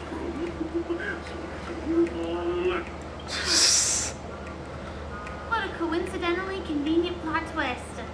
It'd be even more awesome if the organizers allowed me to wear armor.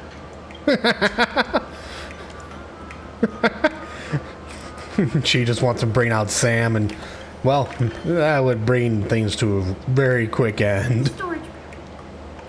It's behind the shelves, right?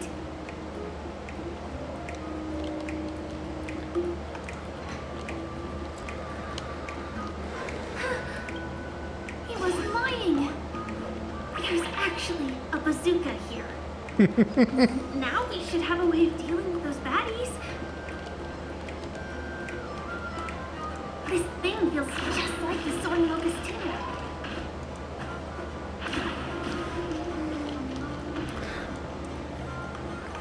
Ammunition.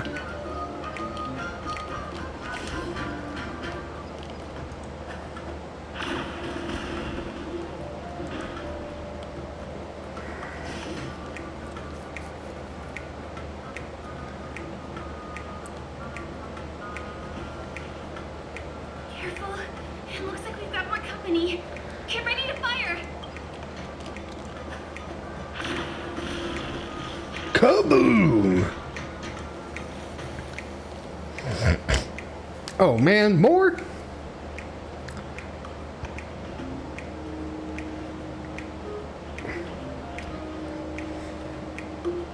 Here we go again. But no big deal. We're pretty handy with this bazooka now.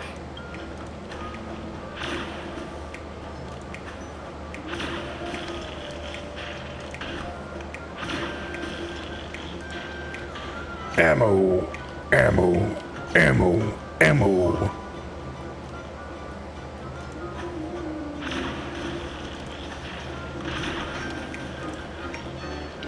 Cool shot.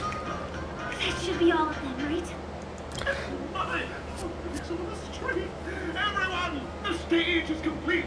Quickly, head through the TV to the next stage. I like how he's now frantically, quick, get there!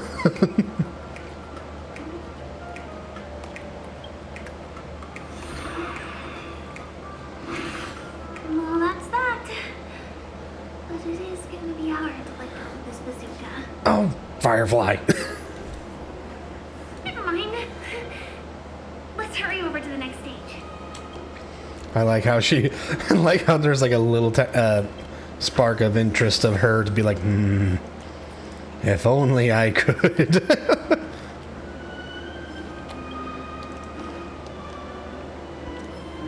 I'm just now imagining Firefly cackling with a bazooka outside of her Sam suit, just cackling as she's madly firing a bazooka as the world is set ablaze around her. Congratulations to both of you. Oh, you've overcome all obstacles and proven yourselves. But, unfortunately, there is only one who can be Penacony's festive superstar. In the final stage, you will face the defending champion. If you fail, you will lose the opportunity to become the festive superstar. Welcome to the 33rd Scorch Sand Festival's third stage in the 20th season, sponsored by Soul Glad Enterprises, Superstar Showdown.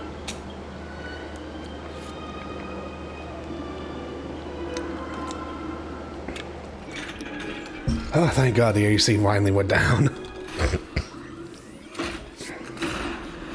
All right.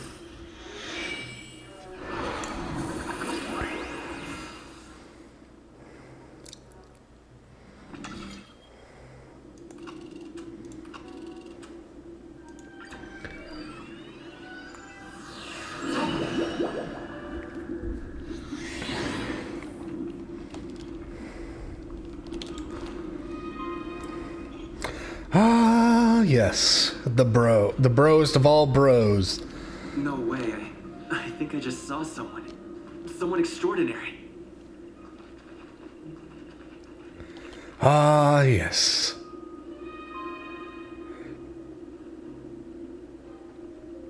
Please wait. Handsome gentleman, beautiful miss. By the glorious light of beauty, I never thought I would see you again. In such turbulent times, your kind faces are as a spring's gentle breeze bringing solace to my scorched heart.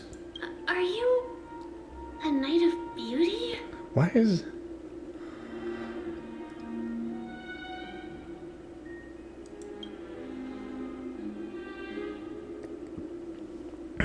I am deeply honored. You've already heard of my humble little title elsewhere. I am deeply honored.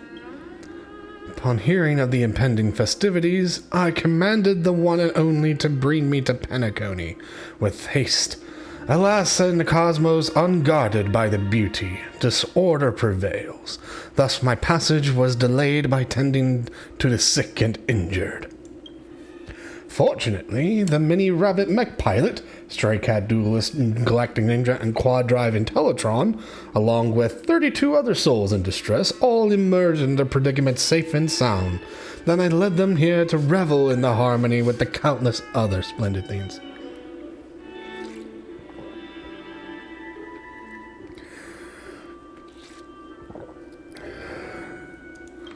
You're quite the savior, aren't you? I do not deserve such praise. Unfortunately, the dashing IPC ambassador, whose radiance matches that of the beautiful peacock, remains in a woeful state. How I wish he too could partake in this splendid occasion. Okay, let's get back to business. Since fate has brought us together, it stands to reason that both of you seek to accolade of the audition's victor, correct? Though upon arrival, I was once mistaken for the towering silver-armored fugitive with fiery red flames. Due to my lack of eloquence, it matters not, for all these trials stem from the land of dreams' beauty. What matters is that I now stand before you. Our paths have crossed. I, Argenti of the Knights of Beauty, am humbly requesting for a battle in the name of the Code of Chivalry with you both. If I am fortunate enough to emerge victorious, kindly grant me passage to crown the victory and recognize that Adrilla, the beauty, is the most peerless beauty of them all. Repay. Bear witness. Your manners. Lance ablaze. Lance! Forward! Memories are beneath the water, lies an endless abyss. Just a good times. Time to say bye. Boom. I'll see you off. Destiny is an ill fate to say. Lance at the ready. Let the duel commence. Put forth all your might. May as well kill them all. You chose the wrong. Stand still. What do you want to know? Ill tidings manifest. Confess.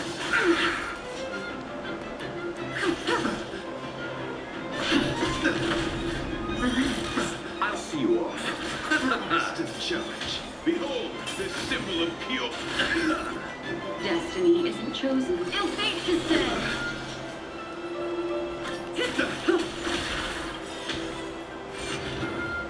Good times. Time to say bye. Boom. You're fighting a gentleman. Last time I underestimated you. Eternal slip. The dead return! No flesh wound.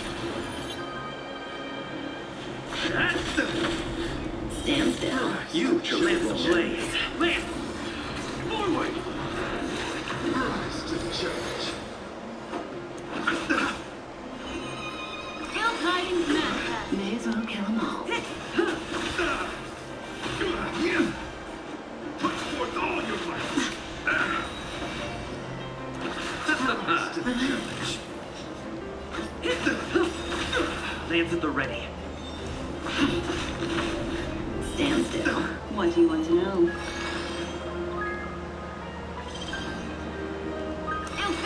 No flesh wound. Bear witness. Receive divinity. Thanks. You're too good today. Rise to the challenge.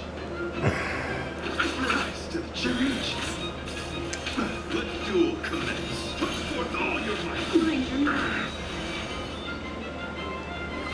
Ill tidings manifest.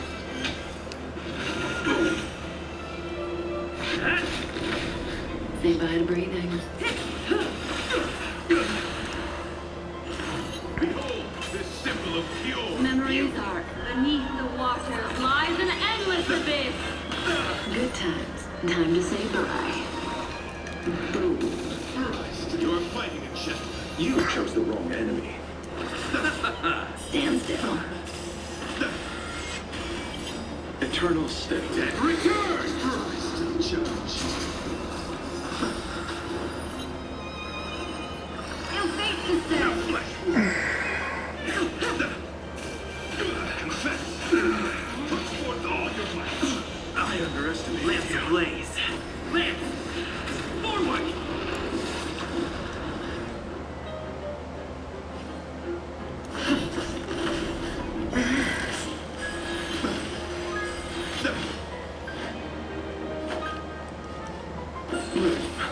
Thanks. You're too good today. Put forth all your might. Receive divinity. The flesh wound. Ill tidings manifest. I'll see you off. Stand still. Bear witness to let the duel commence. Eternal sleep. The dead return!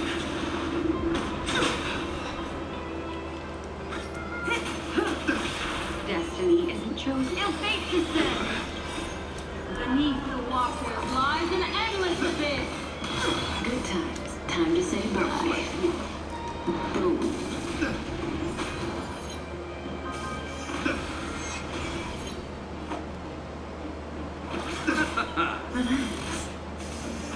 Lance unleashed. Put forth all your might. Bloom.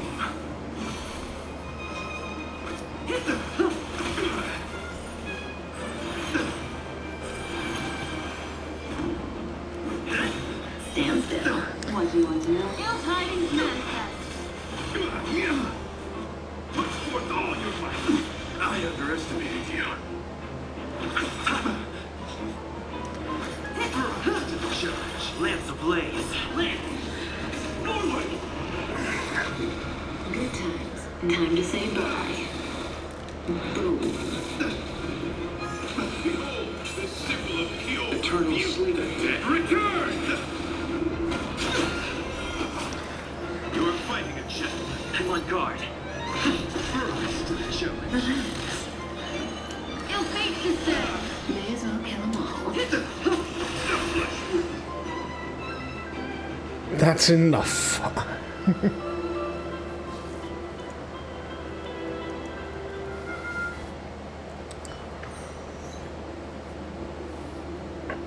Beautiful, beautiful, truly a captivating contest. It is true that I realized to upon the honor of a driller, I must further hone my skills. What a beautiful lesson indeed. Go forth, my dearest friend, my dear friend, and beautiful miss. The audition's crown is yours to claim. I shall remain here, gazing from afar, as you bask in the limelight, joining the audience and offering you the most heartfelt cheers and applause. We don't have much time. May fate allow us to meet again, Night of Beauty. In that case, let's make our way to the end. Penacony's really thronging with talent. I hope we make it in time.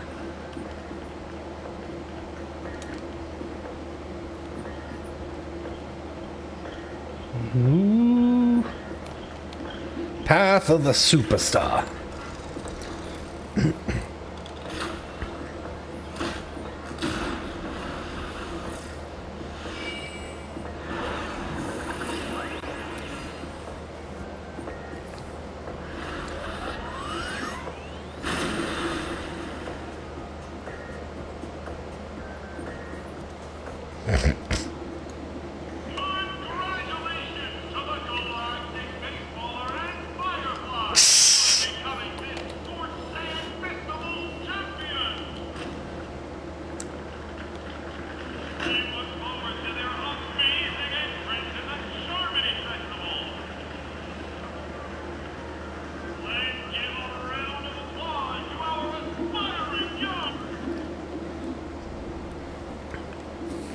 Where did March and Himiko come from? Congratulations to the both of you on becoming the festive superstars of this year's Charmony Festival.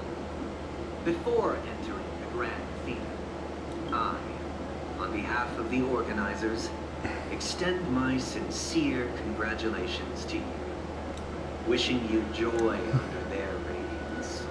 What you playing at Sunday?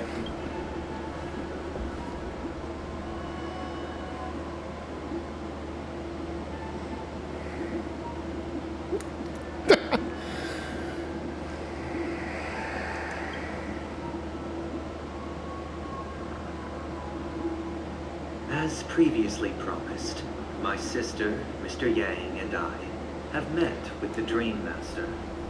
We delved into the truth about Penacony and its Stellaron, and have come to a consensus. Both I and the Oak family cannot acquiesce to your request. Just as expected. We acknowledge the perspective of you nameless. Penacony does require change, but not as you propose. The planet of festivities cannot and will not revert to a place characterized by chaos, disorder, or anarchy.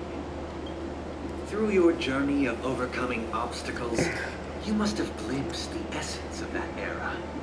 The vulnerable ruthlessly eliminated, equality non-existent, common folk living precarious lives, eking out a dreary existence. Ultimately, only heroes like yourselves manage to achieve success. But I would dare ask, if you did not possess the special status of having a Stellaron, and you were but an anonymous and frail member among the masses, which Penacony would you prefer? A dystopia for the survival of the fittest, or a sweet dream paradise for all? I don't know. Why are you asking me?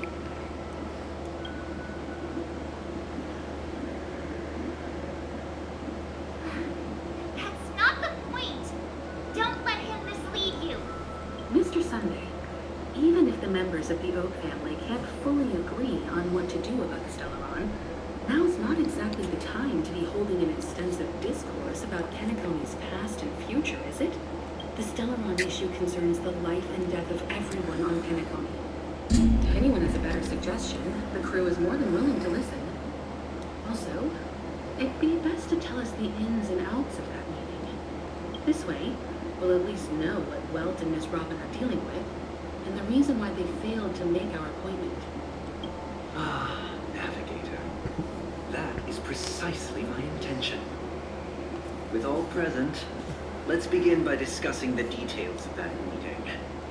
Let's talk about our tribulations and choices, our ideals and beliefs, and our final course of action. The only path to take.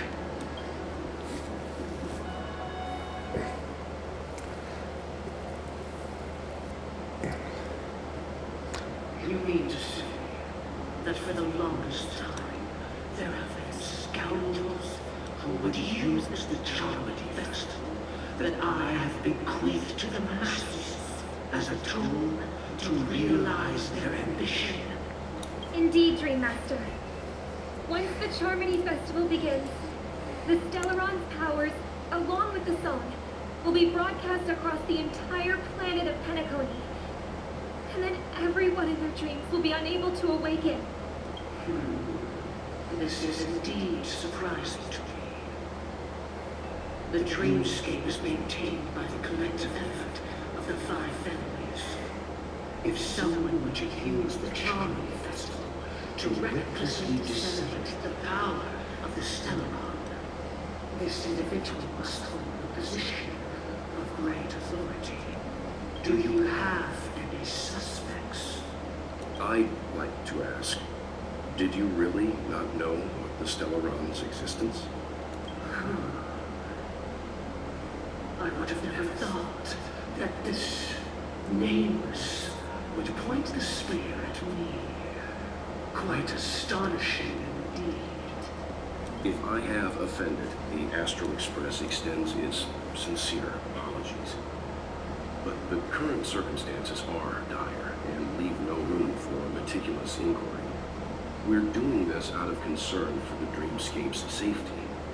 So, if you could, please alleviate our concerns. Dream Master, it's just to prove that the Charmony Festival has nothing to do with the Stellar Realm. If we're being overly cautious, I will return to the stage to offer tribute in song. Just per the arrangement. Sunday, Robin, I've watched you two grow up and know your dispositions like the back of my hand.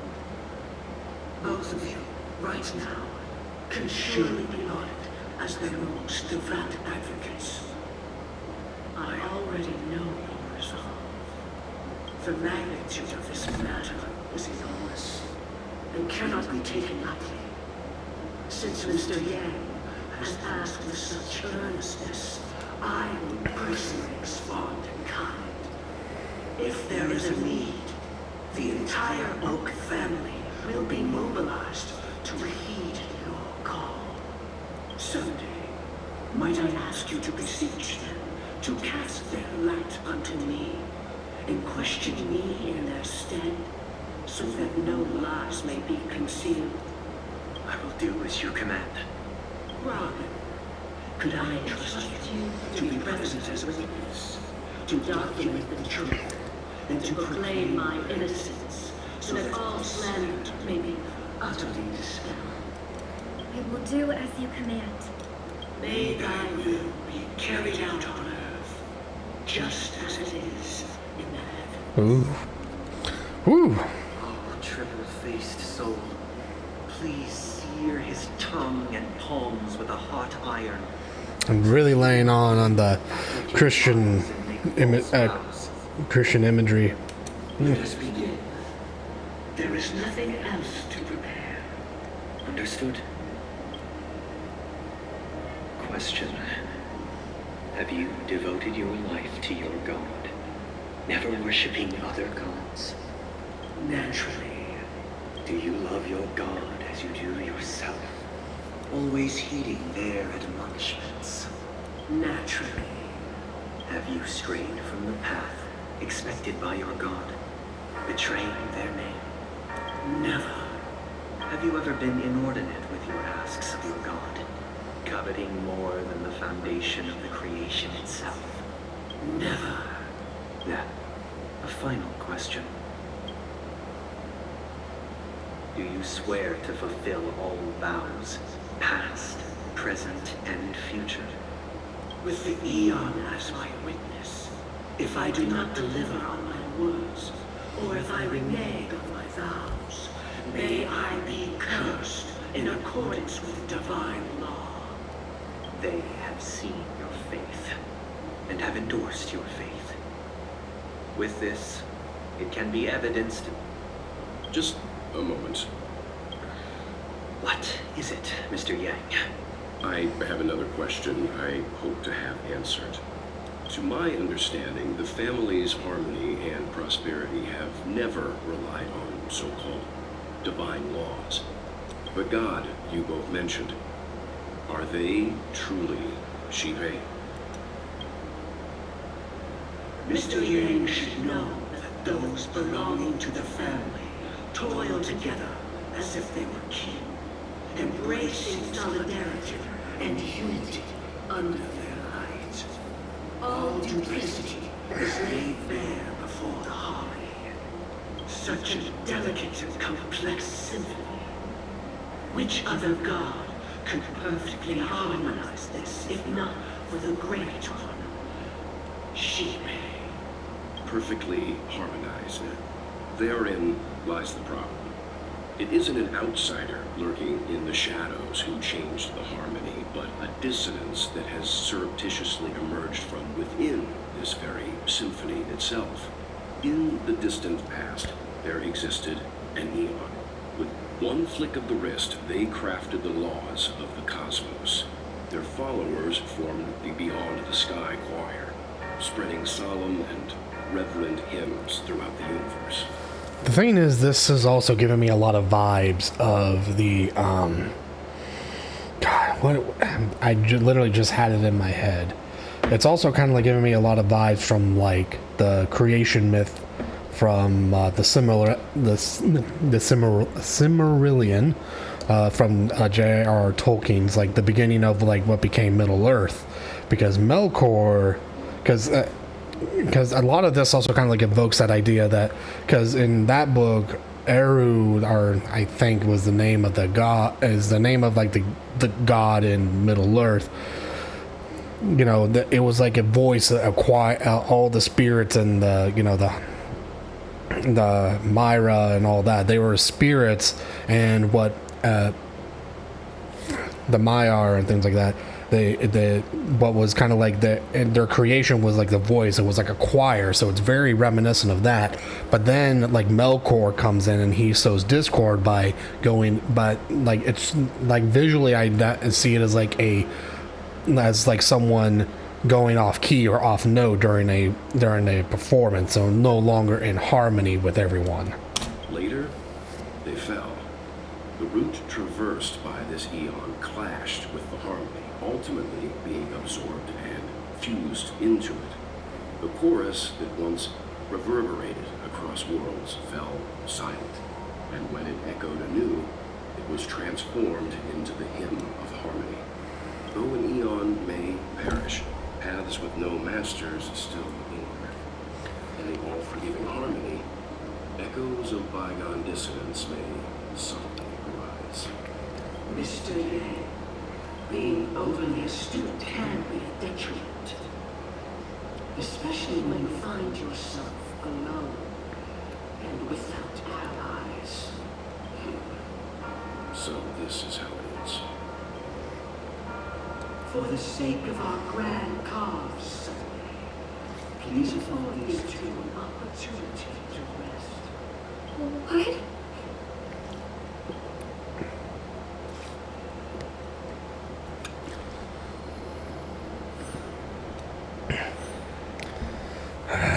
Robin, it's just you.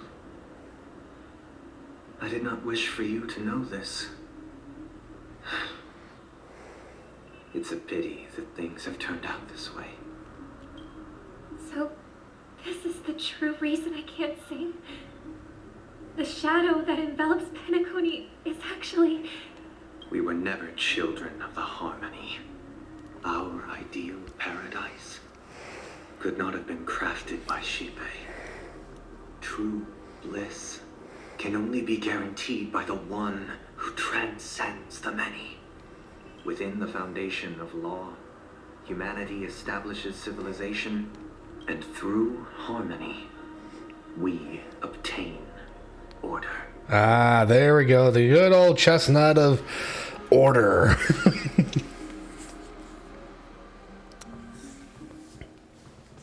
Unbelievable. To think that there would be remnants of the order on Penacony. What have you done with Mr. Yang and Miss Robin? Don't worry. I just gave them some time alone to ponder their fates. You should know that these actions make you an enemy of the Astral Express. Should we need to stand against the Nameless, it would only be myself and the Oak family involved. But we haven't reached that point yet. Your efforts for the justice of Penacony are evident to everyone, and have been widely observed.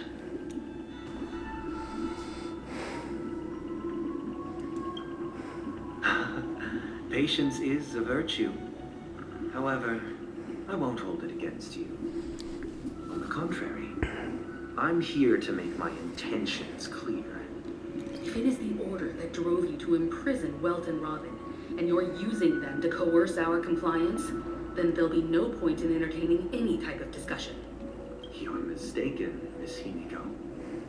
They are in very safe hands, and just as the family has always proclaimed, no one can be harmed in the dreamscape, least of all in the beautiful new world belonging to the Order. Penacony and the entire universe have witnessed far too much innocent bloodshed. The strong wield their blades against the weak, and the victors push the vanquished to the brink of life. Natural selection. The world abides by this principle, establishing the well-being of humanity atop the corpses of the downtrodden. Only we, or rather, I, possess the power to put an end to this farce. So you've decided to resurrect a dead Eon? No one's ever done such a thing. If Miss Himiko is interested, let's draw back the veil and speak candidly. I've always firmly believed that people can understand one another through peaceful means.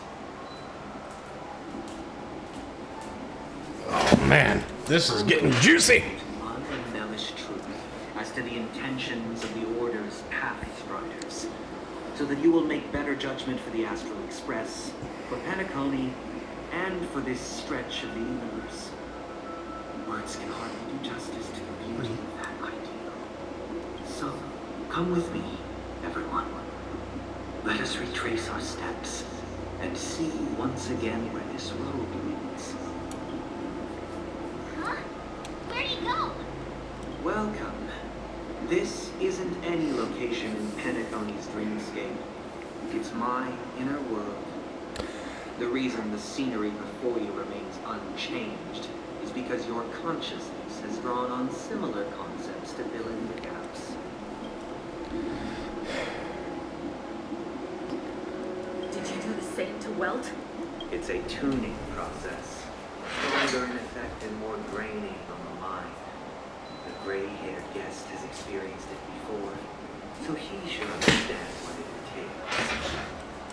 Tuning allows you to intuitively grasp my feelings, which also means that I cannot hide anything from you. Now, everyone, please look at the huge screen. The road we once took begins here. From this point on, you will witness the numerous decisions I've faced. I've selected a portion of these to share with you. I believe after going through similar predicaments, you'll be able to better understand my thoughts. Let's begin. The first decision. A story about a baby bird. This story happened when Robin and I were very young. We were victims of the Stellaron disaster, and the family's Mr. Gopher Wood, who would later become the Dream Master of Penacony, saw that we siblings had no one to turn to and took us in later on. Robin and I lived a time with nary a care in the world. One day, after dinner, while my younger sister and I were lounging about in Mr. Gopher Wood's yard, we spotted a fledgling Charmony dove all on its own. That baby bird was tiny. It didn't even have all of its feathers, and it couldn't sing. When we found it, it was already on its last breath, having fallen into a shrub, probably abandoned by its parents. We decided to build a nest for it right there and then. However, thinking back, that winter was unusually cold, with fierce winds at night in the yard, not to mention the many poisonous bugs and wild beasts in the vicinity. It was clear that if we left the fledgling in the yard, it stood no chance of surviving until spring. So, I suggested we take it inside, place it on the shelf by the window, and asked the adults to fashion a cage for it. We decided that when it regained its strength enough to spread its wings, we would release it back into the wild. The tragic part, something that we'd never considered, was that this bird's fate had already been determined long before this moment. Its destiny was determined by our momentary win. Now, I pass the power of choice to you all. Faced with this situation, what choice would you make? Stick to the original plan and build a nest with soft net where the Charmony dove fell, or build a cage for it and feed it, giving it the utmost care from within the warmth of a home. I eagerly await your answer.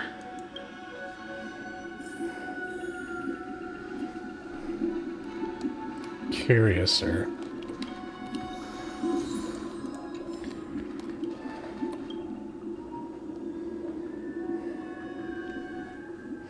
I can't decipher his intentions right now, but based solely on that question, I would probably choose to build that dove a cage.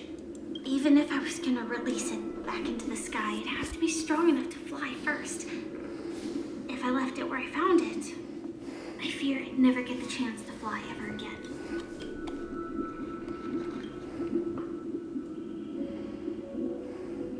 It looks like he really has no intention of imprisoning us.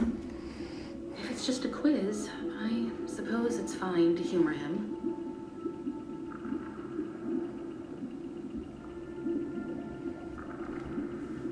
Back to the question. I would personally choose to build the little Charmony dove a cage. No special reason. I do think that a fledgling should have the right to fly into the sky.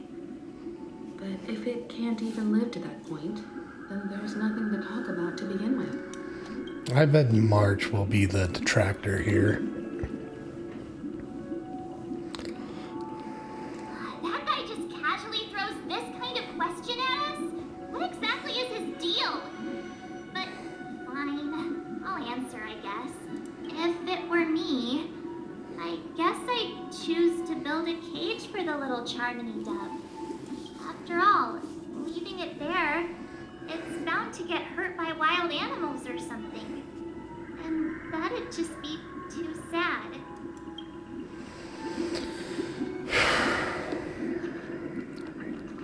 If I'm being honest here, I mean, well, the thing is like they speak of all these and like, you know, it becomes parts of foundational. Someone's like their conscientious decisions and things like that, because this clearly was a very foundational belief for the young Sunday. However, I think the issue is, I think when people get older, we kind of think these with a little more nuanced. But this is supposed to be seen as kind of like a big moral dilemma.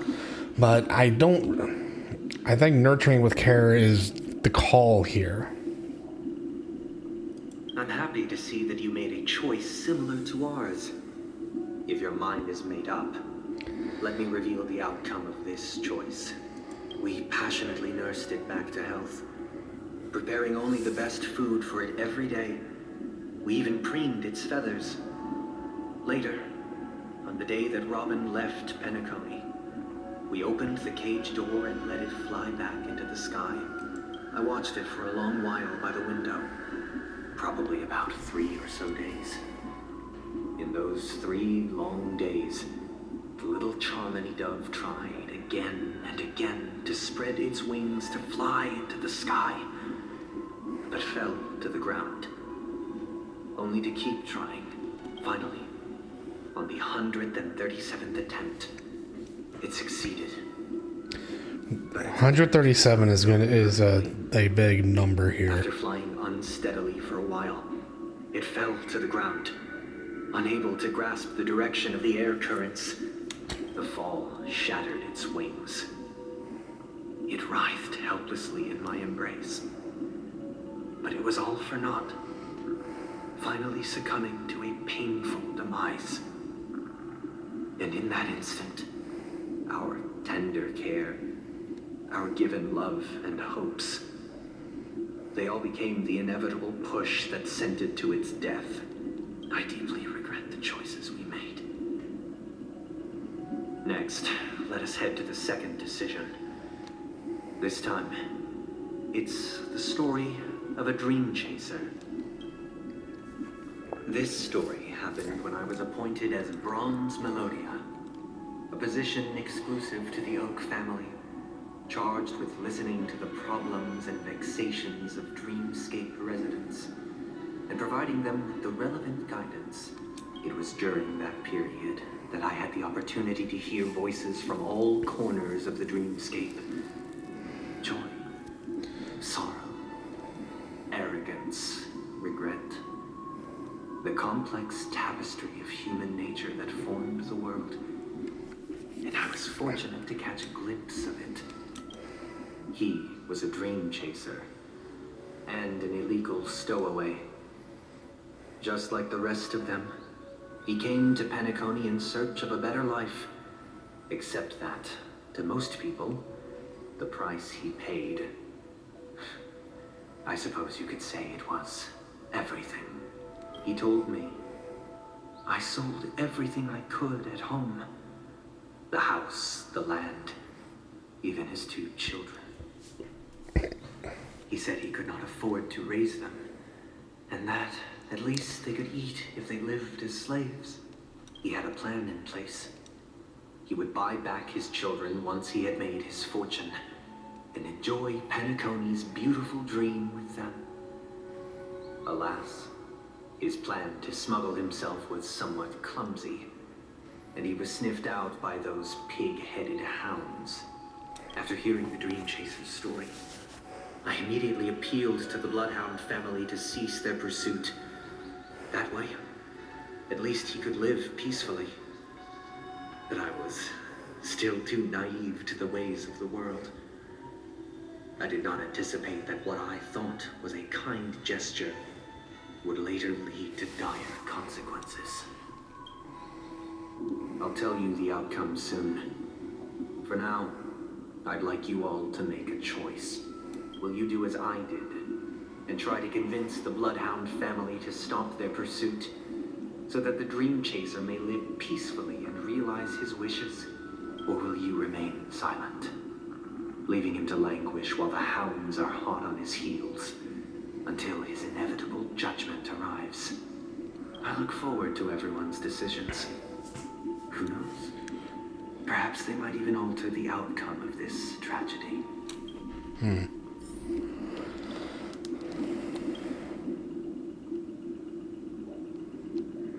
A dream chaser story.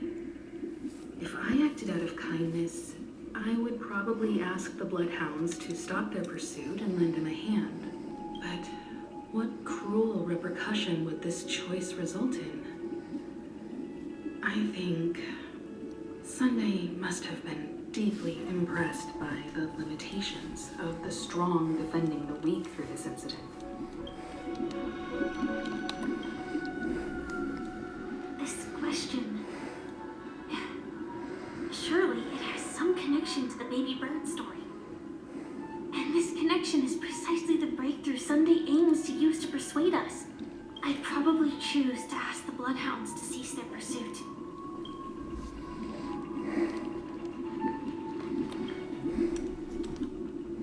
Seems illegal stowaways are really quite common on Penacony. But that guy in the story, I don't think he deserves any sympathy at all. He sold his kids to chase a dream. Even if he intended to go back for them, it's still insanely irresponsible. With that thought, there's only one choice. Let the Bloodhound send him back home. This person deserves to be punished. I actually would agree. It's probably the one of the first times I think I actually agree with March on something wholeheartedly.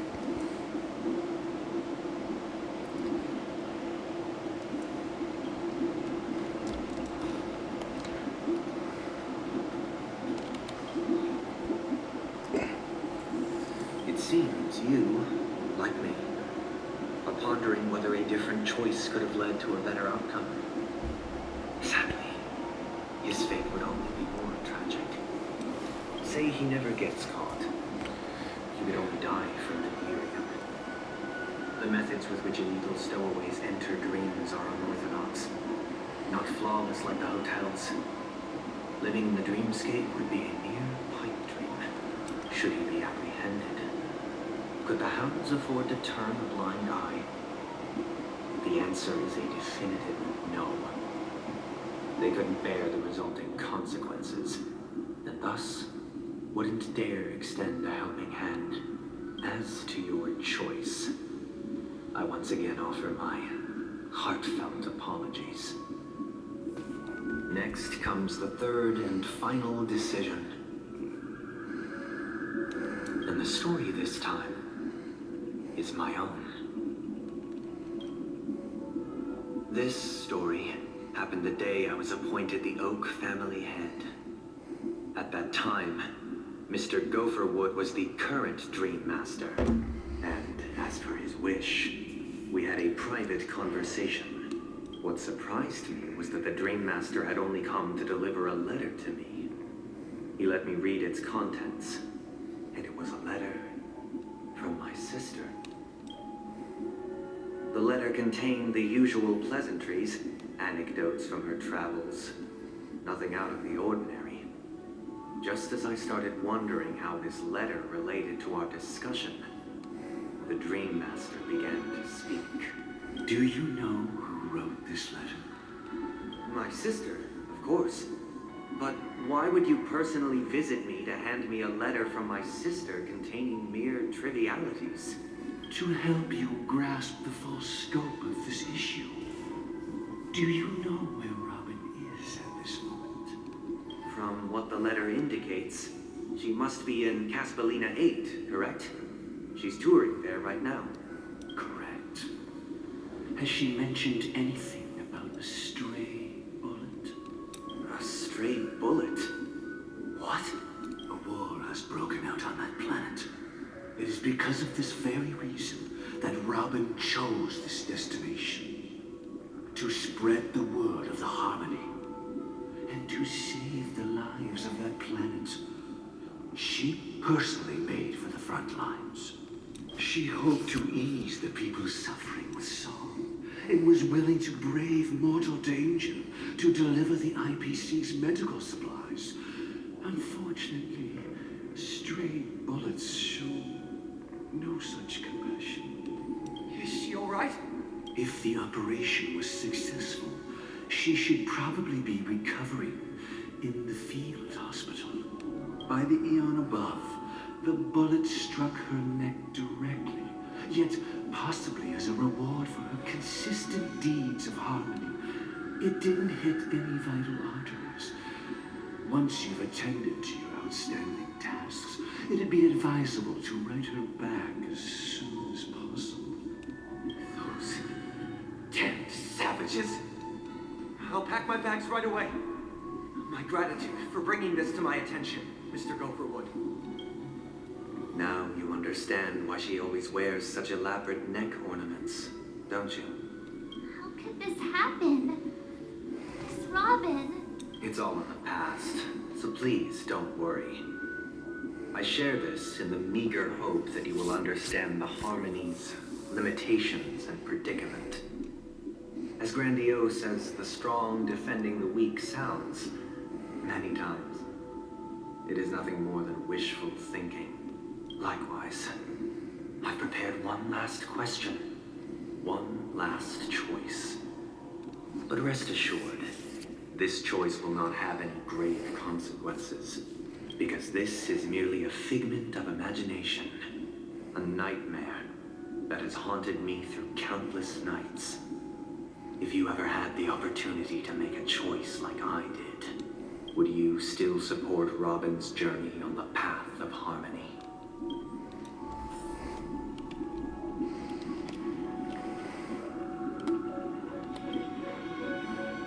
I often feel like I've dreamt of similar scenes on certain nights. In the dream, I see blurry faces. I don't know who they are, but I sympathize with all of them, fighting for survival against some unfathomable force.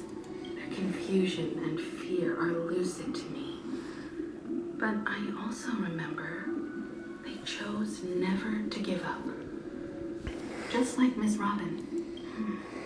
If Mr. Sunday's question leaves you puzzled, you should find the answer from your own experiences with each trailblaze.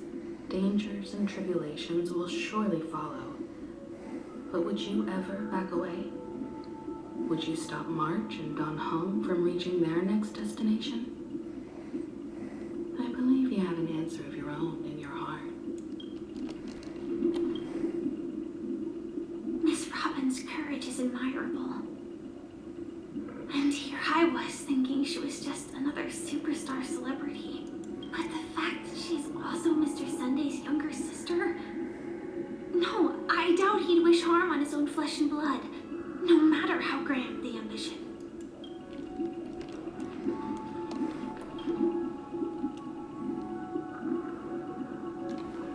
Can't believe that happened to Miss Robin. The strong defending the weak is a great mantra, but if I had to pay such a price, I don't know what I'd do. So it's got everyone stumped, but I think for me this is actually pretty easy. I see. I am now aware of everyone's stances.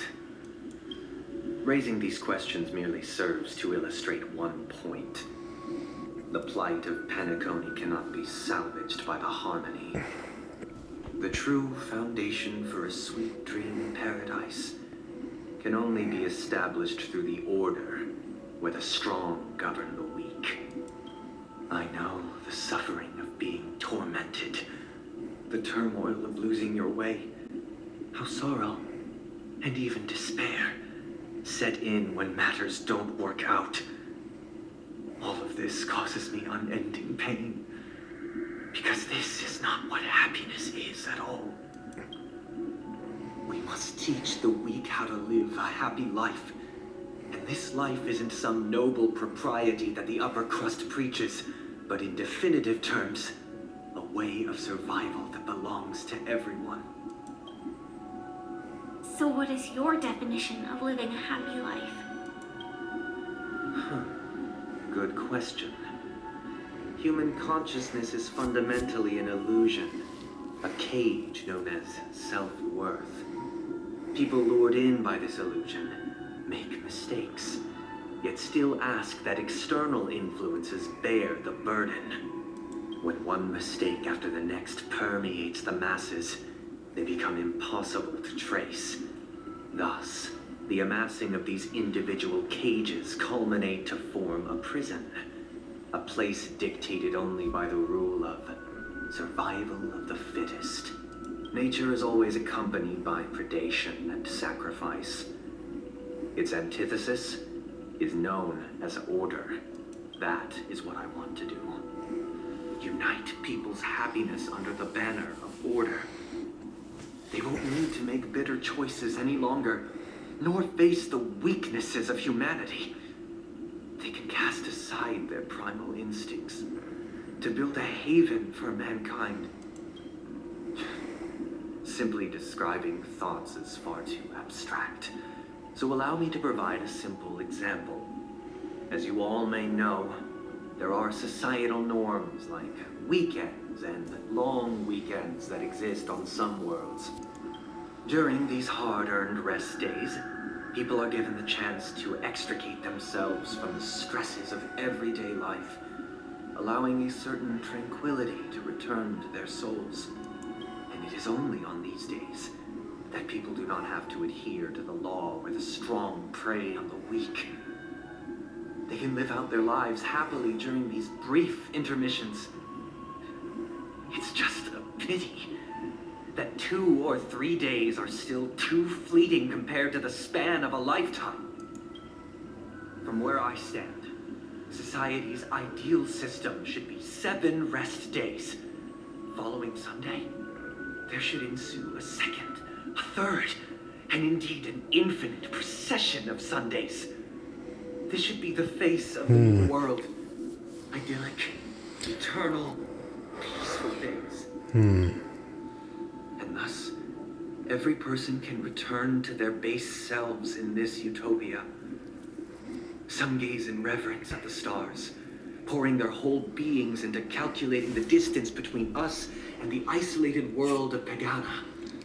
Meanwhile, some seek refuge in quiet corners, holding one another, unencumbered by the chains of unwelcome obligations.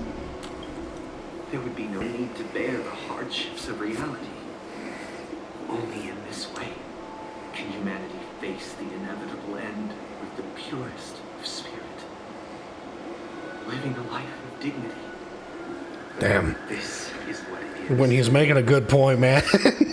When he's making a good point, and you're like, this all sounds pretty good, actually. Miss Firefly, you who are stricken with entropy loss syndrome, you of all would surely understand this. It sounds like a flawless theory.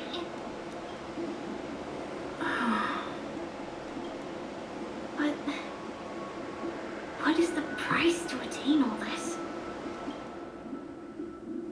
The cost is minute, merely a personal and eternal sacrifice. If this paradise is to be maintained for everyone, someone must remain trapped in solitary awakening until the end of the cosmos. Awakening.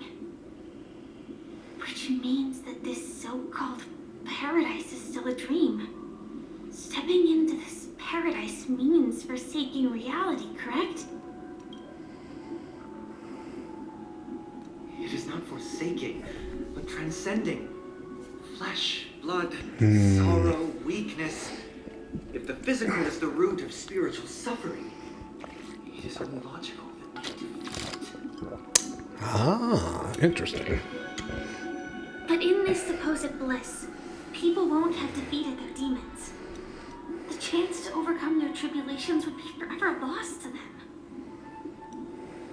In other words, it is an escape. That's another way of understanding it. But there is no shame in escape. On the contrary, the seeds of escape exist in everyone's hearts. Don't you agree, Miss Firefly? And as to why we sleep, it is because we are afraid to awaken from our dreams. But this is not in conflict with the grand plan. Only in acknowledging this can we truly understand the frailty of human nature. And from there, show compassion and protection.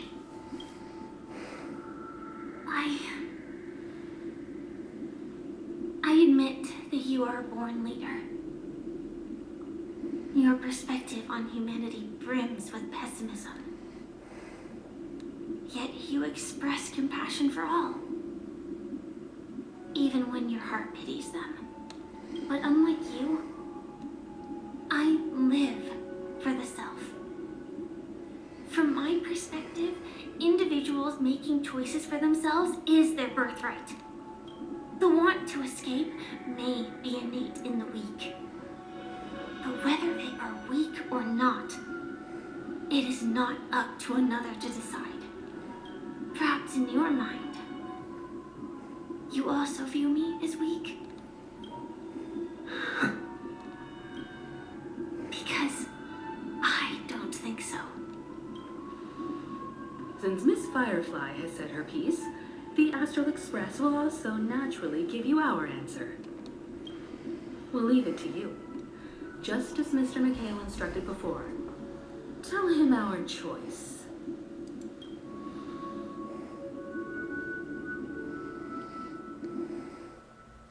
Now we're going to finally learn what happened in the dream bubble. What is this place? Does this place ring any bells, Misha? I don't know. But I feel a sense of deja vu. What is this place? It's the realm within a dream bubble. This was left to the Astral Express by a nameless, but weirdly, when we entered it, it was completely empty. Dr. Edward from the Dreamscape sales store told me that dreams are formed from memories, and a dream bubble can't take shape if its core is empty. So I thought you might be able to help us in unraveling this mystery, Misha. As a hotel doorman, you know Penacony best among us. I don't know much about dream bubbles. But if you want to figure out what this mansion is, I'll do my best. I'm counting on you then. Himiko, I still don't get it. Why were you so sure that Misha had a connection with this dream bubble? Probably because he has a lock for eyes, but I wasn't sure. keyhole. It was just a hunch. But since Since Misha feels familiar with this place, my hunch might be correct.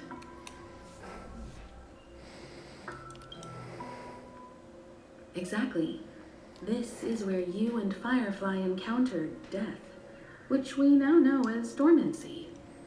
Considering its connection to Dreamflux Reef, it's not surprising it appeared here. The question now is, who brought you here? Based on the clues we have so far, it's unlikely to be that masked fool. So identifying them is crucial to us. We're drawing closer to the truth once more. Let's give Misha some time, as I believe he'll unveil the secret of this dream bubble. All right, but there are doors all over the place. Which one should we choose? Do you have any idea, Misha? I guess... maybe this way? I'm not entirely sure, but... let's give it a try. Wait, you managed to choose the right door on your first... Weird. This place is quite different from the hotel. But I feel like I've been here before, and even lived here for a while. If I remember correctly, there should be a fireplace down that hallway. Clocky and I used to sit by the fire, listening to the crackling of firewood. And the room on the other side was the toy room. I loved spreading out all the toys from the box on the floor and making up stories for each of them. Hold on. This doesn't make sense. Didn't I grow up in Dreamflux Reef? So, what is this place? This could be a case of amnesia. But don't worry, Misha. It's common for everyone to forget certain aspects of the past. Those memories haven't vanished. They're just lying in the depths of your mind. We can surely get them back. Since this place seems familiar to you, why don't we explore a few more rooms and see if you can recall anything more? Yeah, then let's check out the rooms I just mentioned.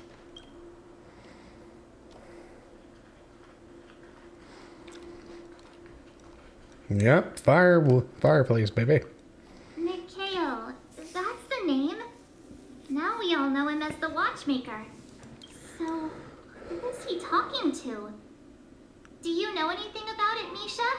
I'm sorry, I don't know much about the Watchmaker. But, Mikhail...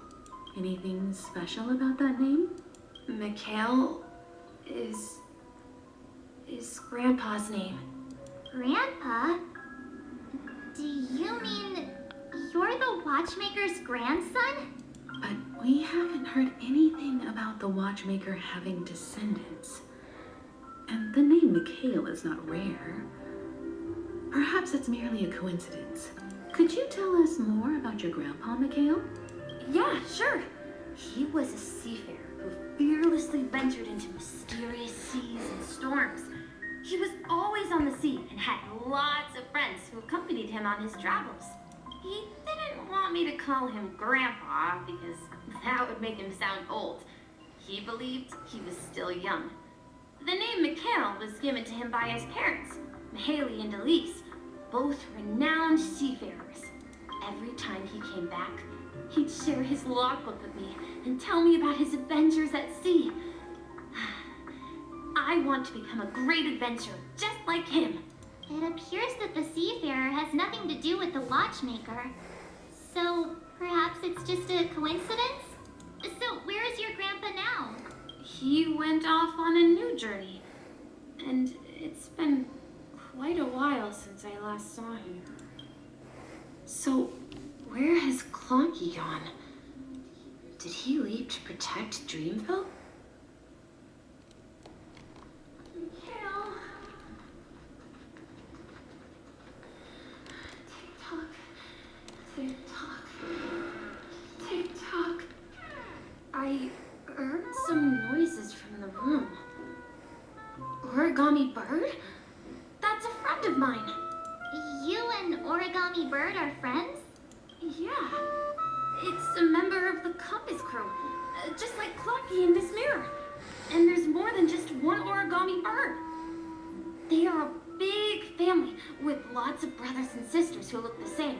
They follow Miss Mirror's orders and handle all sorts of jobs on the ship. They're the best sailors. Sailors?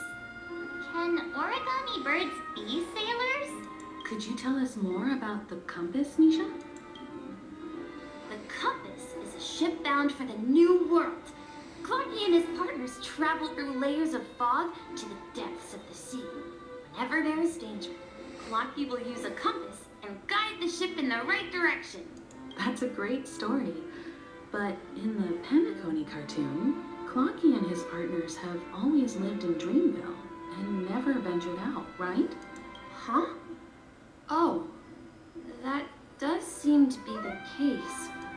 Weird. I clearly remember Clocky arrived in the New World in the end. Perhaps Clocky has a hidden past. I hear the sound of water. You once mentioned there's a magnificent fountain up ahead.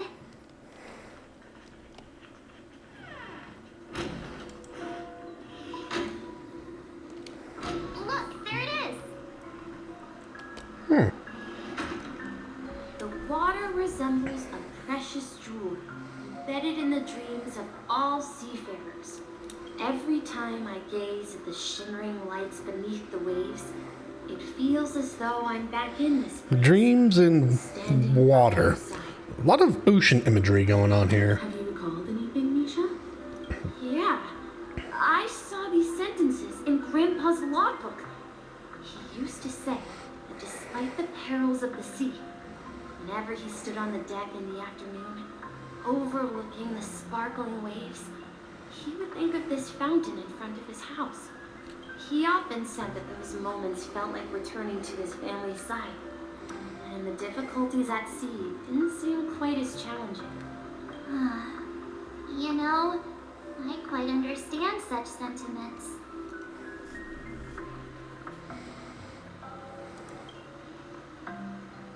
I'm not an elder. I was just being a bit sentimental. Perhaps every adventurer far from home carries a fountain within their soul. Even though the other side of the sea remains shrouded in the unknown, the fountain in front of his house serves as a compass, leading him back to his cherished ones. Yeah, while Grandpa was at home, we would stand by the fountain and place the compass, a toy boat that I made, into the pool. Back then, I would ask him when I could go on adventures like him, and he would always laugh and say I was still too young. It seems this Mikhail is truly a seafarer and has nothing to do with the watchmaker. Yeah, based on Misha's recollections, the scenes in the dream bubble appear to be his childhood memories. But this raises more questions. According to Misha, he was clearly born on an oceanic planet and led an ordinary life, with no connection to Penacony at all. Could this be some sort of metaphor? Perhaps the sea refers to the memory zone. Oh, interesting. I'm sorry. I don't know, but my memories keep pouring out uncontrollably, like water flowing from a fountain. Perhaps I'll remember more things if we go further. Maybe perhaps he's like the inner child of Mikhail? We're going to the opposite side, right? No, we should turn left here. Share your burden. Huh? Something feels different about this place. This is it. I remember this corridor. Up ahead is Grandpa's study. It was in that room. I saw him the last time.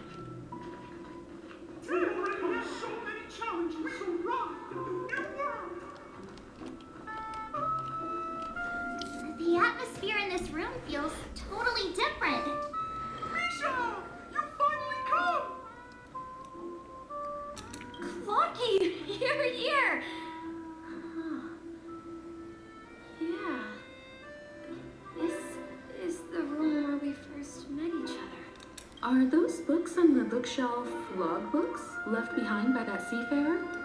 Yeah. Whenever he came back, he placed a logbook on the bookshelf in his room. Oh, he has a nameless tag on his tie, or the Astral Express tag on his tie. Aw. He described our world as a fountain. At some point, the sea started to gradually swallow up the land where people lived to ensure that everyone had land to settle on. He had to continue exploring the sea in search for the source of the rising seawater. On that day, he called me to his study, telling me that he was embarking on another journey. However, I could sense the gravity in his expression.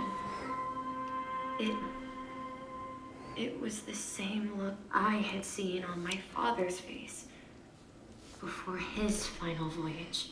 I asked him if I could go with him, but he said that my adventure lay elsewhere and told me to stay home and patiently await a certain sound at the door. What sound? He told me about a vast ocean in the sky, an ocean of stars. He spoke of a train that transports children with a desire to venture far away, traversing the sea of stars without ever stopping. He said that he knew the crew on the train, and that he had asked them to take me along. He said the journey I had always dreamed of would start there. A train? Could it be? It's the Astral Express. I remember now. Grandpa's friends are a group of nameless who came to this world to resolve a disaster caused by a star. Then, he gave his pocket watch to me. It was his cherished treasure, appearing in every one of his adventure tales. He explained that difficult times were ahead, but assured me that the watch would guide me. He said, as long as I kept moving forward, I'd eventually reach my desired destination. And then, it was as if I heard the distant sound of a train whistle, echoing throughout the room. Exactly, Misha! And then we followed that whistle, didn't we? Yeah. I think I can still find the way we took back then. This is the dream jigsaw, right? So we're supposed to find the exit. But where can we find the last piece? Do you remember? You said you obtained a mysterious shard when you stumbled into this place. Hey, the shape seems to match. So this shard is also connected to Misha? Looks like we're just one step from revealing the truth. Let's get to the other side and investigate.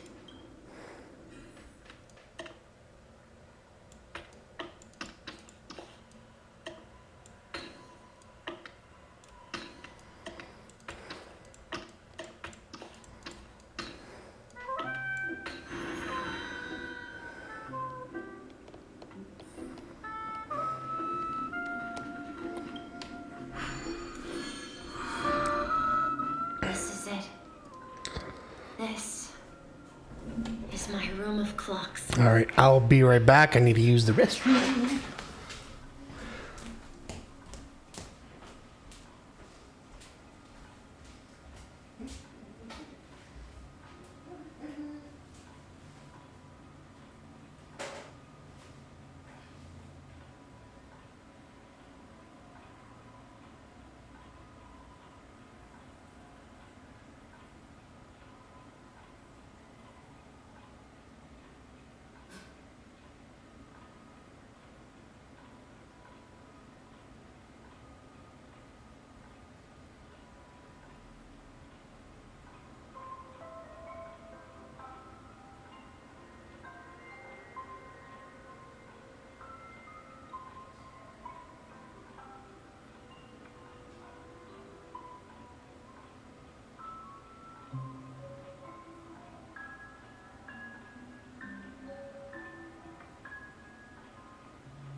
All right, I'm back to anyone paying attention. All right, well, let's continue going on here. Holy moly. While I spent my time waiting for Grandpa to return from his voyage, Walter gave me this workshop, and it became my secret base.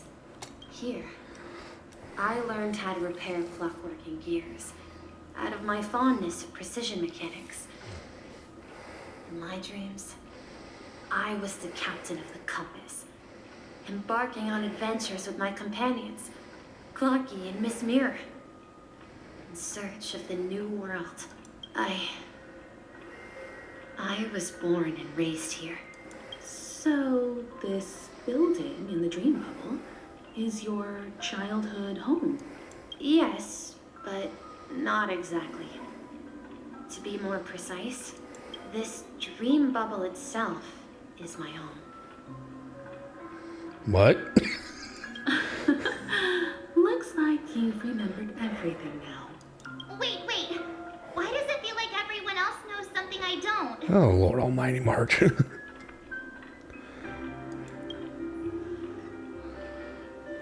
Marge, do you remember when he mentioned a clocky that only he could see? Yeah, the little guy here, right? But we all saw him in Dreamflux Reef, right? And Mr. Yang even greeted him. Looks like everyone on the Astral Express has a childlike spirit. The answer lies in the Astral Express. His experience shows that neither Firefly nor Acheron can see this clocky. And when we were in Dreamflux Reef, you may have noticed that for some reason, nobody outside of the crew had ever talked with Clocky.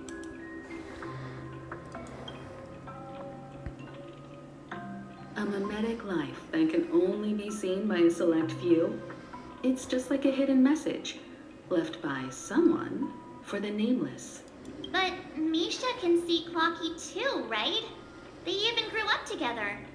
But Misha hasn't started the way of the Trailblaze yet. That's the key to the mystery, March. Now, take a moment to recall. Have you ever seen anyone outside of the crew interact with Misha? Acker. No. Oh, I know. No, he didn't. Acheron didn't think. Oh. That's the answer, March 7th. This dream bubble is the place where I was born. And I'm a dweller in this dream. Just like a memory zone meme. I should have stayed here and waited for you. But when reality and memories merged, I unconsciously pushed open that door and left the bubble with Clocky. So it's not that the Watchmaker's dream bubble is empty, but rather the stuff inside ran away? And the whistle you heard was the sound of the express arriving at Penacony? That's one way to see it, but I believe there's a longer story behind all this. It's best for Misha himself to explain all the details. How about we start with your name? Now, should we call you Misha, or... Thank you all for helping me rediscover my true self. Now, please allow me to reintroduce myself. I was born on Lushaka in the Presmere system, adopted by seafarers Mikhail and Char. They gave me a treasure, a name that carried their hopes. Mikhail Char Legwork, or simply Misha. I knew it. If you prefer, you can call me by a more familiar name, the Watchmaker. So, you're the Watchmaker himself? Unfortunately, that legendary figure is no more. I'm only... Well, I was kind of right. Not well. In the sense, like, he is like the I kind of something similar. I was on the right track. Okay, I knew it. As for the child who has been with you, he's the innocent protagonist of Misha's childhood dream. Friend of Clocky, a young apprentice, and a future mechanic on the Express. Hmm. And this also marks the beginning of his journey, devoted to the Trailblaze. At the end of the journey, I left this little flame, which I so cherished, in my deepest dreams, hoping to pass it on to the nameless of future generations.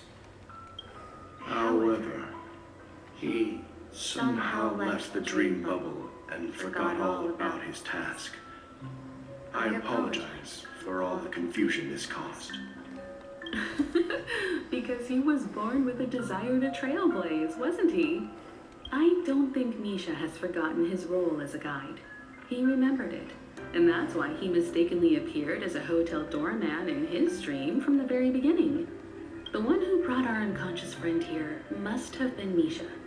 If that's the case, we encountered the Watchmaker's legacy from the beginning, didn't we? Well, I have a sarcastic friend who says I always take big detours and end up back where I started. Perhaps that's what every nameless has to go through. But in the end, you found me. I'm sure you're all wondering what my legacy is. I believe my aunt has mentioned the Stellron and my realm. If I may apologize, the Stellron part is real. As for my wealth, however, it's nothing more than a baseless rumor. I left my homeland as a child and embarked on the journey of Trailblaze. I traveled to various planets until finally reaching Asdana, where my friends and I built the original Penacony and fought for its future ever since. I've been moving forward all my life, doing what I could to overcome the obstacles in my path. But ultimately, my journey reached its end, and I left behind no possessions worth entrusting. So, if you ask what's left within this worn-out train engine that can be called a legacy, I suppose it's the things that are still burning in the engine's furnace. Now that you're well aware of the current situation of Penacony, I certainly hope that you'll help me get this world back on track. But I'll leave that decision to you, for the path of Trailblaze is never paved by others. All I have for you is a story and 2 gifts. I want to give you my pocket watch. It has accompanied me throughout my long journey, guiding that naive child forward, and has been blessed with the presence of so many great people up to this day. And my hat, too. The one who navigated for me placed it on my head and planted a fanciful thought in my mind. The trailblazing expedition will never end. Now, it's time for you to make your choice. Once you've made up your mind, open that door and enter the long dream of an old man. I'll be waiting for you at the end of this corridor of time.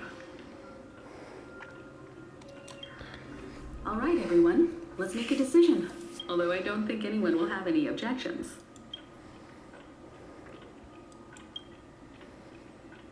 Of course. We've come this far. Surely there's no other option than moving forward. In that case, it's unanimous. Then let's proceed together to the end of this stream and tell Mikhail our decision.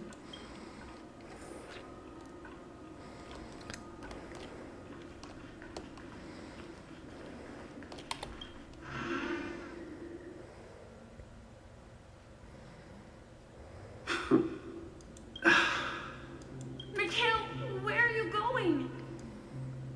Someone has to step up and save Lushaka. So why can't it be me, Misha? Please don't go. And if you must, please take me with you. Don't leave me alone. Even without me, you know how to proceed forward, brave Captain Misha. The compass is waiting for you. Haven't you always wanted to be a better adventurer than me? Now go, board that train and start your journey. Where are you going, Mikhail? Falcon Amundsen. Navigator Falcon Amundsen. I'm going to clean the floor in the parlor car. I promised the conductor.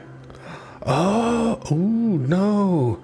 Wait, first tell me, did you fix this watch? Yeah. So the memory bubble that we saw earlier, was that from Mikhail's perspective? I know what it looked like before. Its chain was broken, the back case torn, and the marks on the dial all worn out. How did you manage to fix it? Well, it's hard to explain, but I knew it could be fixed. It's the hands, Mr. Amundsen.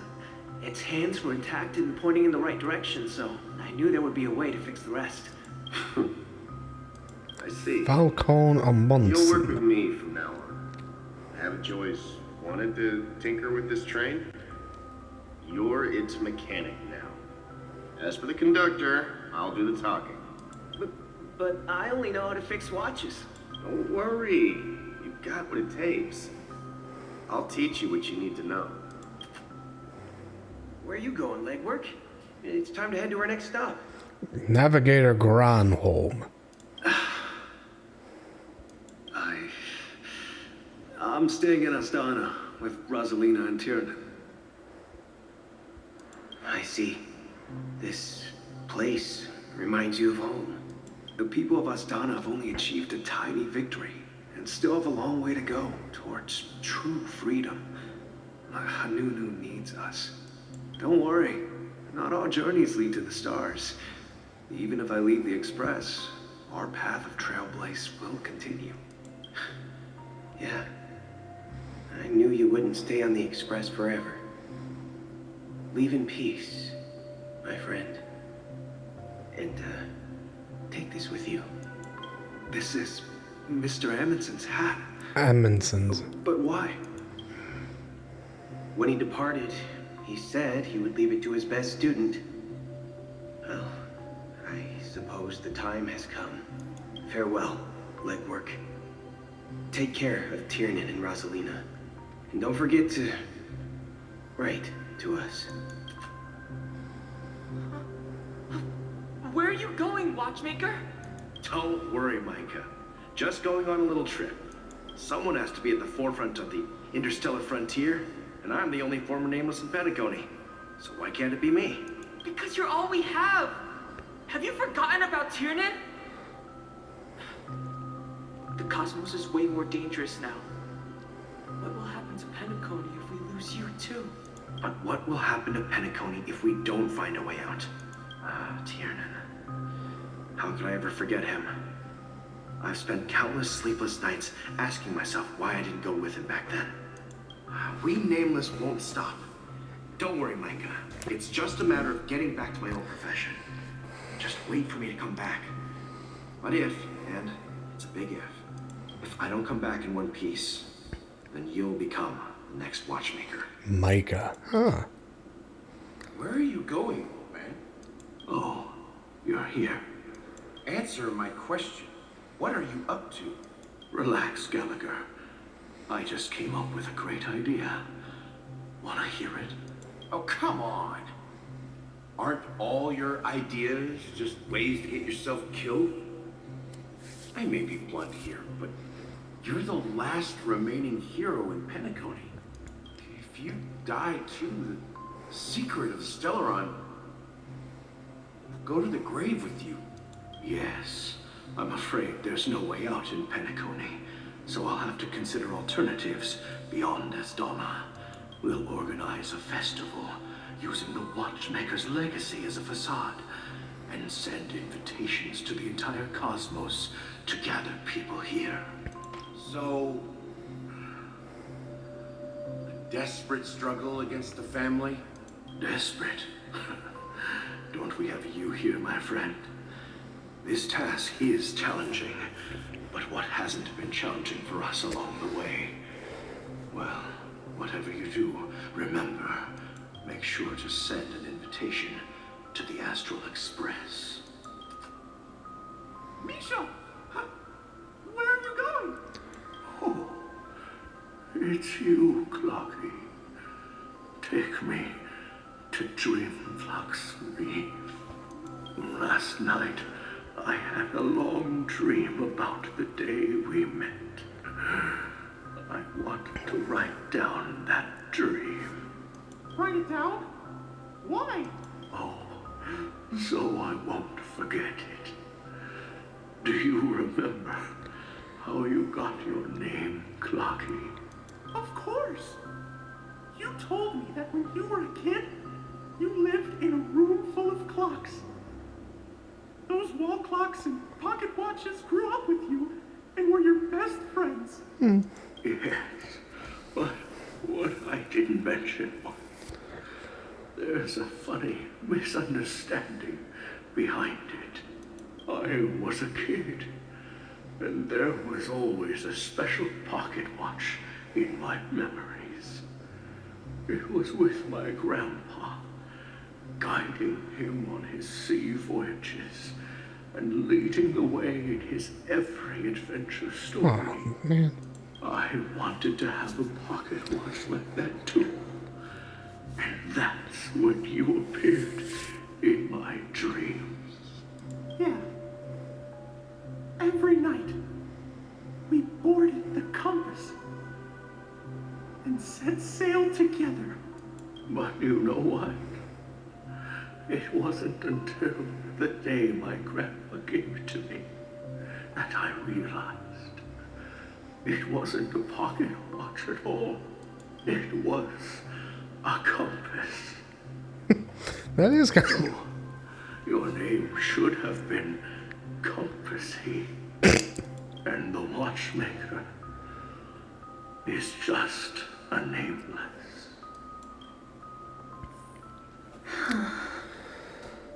We've arrived at Dreamflux Reef. So, where to next? You know, Clocky, I don't think I'll be going anywhere else.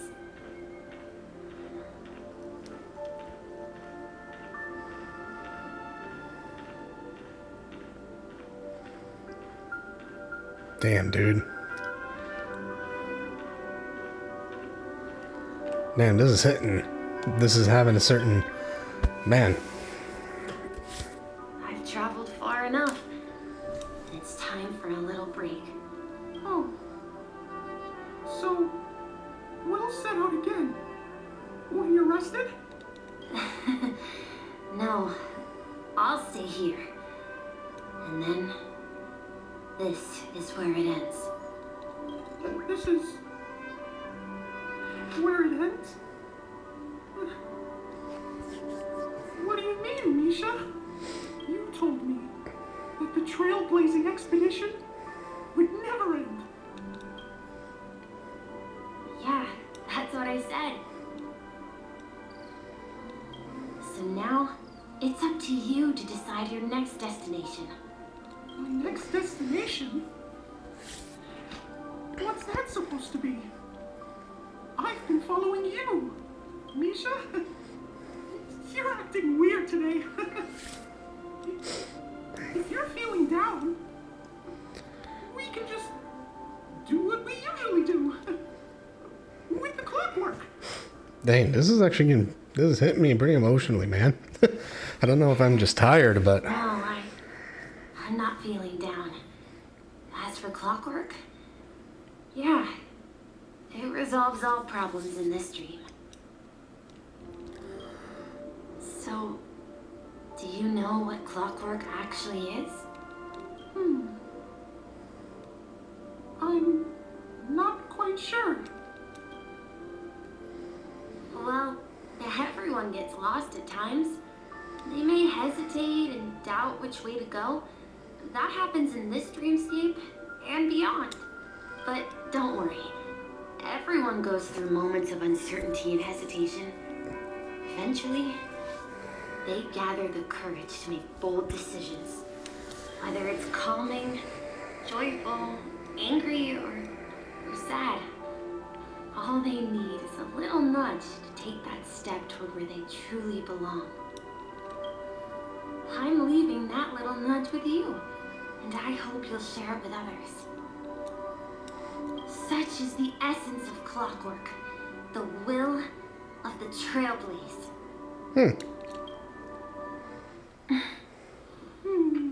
Clocky's hands spin around non-stop, indicating confusion, frustration, and weakness.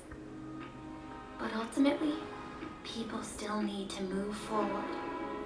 Just like your hands, always pointing ahead.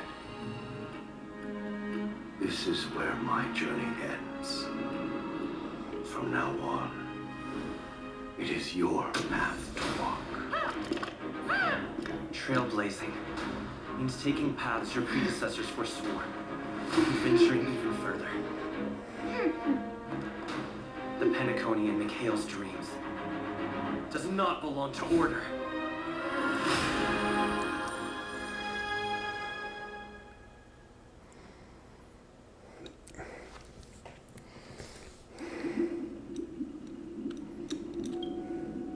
I can't believe that Eon would cast a glance at Penacony at a time like this.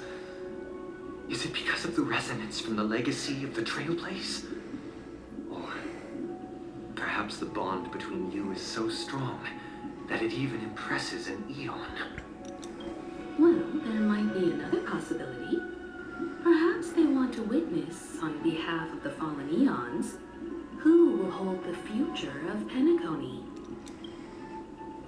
If that's the case, on behalf of the Dream Master of Penacony and the 107,336 members of the Oak family, I'm extending a formal invitation to all of you.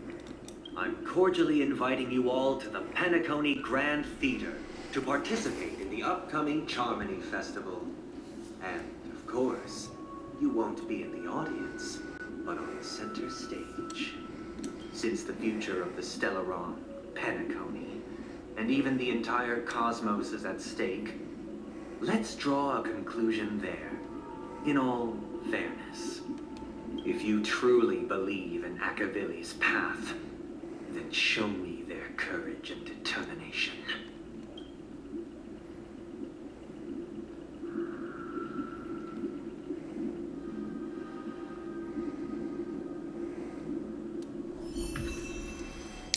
Hey, we didn't have to die to get a new path this time.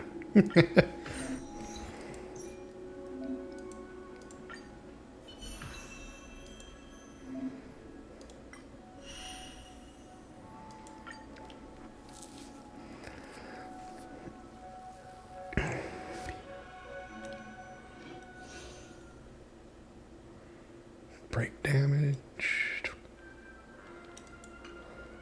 Please stay tuned.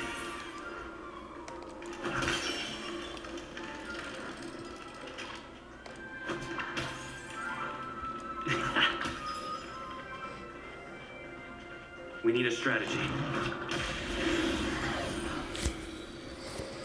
All right, let's check this out.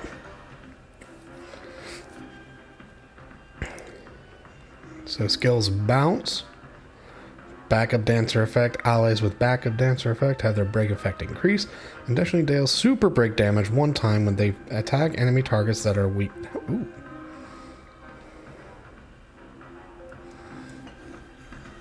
Time to test our rapport.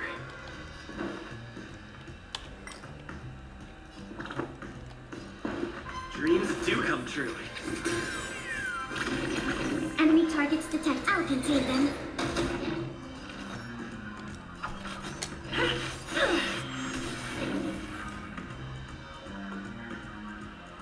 Let's kick things off with you.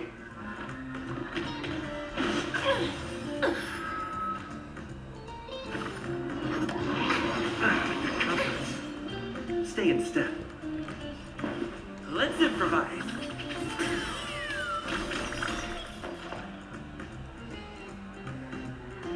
The mood is set just right. Let the show begin.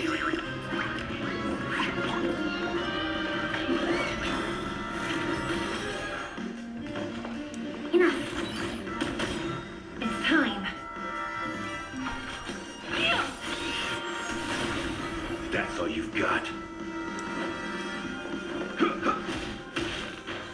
Take your positions. Super break. By the order of the Ten Lords, execute the Marastruck!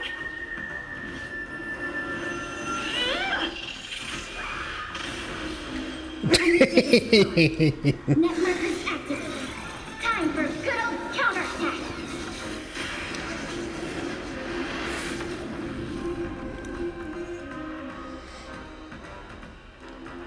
Dreams do come true.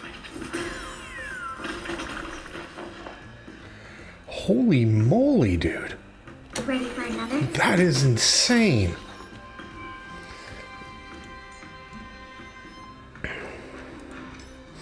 Okay, so they went with...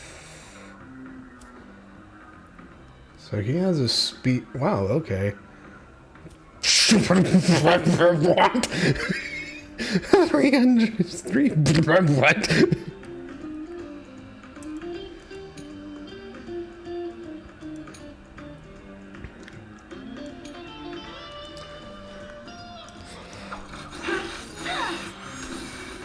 You've arrived, huh? Step up, let's see ya. Let's kick things off with you. Jesus Christ, dude, that is effing nuts, bro.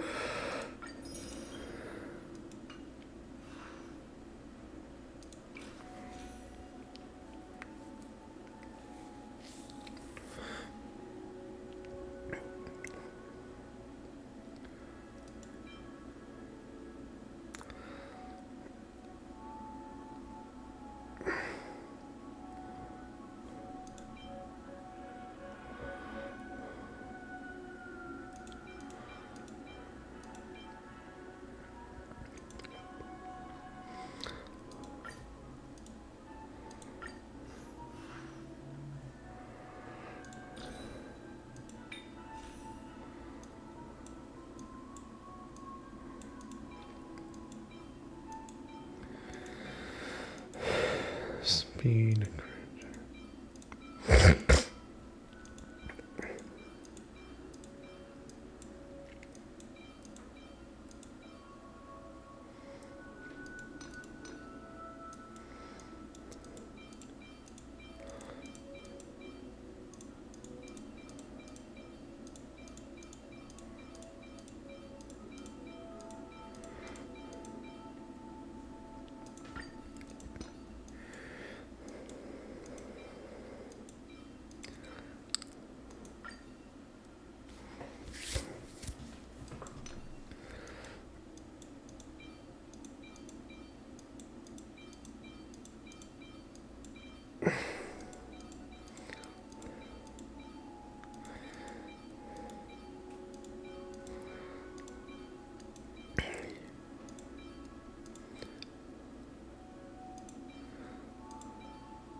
All right, well, let's see.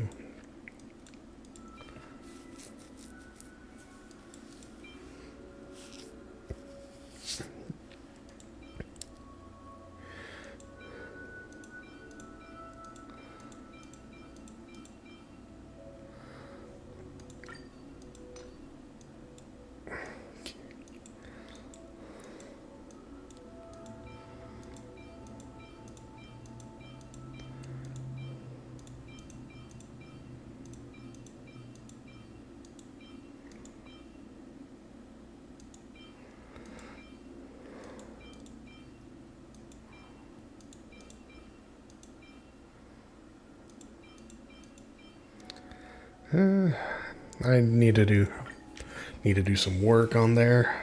Damn, I could really use some speed boots.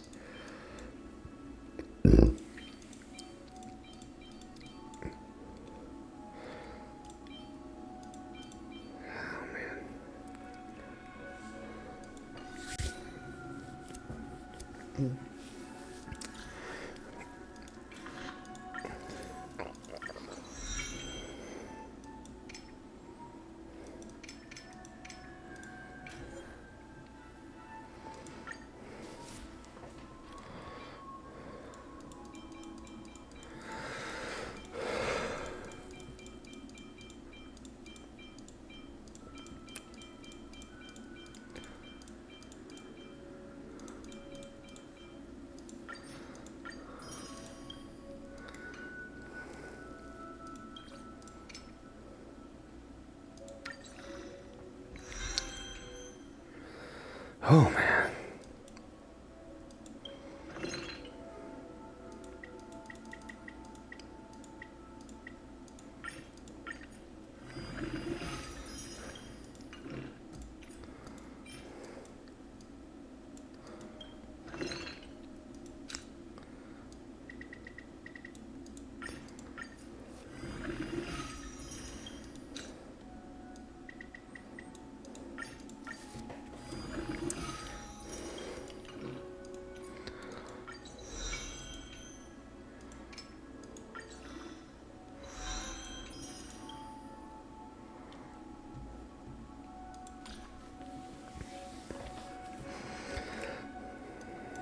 Okay.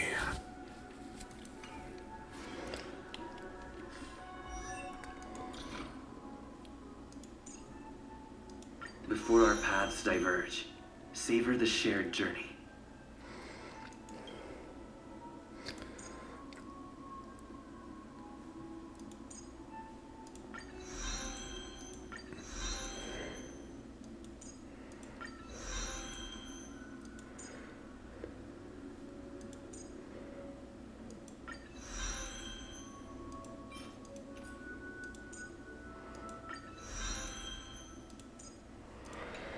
Jesus Christ, Whitney.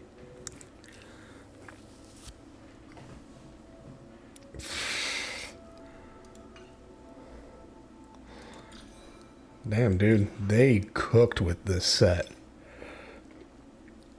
Yeah, we'll get that up.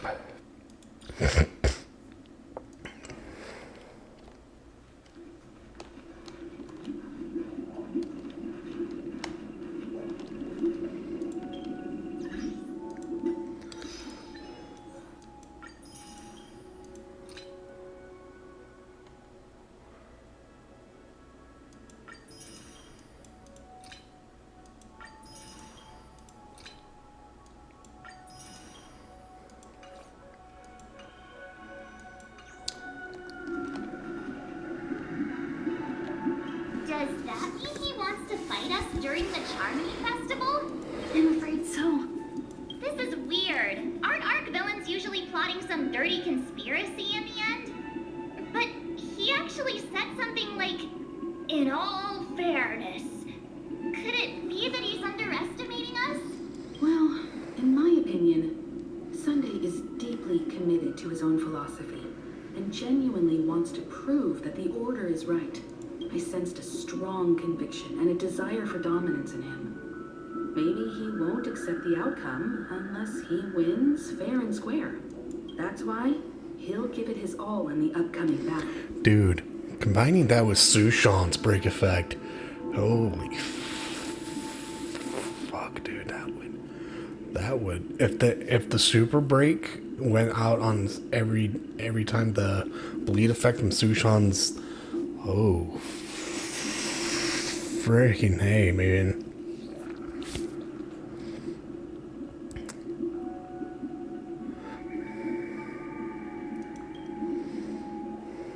Yeah, you're right.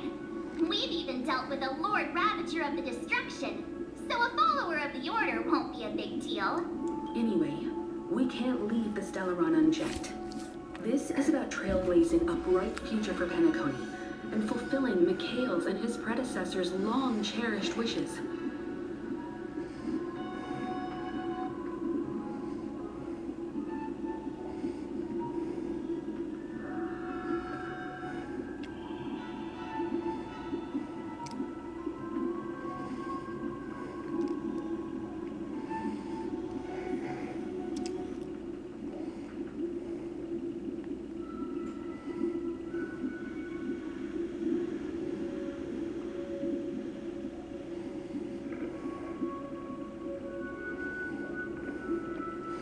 Yeah, because, oh god, with round May,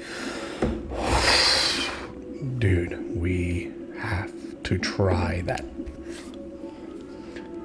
Now that we've taken up the mantle, we can't afford to fail them. However, the same applies to the Order. Their plan didn't materialize overnight. And they have the profound collective consciousness of the planet of festivities behind them. The desire to dream, to slumber and escape reality. All those hidden emotions have given birth to the sweet dream of the Order. They've harnessed the will of an entire planet to create an eon. This confrontation is far more complicated than a simple power struggle. To secure Penacony's future, fighting on the stage alone is not enough. What do you mean? Are you not coming with us? I believe Firefly is trying to say that she's heading off to another battle.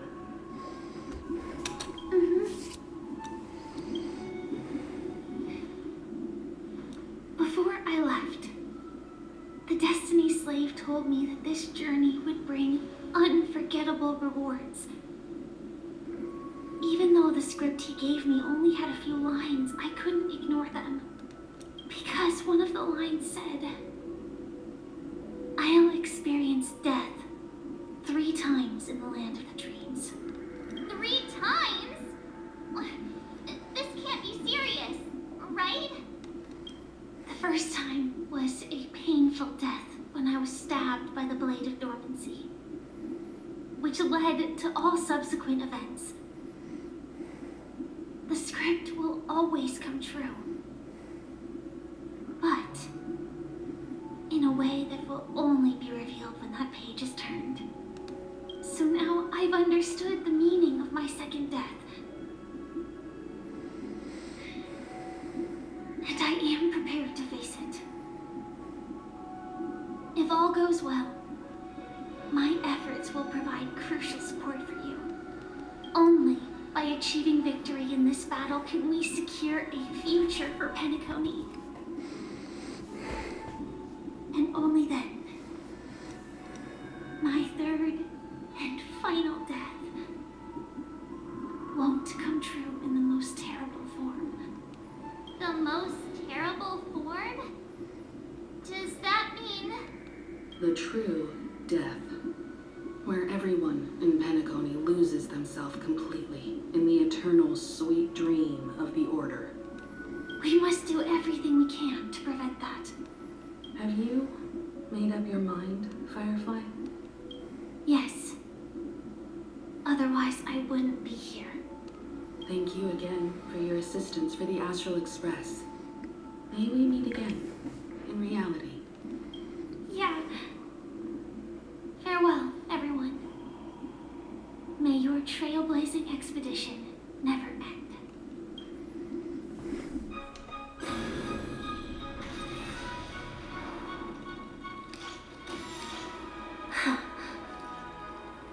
I dreamed of a scorched earth. Everyone, are you ready? A new shoot sprouted from the earth. It bloomed in the morning sun and whispered to me. Like fireflies to a flame, my freedom kiss. May we meet again in reality.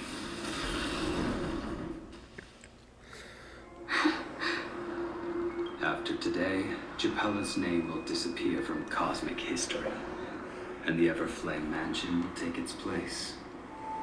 In the not-too-distant future, you will receive an invitation. That's your next stop. Land of the dreams. Penacony. I hope you find whatever you seek there. Be it answers or salvation.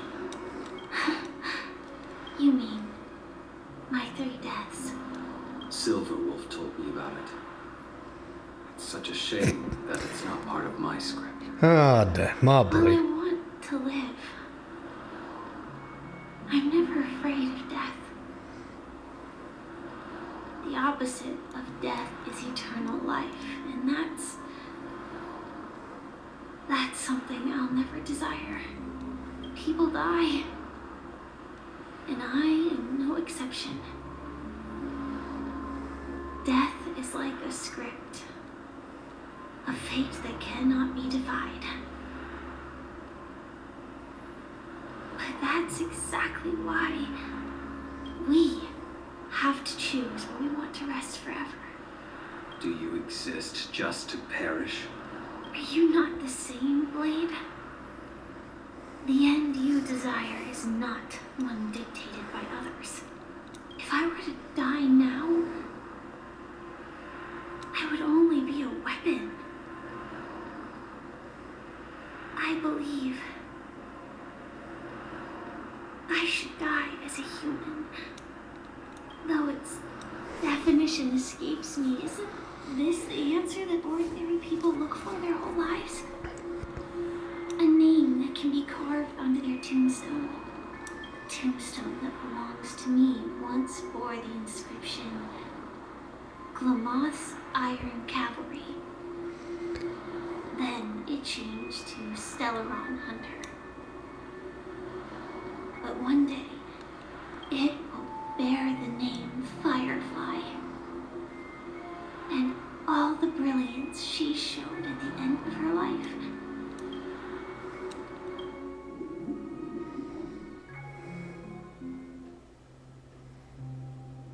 That's quite unexpected, old man. Who would have thought your crazy plan would actually work? Do all you nameless fools just act on a whim? I can sense that this false sweet dream is coming to an end.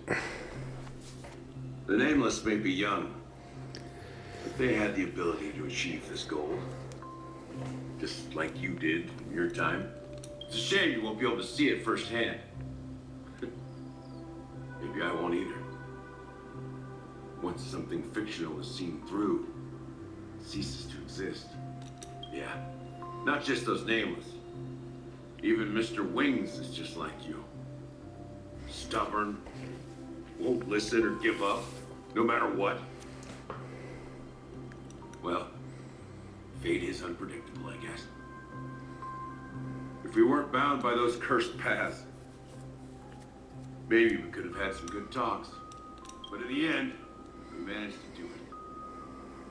Now we can find solace. Remember how those idiots cursed us? They said, "Go to hell, you worthless traitors." Well, I don't know if they really meant it, but if longing for freedom means going to hell, then I'll be joining you soon, you fool. Let's get together and have supper again in hell. Oh, I almost forgot. There's one more thing. Here's to you. A glass of hello and goodbye, Trailblazer. To the imperfect tomorrow.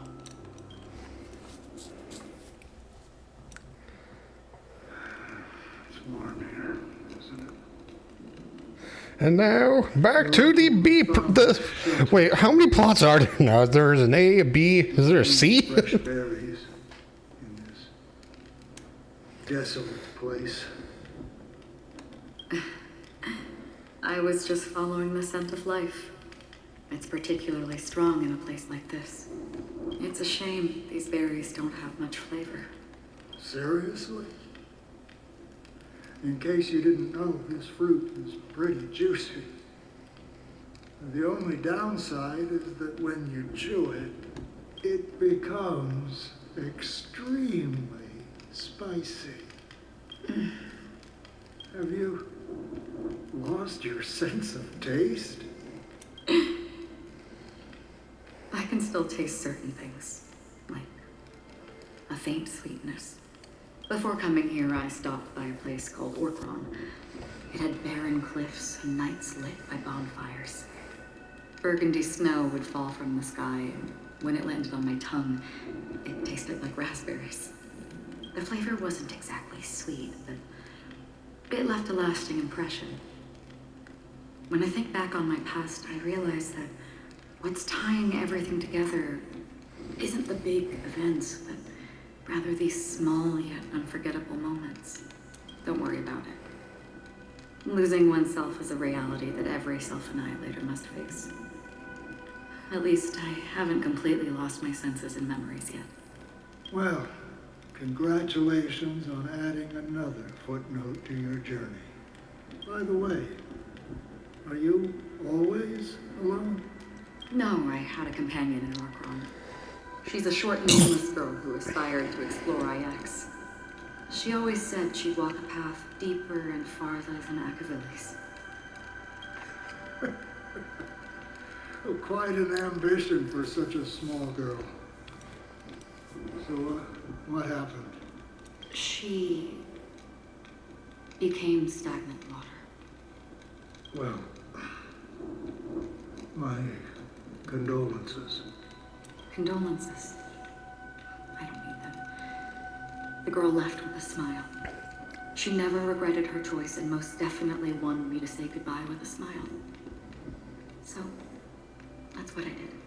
That's proof that you're grieving for her. Or perhaps I'm just afraid. Afraid? I rarely sense that emotion from you. What do you fear? I'm afraid I'll forget the 30 days I spent with her. Just like all the other days in my life. Most of them have already washed away with the rain, disappearing into an unseen realm. I fear that those vivid red memories will fade away too. There isn't much color left. And besides this faint, warm red, there's almost nothing. Hard to imagine. A ranger accustomed to bloodshed, destruction, and chaos finding warmth in the red color. Because I have experienced this warmth many times. Long ago, I promised someone that I'd bring it to more people. And that for every remaining moment of my life, I'd strive for a better ending for all. As long as this red color still lingers, I have a chance to fulfill that promise. It represents a burning fire, a blooming flower, the berries in this cave, and life itself, fleeting yet still dazzling. In the end, it will lead me beyond the horizon of existence. And on the other side, I will cut off nihility. The one blessed by the sleeping and shapeless is considering how to kill them. That's truly pure nihility. But you're right about one thing. After spending so much time near this stagnant water, only when I look at this vibrant red fire do I realize that I'm still alive. When will this rain ever stop? Perhaps when the sorrows of the departed have finally quieted down, the sky will clear up.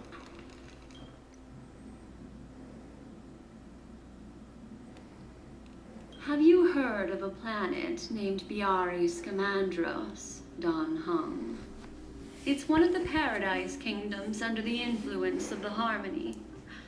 A sought-after wonderland for the inhabitants of the Dardanu major and minor systems. Okay, man.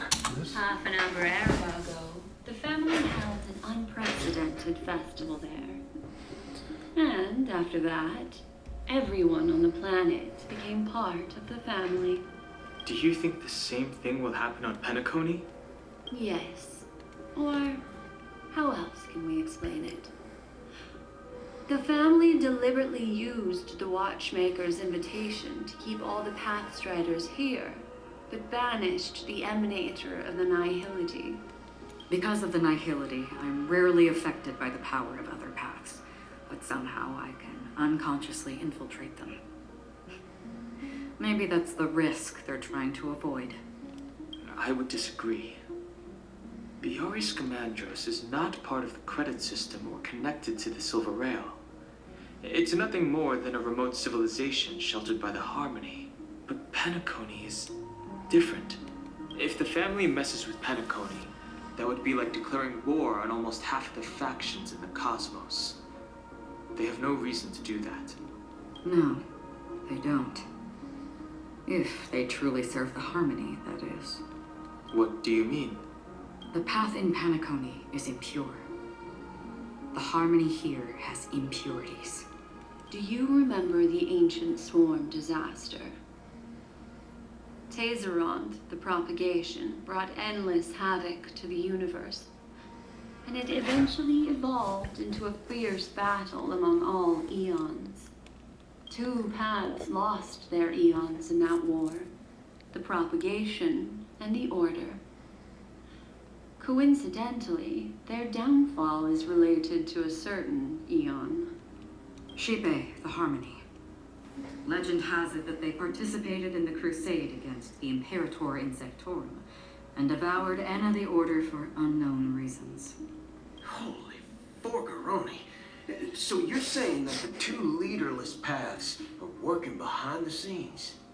But I don't see any descendants of the propagation in Penacony. Could it be that the remnants of Beyond the Sky Choir are hiding within the family, trying to resurrect a fallen eon? I can't say for sure, but they're definitely planning something for the Charmony Festival. This is getting way too complicated. Is this why you want us to leave Astana right away? Are you giving up?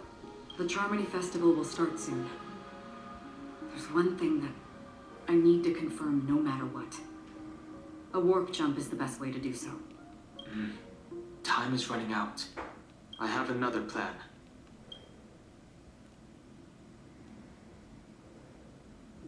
Hold on. Are you thinking of using the Jade Abacus of Allying Oath? Exactly. The assistance from the lawful Cloud Knights would be enough.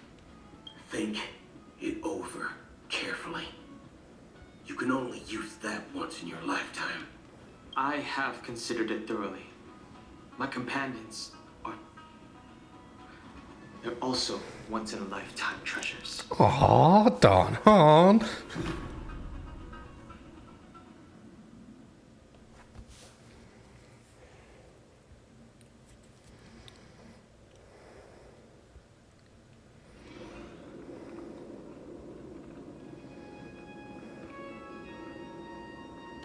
Are you the only one here, my child? The Nameless is quite the diplomat. Our secrets have spread like wildfire within the family. And IPC starships are gathering towards Astana. This is a crucial moment for us. So, where is the chosen one who harmonizes the varied sounds? What do you mean, Master? I'm right here in front of you, aren't I? You know, she was supposed to be the star of the Charmony Festival in our plan. But the plan has changed. As her brother, I know she doesn't want to sing for the Order. So I'll take her place. You've always been wise beyond your years. I'm sure you understand the consequences of your choice. If you consider this a betrayal, well, there can't be 2 suns in the sky. I'll step up and take down the other sun if necessary. Do you believe in karma? If karma exists, then everyone has their own karma. You have yours, and I have mine. And my karma has nothing to do with you, Mr. Gopherwood. All right. Since you're willing to sacrifice yourself for her, I'll grant your wish. Well, the compromise came sooner than expected. Why? You and your sister were born as twins of the Order.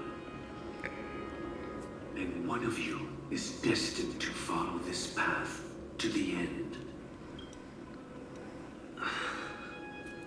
Is this part of your plan? Of course. You're still as clever as you were when you were a child. The opening is near. Go, my child. Seize the power of the harmony and reveal your karma. I have one final question, Master. Why did you choose to bring the Order to Penacony?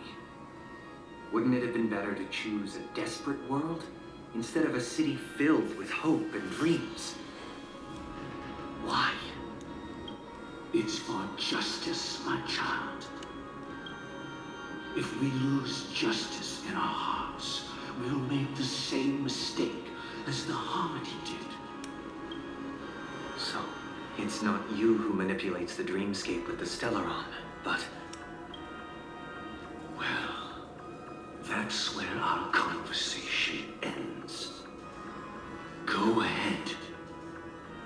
The 107,336 souls of the Oak family have dreamed of this moment too many times.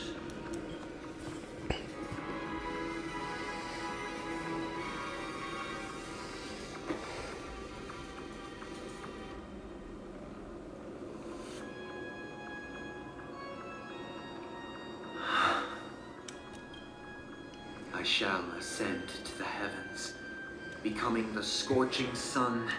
Bathed in my light, my people shall flourish, while all evil shall be eradicated. This is the interior of the Penacony Grand Theater. It's quite exhilarating to be flushed into the air by Soulglad. But why is the venue still closed when the Charmony Festival is about to start? And not only that, the entire theater is eerily quiet.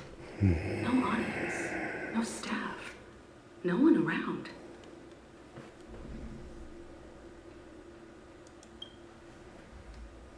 Even if we're late, a grand theater like this shouldn't be completely empty. Let's explore around. Be careful, everyone. Okay.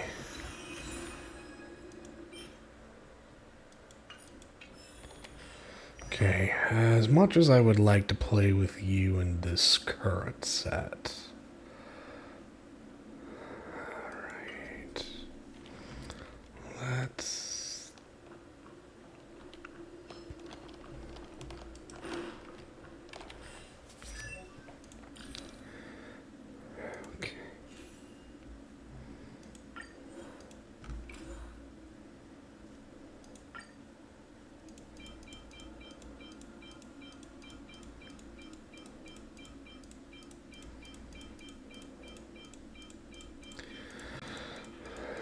Okay. Salvage those.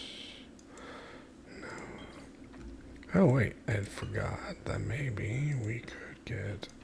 Do we have a purple break effect? Ooh.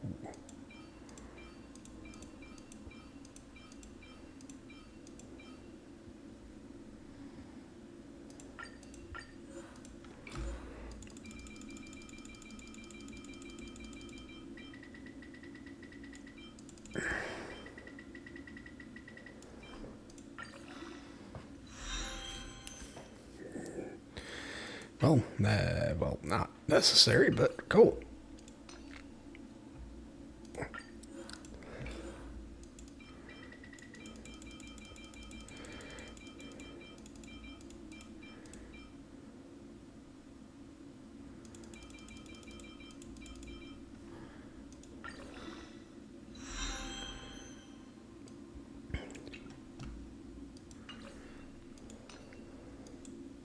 Do I have some epic speed?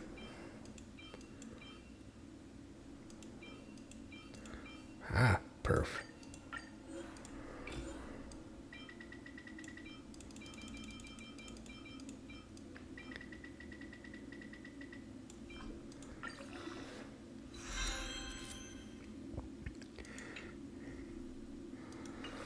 I like how it's intentionally dodging the break effect.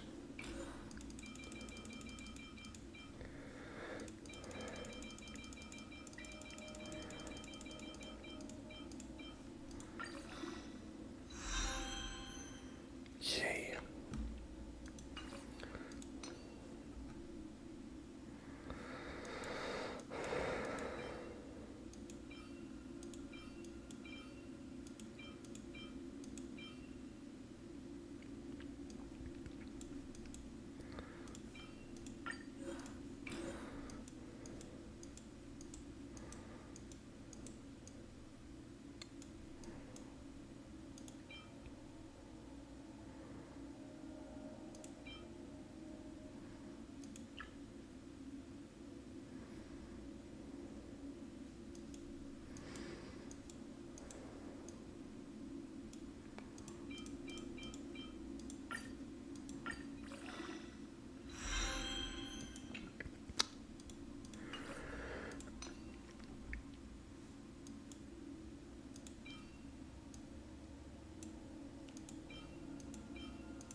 Damn.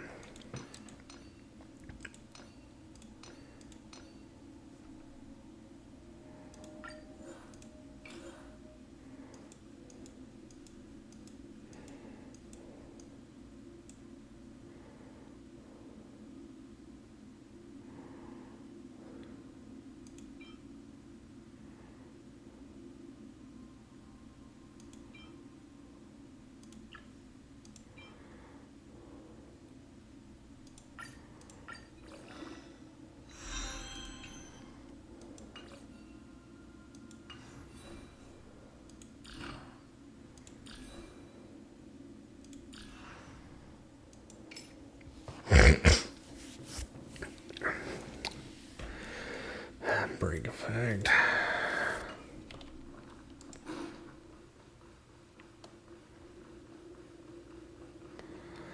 I mean, it's not phenomenal, but we're definitely gonna. The atmosphere here is so creepy and unsettling. Even if there's no audience yet, there should be some staff around. Why is it so silent?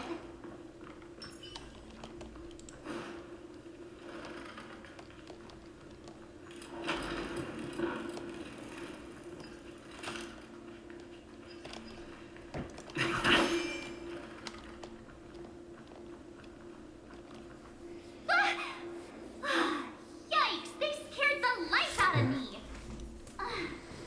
Why are there so many puppets at the ticket office?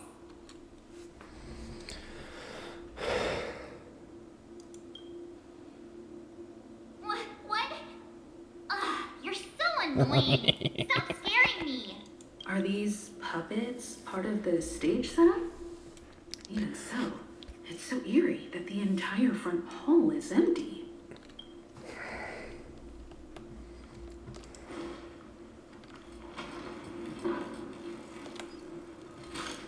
Something feels off. We're in the right place, right? There's no other grand theater in the dreamscape. Sunday's messing with us? He said we'd have a final showdown on the stage, but why is there no one here? My apologies for the delay, March 7th. You scared me. Where are you now? I'm waiting for you behind the curtain. Following the Asdana tradition, I invite you to enjoy a stage play in 3 acts before the festival begins. History is a mirror reflecting the universe's true essence. Let's use this opportunity to delve into the rich history of Penacony and the eons. Within it, naturally, the future takes shape. Let us commence with the dawning of the world. After the Dusk Wars, darkness veiled the sky, and chaos consumed the earth. Anna the Order emerged, destined to restore all existence. That marked the first day.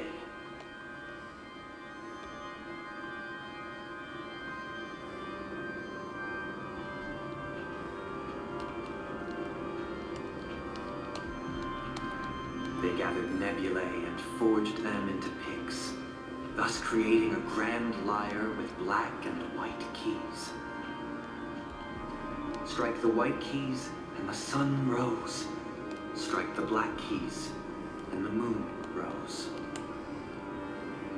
And so, the cycle of day and night arose. That marked the second day. The puppets are gathering around the frame. Are they expecting us to enter it?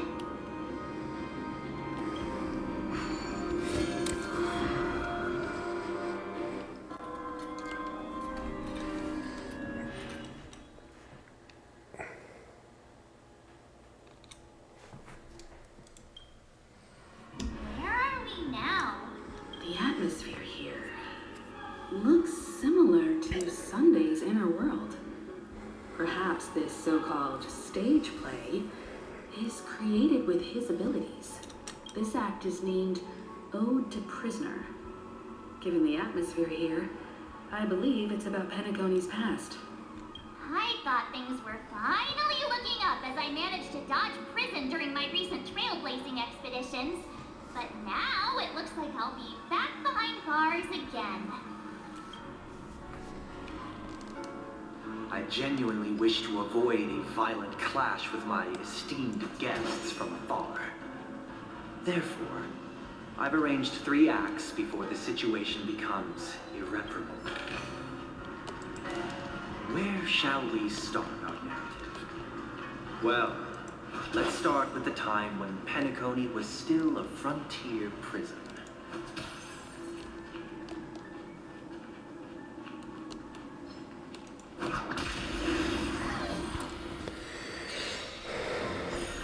That which is seized must be repaid.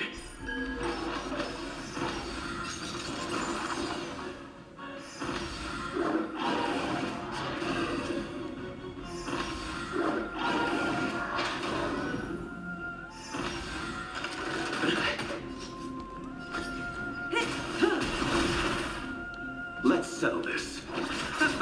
Relax. Dreams do come true. Destiny is apparent. Ill tidings manifest. Say bye to breathe. I'll see you all. Stand still. Stay in step. Let's improvise. Ill fate descends. May as well kill them all.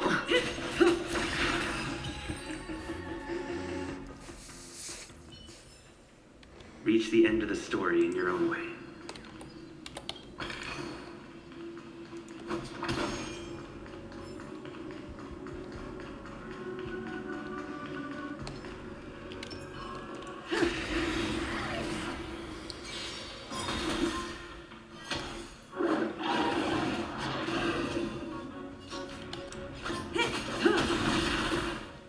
Let's settle this. Relax. Dreams do come true. Ill tidings manifest.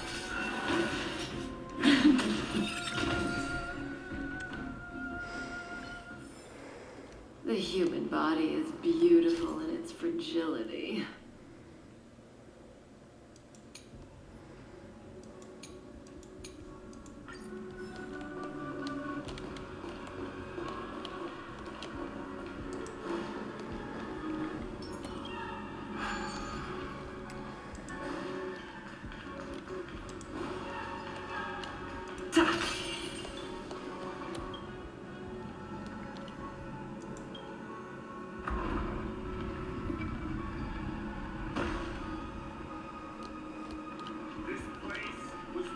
In 2147 AE, a prisoner named Hanun ignited a struggle for liberty and emerged triumphant. IPC referred to it as the War of the Frontier, while the Asdanians dubbed it the War of Independence.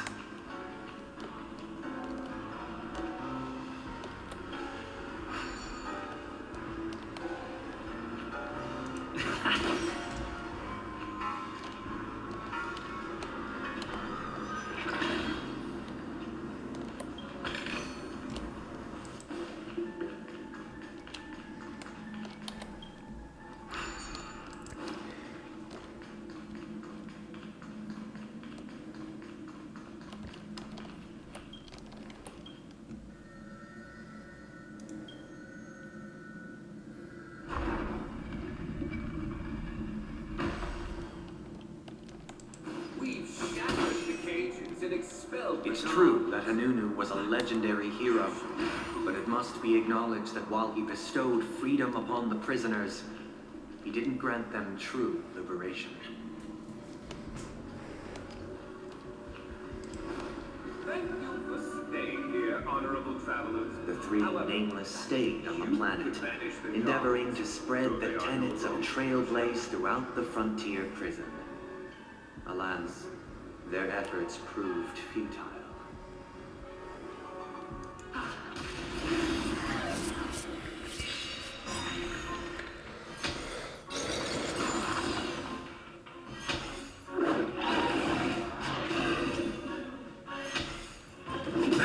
Say bye to breathing. Let's settle this. Relax. Stay in step. Destiny is apparent. Ill tidings manifest. May as well kill them all. I'll see you off. Stand still. Take your positions. Ill fate is said. Say bye to breathing.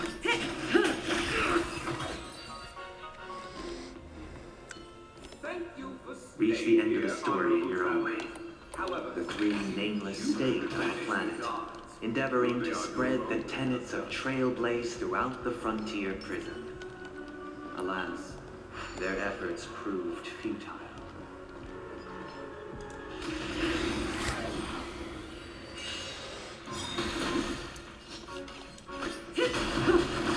Let's settle this. Relax. Stay in step. Dreams do come true. Destiny isn't chosen. Ill tidings manifest. This hurt. Receive divinity. May as well kill them all. Did the rhythm get messed up? Stand still. What do you want?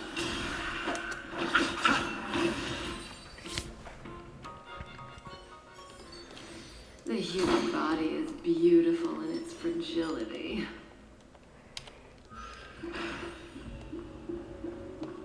Let's build another prison. Once again, Asdana was engulfed in war. This time, the enemies originating from within. The prisoners remained prisoners for the rest of their lives, fighting for freedom rather than living for it.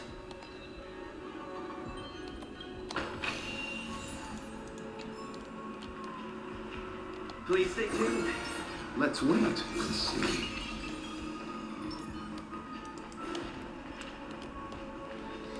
I hope you like this land of freedom on a scorched earth.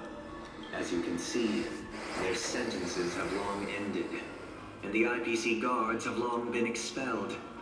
Yet, these prisoners remain enslaved, not by external forces, but by the confines of their own minds.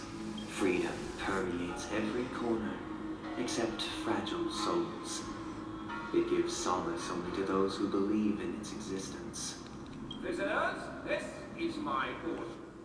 Learn the essence of freedom and teach your fellow prisoners to fight for their lives. Why do we have to fight while enjoying the show? For I desire not only your enjoyment, but also your assistance. You chose the wrong enemy.